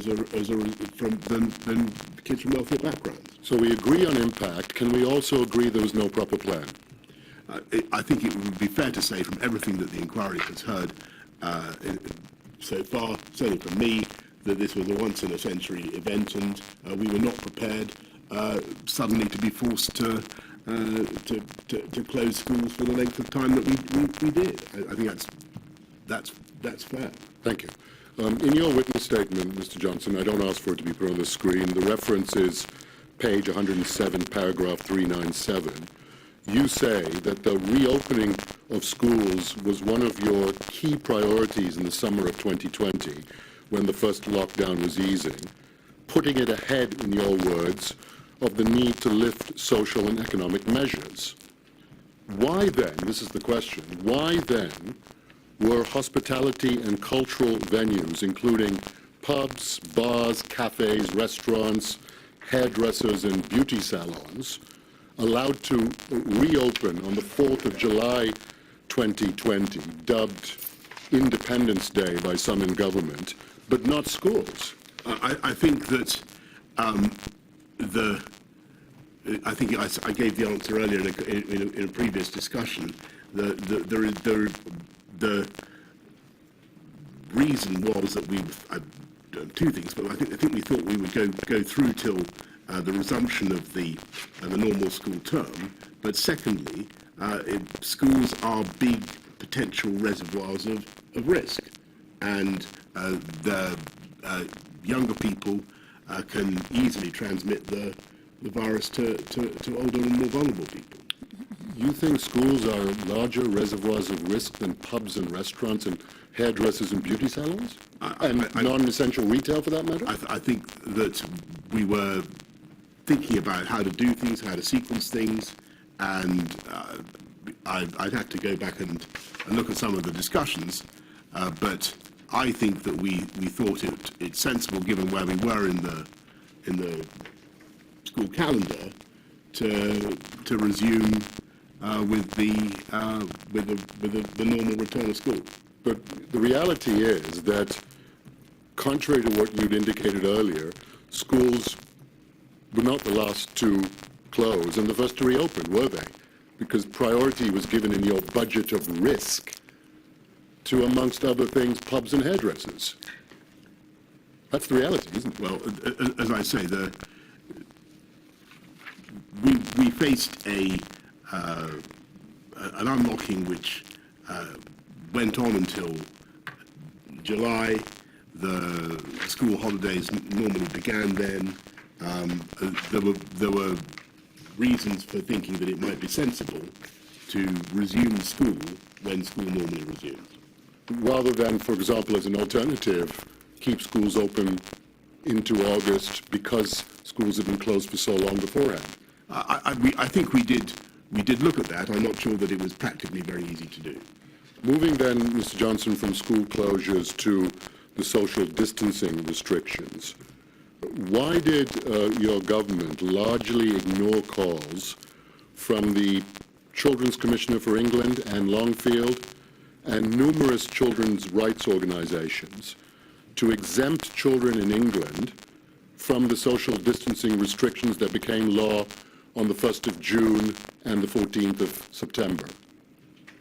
Why did we ignore calls to exempt them from social distancing? Yes. I would have to look back at the discussions and forgive me, but I think it would. My instinct is it would have been because we wanted to minimise the risk of transmission. Well, let me just remind you of what the position was. 1st of June, outdoor gatherings of up to 6 people from more than one household became law. 4th of July, so-called Independence Day, all outdoor restrictions lifted, except in Leicester. 14th of September, when numbers began to rise again, the so-called Rule of Six reintroduced at that stage. And so the position was that in England, children weren't exempted, but in Scotland and Wales, younger children were exempted from the social distancing restrictions, as I'm sure you're aware. Yes? And I think, well, that takes us back to the conversations we were having just now with the Council for the DAs, and I think in an ideal world we would be able to proceed as one epidemiological unit with one set of messages. Look, I hated all the restrictions that we had to place on schools, and I wanted to get them open, but we faced a really, really awful pandemic, and the judgment was that, this was one of the areas where the scientific emphasis changed, because it wasn't quite as clear back in March. But the judgment was, I remember, later on in 2020, that schools really did present a considerable addition to the budget of risk. Mr. Johnson, I moved on from schools to the social distancing restrictions. I thought you were talking about social distancing restrictions within schools. Not within schools. Oh, forgive me. Generally, okay? Sorry. And so just to be clear about this, just to remind you, the position was that in England, children under the age of 12, in other words, children who can't go out from their homes independently, were not exempt from the restrictions. They were not given, to use the government language, that freedom and independence that children in Scotland and Wales were. So I'm asking, why did England pursue a more draconian approach than Scotland and Wales, as far as younger children is concerned? Well, I think I'd refer you to what I said just a moment ago. I think that we were trying to reduce transmission, trying to reduce risk, but clearly there was a divergence between the various parts of the UK. I'm not certain in future whether we would want to do it that way. And just to be fair to you on this, so you know, the inquiry's not heard any scientific or medical evidence from either the CMO or the GCSA to the effect that what Scotland and Wales was doing was somehow dangerous and that the English approach was better, just so you understand the position. Now, opposition to the decision not to exempt younger children from the social distancing restrictions was not confined to the Children's Commissioner and children's rights organizations. Members of your own government and political party were expressing concerns about this. And I'd like to show you one particular WhatsApp exchange, if I may. The reference is 176785, page 24. And if you could indicate when you have that on your screen, it would be appreciated. If you have it now. And if we could turn to the 11th of October, please, the entry at 15:46:59. This is a WhatsApp exchange between Matt Hancock and Helen Whately, who, as you know, was Minister of State in the DHSC at the time. And Helen Whately says this: "Wish we could loosen on children under 12 on Rule of Six for Tier 1. And then sometime about an hour later she says, "It would make such a difference for families, and there isn't a robust rationale for it. Now is a really good chance to show we have listened. Lots of MPs were pushing on this during last week's debates." And Matt Hancock replies, "They don't want to go there on this." She asks, "Are we they?" And then this, from Matt Hancock, as in number 10, also on curfew, they don't want to shift an inch. In respect of that, first question, were you aware at this time This is October. Yeah, mid-October. So this is about a month after Scotland and Wales have exempted children from the Rule of Six. Were you aware at that time that Helen Whately and lots of MPs, to use her words, were calling for children to be exempt from the Rule of Six? Were you aware of it at the time? I just want to say how grateful I am to you for bringing this to my attention, because I hadn't clocked this. But it's a great example of kind of thinking and the kind of debate that was going on at a time when, as everybody knows, and we've been discussing this extensively this morning, the R was going up, and we were about to announce the tiered system. So the 11th of October, we're literally days away from having to ask the country to go back into parts of the country to go back into lockdown, and we are. So the last thing to explain why it might have been difficult for us to signal any kind of relaxation at that stage, to suddenly say that we were going to relax the rules on social distancing for kids, for young people, would have been a very, very peculiar signal to send out at the very moment when we were we were desperately trying to get the existing measures to work, and we were on the point of toughening them up. And so I think that probably answers the question. So I think what you're saying is that Matt Hancock was right when he said to Helen Whately in this WhatsApp exchange that number 10 doesn't want to shift an inch. That he's right about that, isn't he? I don't remember, to be frank, I don't remember a conversation about it, but I can see why we would have been reluctant at that stage, given what was going on in the pandemic. Finally, Mr. Johnson, I hope again this is uncontentious. Taking a global view of the position, although children had fewer health risks from COVID than adults, particularly older and more vulnerable adults, do you agree that children suffered disproportionately from the government's non-pharmaceutical interventions to contain the virus, both in the short and the long term? Taking an overall view of the pandemic. I absolutely do, and that's why we put a lot of money into CAMS, into children adult mental health services. That's why the government decided to have a big catch-up program, a big tutoring program, not as big perhaps as I would have loved to see, but I do think it was an important thing to do. And the short answer is yes, I do think that the educational detriment was a huge consideration. The loss of life chances for young people has to be put in the scales when you're making these appalling choices, as you say, about MPIs, and kids were very much in our minds. But the priority was to save life. Ms. Johnson, much as I'd like to challenge you on the nature of the government response, the inquiry has understandably decided that that is a matter to be properly explored in 2025 in a separate module. So I don't accept what you just said, in particular in relation to the catch-up program, but I'm going to have to deal with that on another occasion. Do you understand?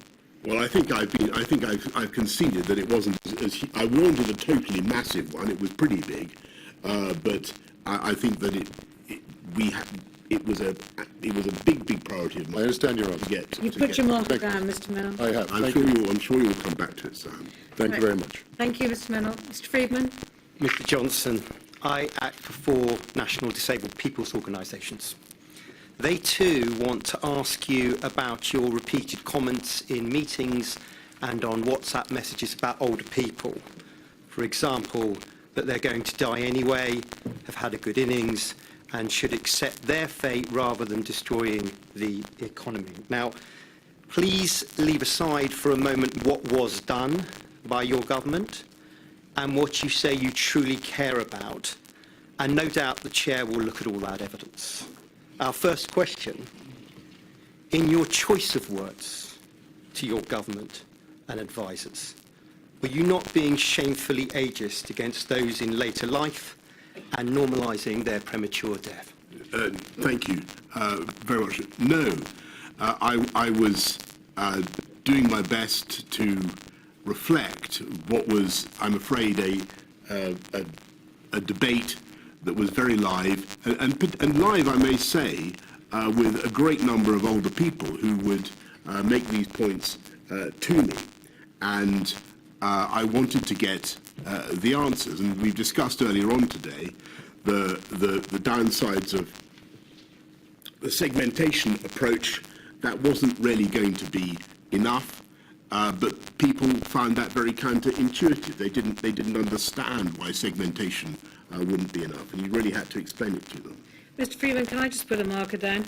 I did not give permission for you to ask the question shamefully ageist, just so that people understand.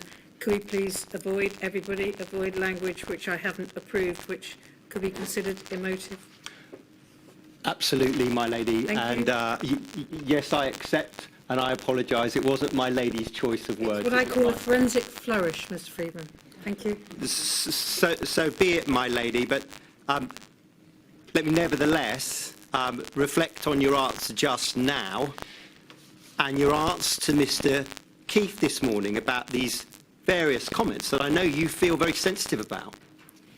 I just want to paraphrase what we understood to be your answer. As the layperson in the room, I, as the Prime Minister, who had to take the ultimate decision, was voicing these ideas about older people to deal with counter-arguments out there in the public domain that only the elderly should be shielded. No, not only the elderly. Sorry, forgive me. Yes. No, so from the beginning, we had a massive programme of shielding for the vulnerable, as you know. It went from about 1.3, 1.5 to about, ultimately about 2.5 million people, some of whom were shielding for an incredibly long time. And it was a miserable, lonely business. Given all the detriments that people endured, the inability to get the medical health care that they might need, all the downsides of that, it was, I think, reasonable to think about other approaches and whether the continued lockdowns were effective. Yes, of course, Mr. Johnson. But in the end, we had no alternative. Of course, Mr. Johnson, but forgive me for interrupting you, but I've got to take you back to these comments, however one puts them emotively or otherwise. Once we get into August and September, and these comments mostly made in October, you've had those discussions about how a more dedicated form of segregation for the elderly and their households is not going to work, essentially because the virus will break out of the shielding system. And you're taken to the WhatsApp messages by Mr. Keith. So how does your answer to counsel to the inquiry this morning and to me just now about you putting arguments for only older people being segregated in some form of super shielding therefore have anything to do with your repeated assertions that old people are going to die anyway, that they've had a good innings and we should not sacrifice the economy because of them? So what I'm trying to put to the scientific opinion is the I want to understand first of all who the potential victims of COVID are at that particular moment, and as everybody knows, it's people of all ages, and I've seen it for myself, because I've seen some figures, I think, for the average or the median age of COVID victims. I'm trying to understand what alternatives we have, and I'm reflecting a widespread view that there must be some twin track strategy. There must be some way in which we can somehow avoid this damage to the entire economy and society, whilst looking after the interests of the elderly. And what I'm trying to get from the the scientists is, and from everybody in the room is, well, what is the answer to this? And the answer is, as everybody knows, that there is no alternative approach. There is no way of sequestering the elderly population or the vulnerable sufficiently, and they will die tragically in great numbers when the R gets uncontrollable. Well, let me then ask you about your knowledge and your words around the broader population of disabled people that were dying. Did you know then, as of autumn of 2020, that COVID posed risk to a wide range of disabled people of all ages, and in that I include people with learning disability, people with Down syndrome, and the like? Yes, we certainly knew that people with a huge variety of syndromes were particularly vulnerable, and that's why we had a shielding scheme. Well, that being the case, we do not find you repeatedly raising at this juncture with your government and your senior advisors in WhatsApps and notes and meetings about that problem, in a sense leading from the front with words and actions to let your government know in no uncertain terms that disabled people's lives are worth living. Why is that? Well, actually, that's not true. What we did was to try to stop the spread of the virus and to protect those who were shielding and vulnerable from a breakout. Well, lastly, and standing back, my lady, if I may, and it does follow from what's been said.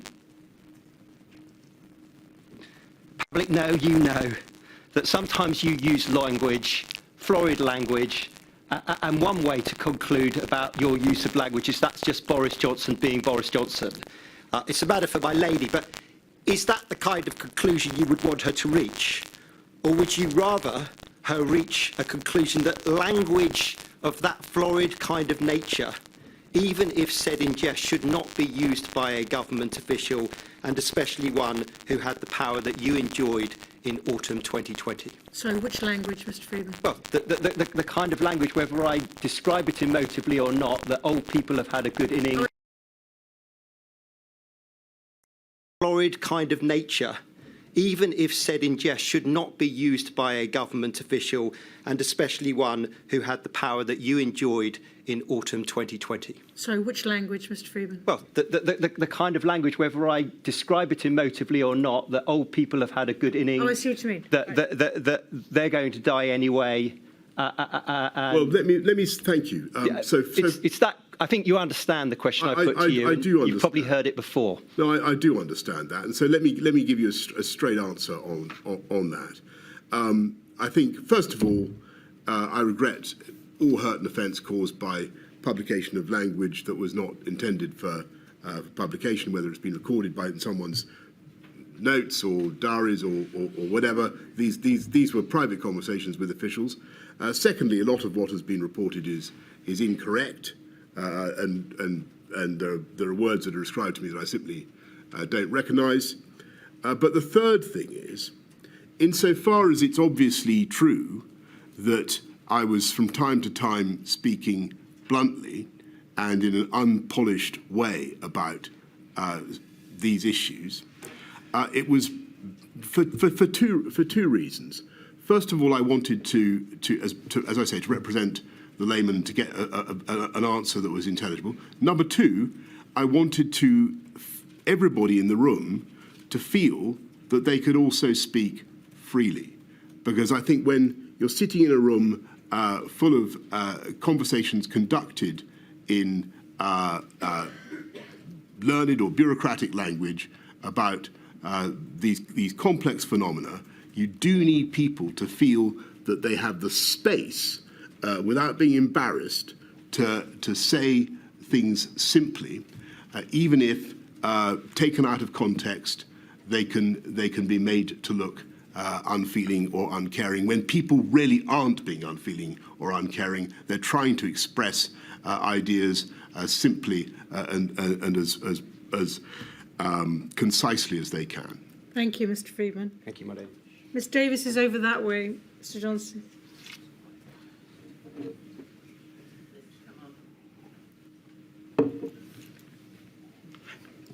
Can you see and hear me? Yes, I can. Johnson, yes, thank you. I ask questions on behalf of Southall Black Sisters and Solace Women's Aid, who, as you will know, are part of the violence against women and Yes, girls sector. yes. And so my two topics are on domestic abuse, Yes. which is something that you told us yesterday you were personally very alive to that issue. Yes.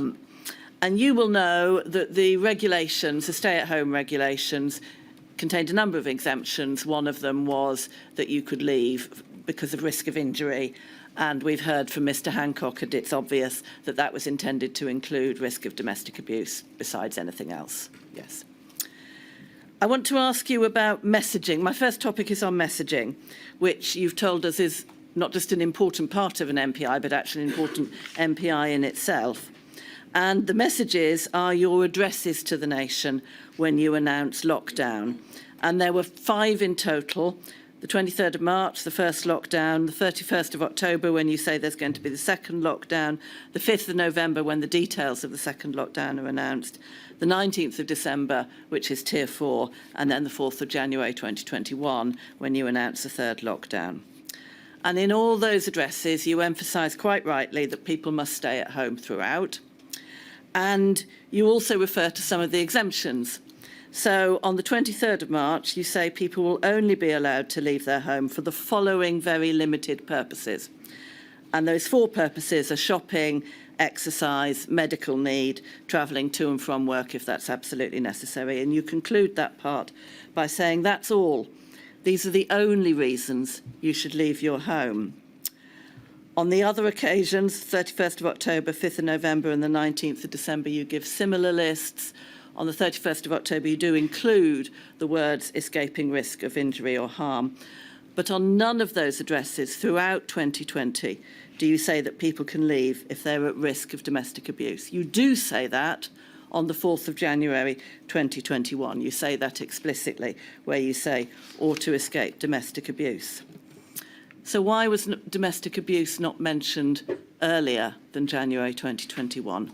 Thank you. I think that you're making a very good point, and I think in retrospect, we should have given consideration to mentioning that issue explicitly earlier. That didn't mean we were silent or inattentive to the problem. We put money into helplines almost immediately. I think in April we set up the Ask for Annie scheme. I think we as you know, there was a so people could go. So people, under the rules, people could go out to the chemist, for instance. Well, I'm going to stop because I will probably come on to that, and I'm interested in messaging for the moment. Would you say that the failure to mention it, which you've just acknowledged in hindsight, was an error, is compounded by that phrase of the 23rd of March, saying that's all, these are the only reasons you should leave your home? Well, I think that I hope that people would have understood that to report a criminal offence was also a reason to leave your home. But clearly, it was something we should have made explicit. Mm. And in her evidence to the inquiry, Dame Priti Patel, your Home Secretary at the time, said that she and her department had raised the need with Downing Street to refer to domestic abuse amongst the exemptions. So why did you or your team not respond to those representations sooner than January 2021? I don't remember her raising that with me. My second topic is about the hidden harms, which is, I think, what you were referring to a moment ago when I stopped you. And you say at paragraph 542 of your statement, we'd learnt many lessons from the first lockdown. We considered such things as the hidden harms, like increased domestic abuse and child abuse, and we wanted to ensure it was essential that services supporting women and children remained available and steps were taken to tackle these crimes. So that's post-first lockdown, learning lessons, and of course there was a Hidden Harms Summit in May 2020 as we're beginning to come out of the first lockdown. In fact, during second and third lockdown, the same thing happened with domestic abuse as it happened with the first lockdown. Rates of domestic abuse increased during lockdown.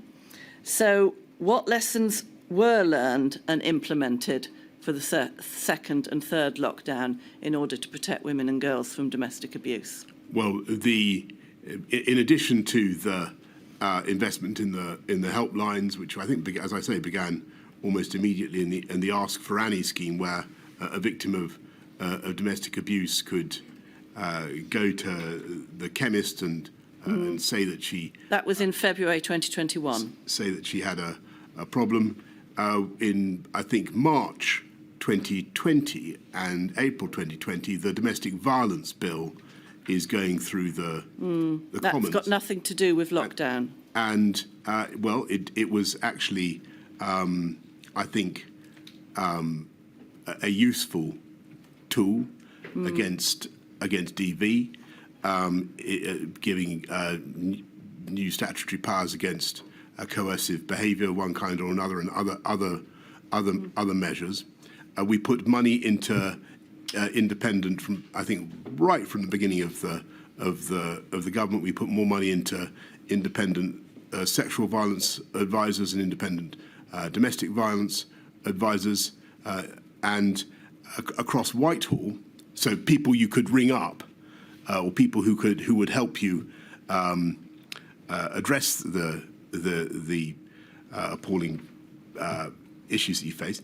But what we also did across Whitehall was to try to solve what, in my view, is still a chronic problem, which is the inability of the criminal justice system to deal with crimes of rape, domestic violence, sexual violence of all kinds, and to get enough prosecutions. Right. So the government as a whole was working a great deal on this issue, and specifically trying to address the needs of women in lockdown. The domestic abuse bill received royal assent in April 2021 and Correct. started to come into force in July 2021.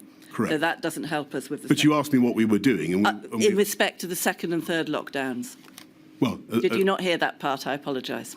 Well, as I said, we put money into helplines almost immediately, and did our best to encourage people to come forward.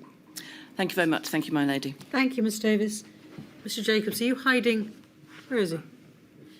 At the back this time. Oh, he's usually over there. So, yes, Mr Jacobs. Mr Johnson, I ask questions on behalf of the Trades Union Congress, OK? My first topic for you is on the approach that you engendered in your government as to consultation with key partners, such as unions. And I'm going to ask you about a meeting in July 2021. You will recall, I'm sure, that at that time there was discussion about return to workplaces, and the unions that I act for were calling for various measures to advance workplace safety. If we have on screen 273901 and page 478, we will see a note from Sir Patrick of a meeting on the 2nd of July 2021. And towards the middle of that entry, you'll see some quotations attributed to you, Mr Johnson. Are we going to encourage people to wear masks? Are we going to continue this bollocks, he says, wants everyone back at work. Quote, we can't have the bollocks of consulting with employees and trade unions. They need to all come back to work. All the malingering work-shy people, says how much of civil service is back. Mr Johnson, was it wrong for you as the Prime Minister to set such a dismissive approach towards consultation with unions? I don't believe that we would ignore the interests of working people at any stage. And I think that the difficulty that we faced was the colossal damage to the interests of people on, particularly on people on lower incomes, of continuing with lockdowns. And Mr. Johnson, I was very keen to get people back if we possibly could. I understand you're keen for people and to work. If you look at No, I'm sorry, Mr Johnson. I'm going to put my question again. I'm asking you specifically about the approach you engendered in your government towards consultation with unions. A Prime Minister who says we can't have the bollocks of consulting with employees and trade unions is setting a dismissive approach. Surely you agree with that, Mr. Johnson? Well, I not necessarily. I think what I didn't want to see was this is July 2021. We've vaccinated a huge proportion of the population. I think by July, well over 50%, faster than any other European country. I'm determined to get people back to work if I possibly can. I think that by the superhuman exertions of the vaccine rollout programme, we've put ourselves in a very good position to stage a strong bounce back from COVID. It is vital that we take advantage of the sacrifices that we've made, both in lockdowns and in rolling out the vaccines. I want to Mr. see, Johnson, I want to see people do any back of in those work. do any of those matters sensibly mean that you don't consult openly with key partners such as trade unions? Well, I don't. I'm nothing against consultation. What I didn't want to see was a drag anchor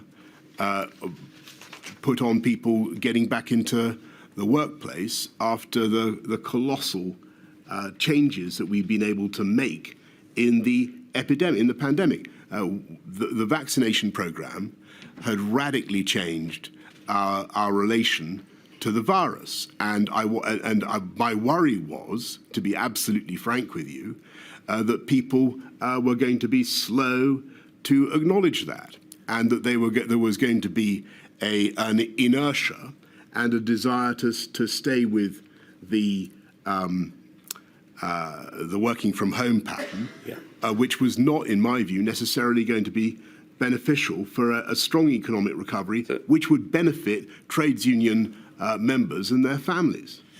If we move, Mr. Johnson, from the slightly more general to the more specific, an issue on which you may recall a similar difference of view between unions, education unions in particular, and government, was on the issue of masks in schools. And in the summer of 2020, if you recall, education unions were generally advocating guidance requiring masks in schools. Government policy was permissive guidance in communal areas, and Scotland and the World Health Organization took a different approach. If we have on screen 283, 369 and page 41, we'll see a text message exchange between you and Dominic Cummings and Lee Kane. And at the very bottom, we see 25th of August, a message, a WhatsApp from you. You say, I'm on a train trying to make sense of our totally fucked up face mask policy. And then if we just hold that in our minds, Mr. Johnson, in terms of your assessment of the face mask policy in schools, if we go to 48313, page 53, we see some messages from the following day with Lee Kane again, Mr. Cummings again, and this time Mr. Case. And at the top, Mr. Cummings asks, in language with which we've become familiar, what's the true reason for the U-turn on masks? We just slow catching up. WHO and Scotland bounce. Gavin fucked up. PM dithering ? And then Simon Case, your soon-to-be Cabinet Secretary, offers an explanation. And point 5 is weeks ago, we recommended to PM that we create permissive guidance around masks because we could foresee it was going to be a drama in September. Gavin discussed it at a COVID committee meeting. Because at that stage it was unions pressing for masks, no science backup, Gavin was in no surrender mode and didn't want to give an inch to the unions, so said we should hold firm. PM gave him full support in this approach. And then in his conclusions, his third conclusion is, at every turn, PM backs bullshit, no surrender ideas from Hancock, Williams and Shapps, and then totally regrets it later.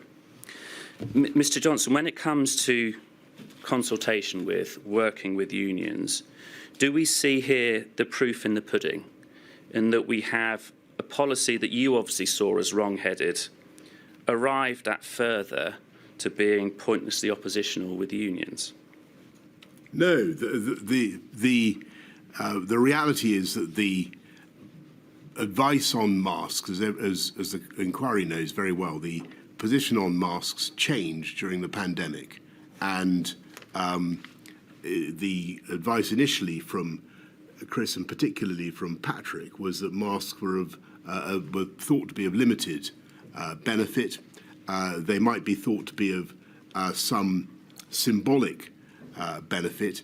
That changed as the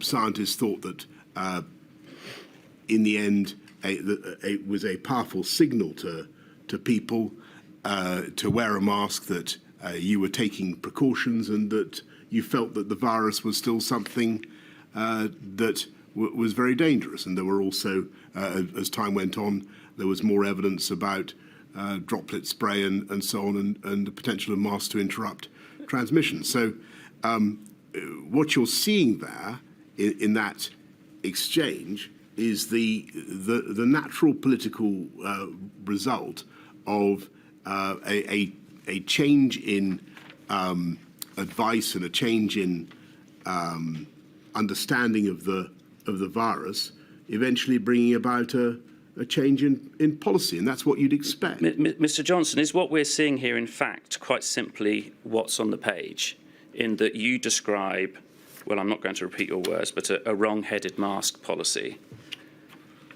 There's then an exchange with... Mr. Johnson, I mean, if you're going to dispute that, I will repeat it. Your phrase was totally... Mr. Jacobs, you're running out of time, so do you want to pursue this? I think you've got an answer. I think the adjective I used, which I won't repeat, was intended to convey my sense that a mask policy which had been in position one was going to have to change because of changing scientific advice and changing appreciation of the value of masks, and that was the reality. It was going to be politically difficult to execute, but we were going to have to do it. Mr. Johnson, I'll try and deal with my final and different topic very quickly. You've described your concern as to lockdown hitting the poorest. Do you think it's right to say that self-isolation also hit the poorest hardest?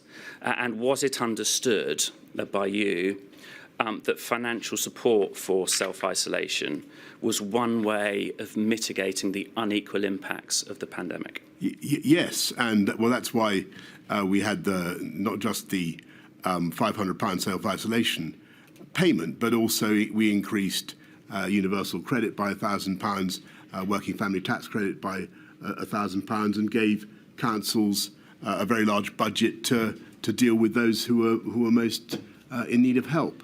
Finally, if that's the case, Mr. Johnson, why was it not until the end of September before that payment to which you refer was introduced? Because for the reasons I think that we discussed earlier, I was anxious. We'd spent a huge amount supporting the country already through the pandemic. I was anxious about some of the distorting effects of payments to isolate. We discussed the punitive approach, but eventually I thought, well, we better go with some more support as well, and we did. My lady, thank you. Thank you, Mr. Jacobs. Now, Mr. Stanton is hiding in that corner. I can see him. Mr. Johnson, he chose to sit over there, or was put over there, so don't worry, he's used to seeing a back, because we need you to face towards the microphone, Mr. Johnson. Sorry. I will. So if you address your answers to me, then. Thank you, my lady. Good afternoon, Mr. Johnson.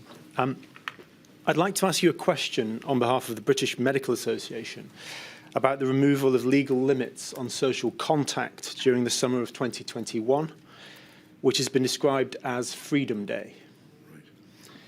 In his witness statement to the inquiry, Professor Philip Bamfield, the current chair of the BMA, raises concerns about the government's framing of the removal of restrictions in the context of freedom, which sent the wrong message that the threat of the virus had been fully contained. And in Sajid Javid's witness statement, he states that by late autumn and early winter of 2021, many people felt that the pandemic was over, only for protective measures to be needed once again on the 8th of December 2021 in response to the emergence of the Omicron variant, which you've discussed earlier with Mr. Keith. Mr. Johnson, the question is, to what extent do you think that this mistaken belief that the pandemic was over was influenced by government messaging which framed the removal of public health protections as freedom? Well, I accept people are going to quarrel with some of the language that we chose, and I have a massive respect for the BMA. But I think if you look at the curve of the pandemic and where we are and where we were then in that period of July 2021, what was to go on, the subsequent movement of the epicurve, I think it wasn't an irrational choice of expression. We had been able to get a huge amount of resistance into the arms of the British public, but I think by that stage, vaccinated all the elderly and vulnerable. It was an amazing achievement, and I didn't think it was an inappropriate way to talk about it. And as I said in my answer to the gentleman from the TUC, I was concerned that we were going to remain too cautious for too long. I think we needed to understand that we'd achieved a great deal, and that if it wasn't quite the end, it was at least the beginning of the end. Thank you, Mr. Johnson. Could I just ask quickly in follow-up? Accepting that the slogan Freedom Day wasn't a government communication strategy, but once it had taken hold in public consciousness, do you think more should have been done to counter that belief, having regard to the need for a precautionary approach? Honestly, no. Thank you, Mr. Johnson. Thank you, my lady. Mr. Keith, that complete. Mr. Alban, no questions that you wish to add? No. That completes the evidence for today. Thank you very much indeed, Mr. Johnson. I know how difficult it must be to have 2 days giving evidence. No, I'm rather sad that it's over, because I wanted to. Yeah, please. No, I was. I may not see you again, so I just wanted to say one thing, which is that I do think all the testimony and the evidence is incredibly valuable, but I do hope that at the end of all this, is one of the few things in particular that I hope that the inquiry will be able to think about, and not just the governmental stuff that we've discussed exhaustively in this module, but I do think that when you come to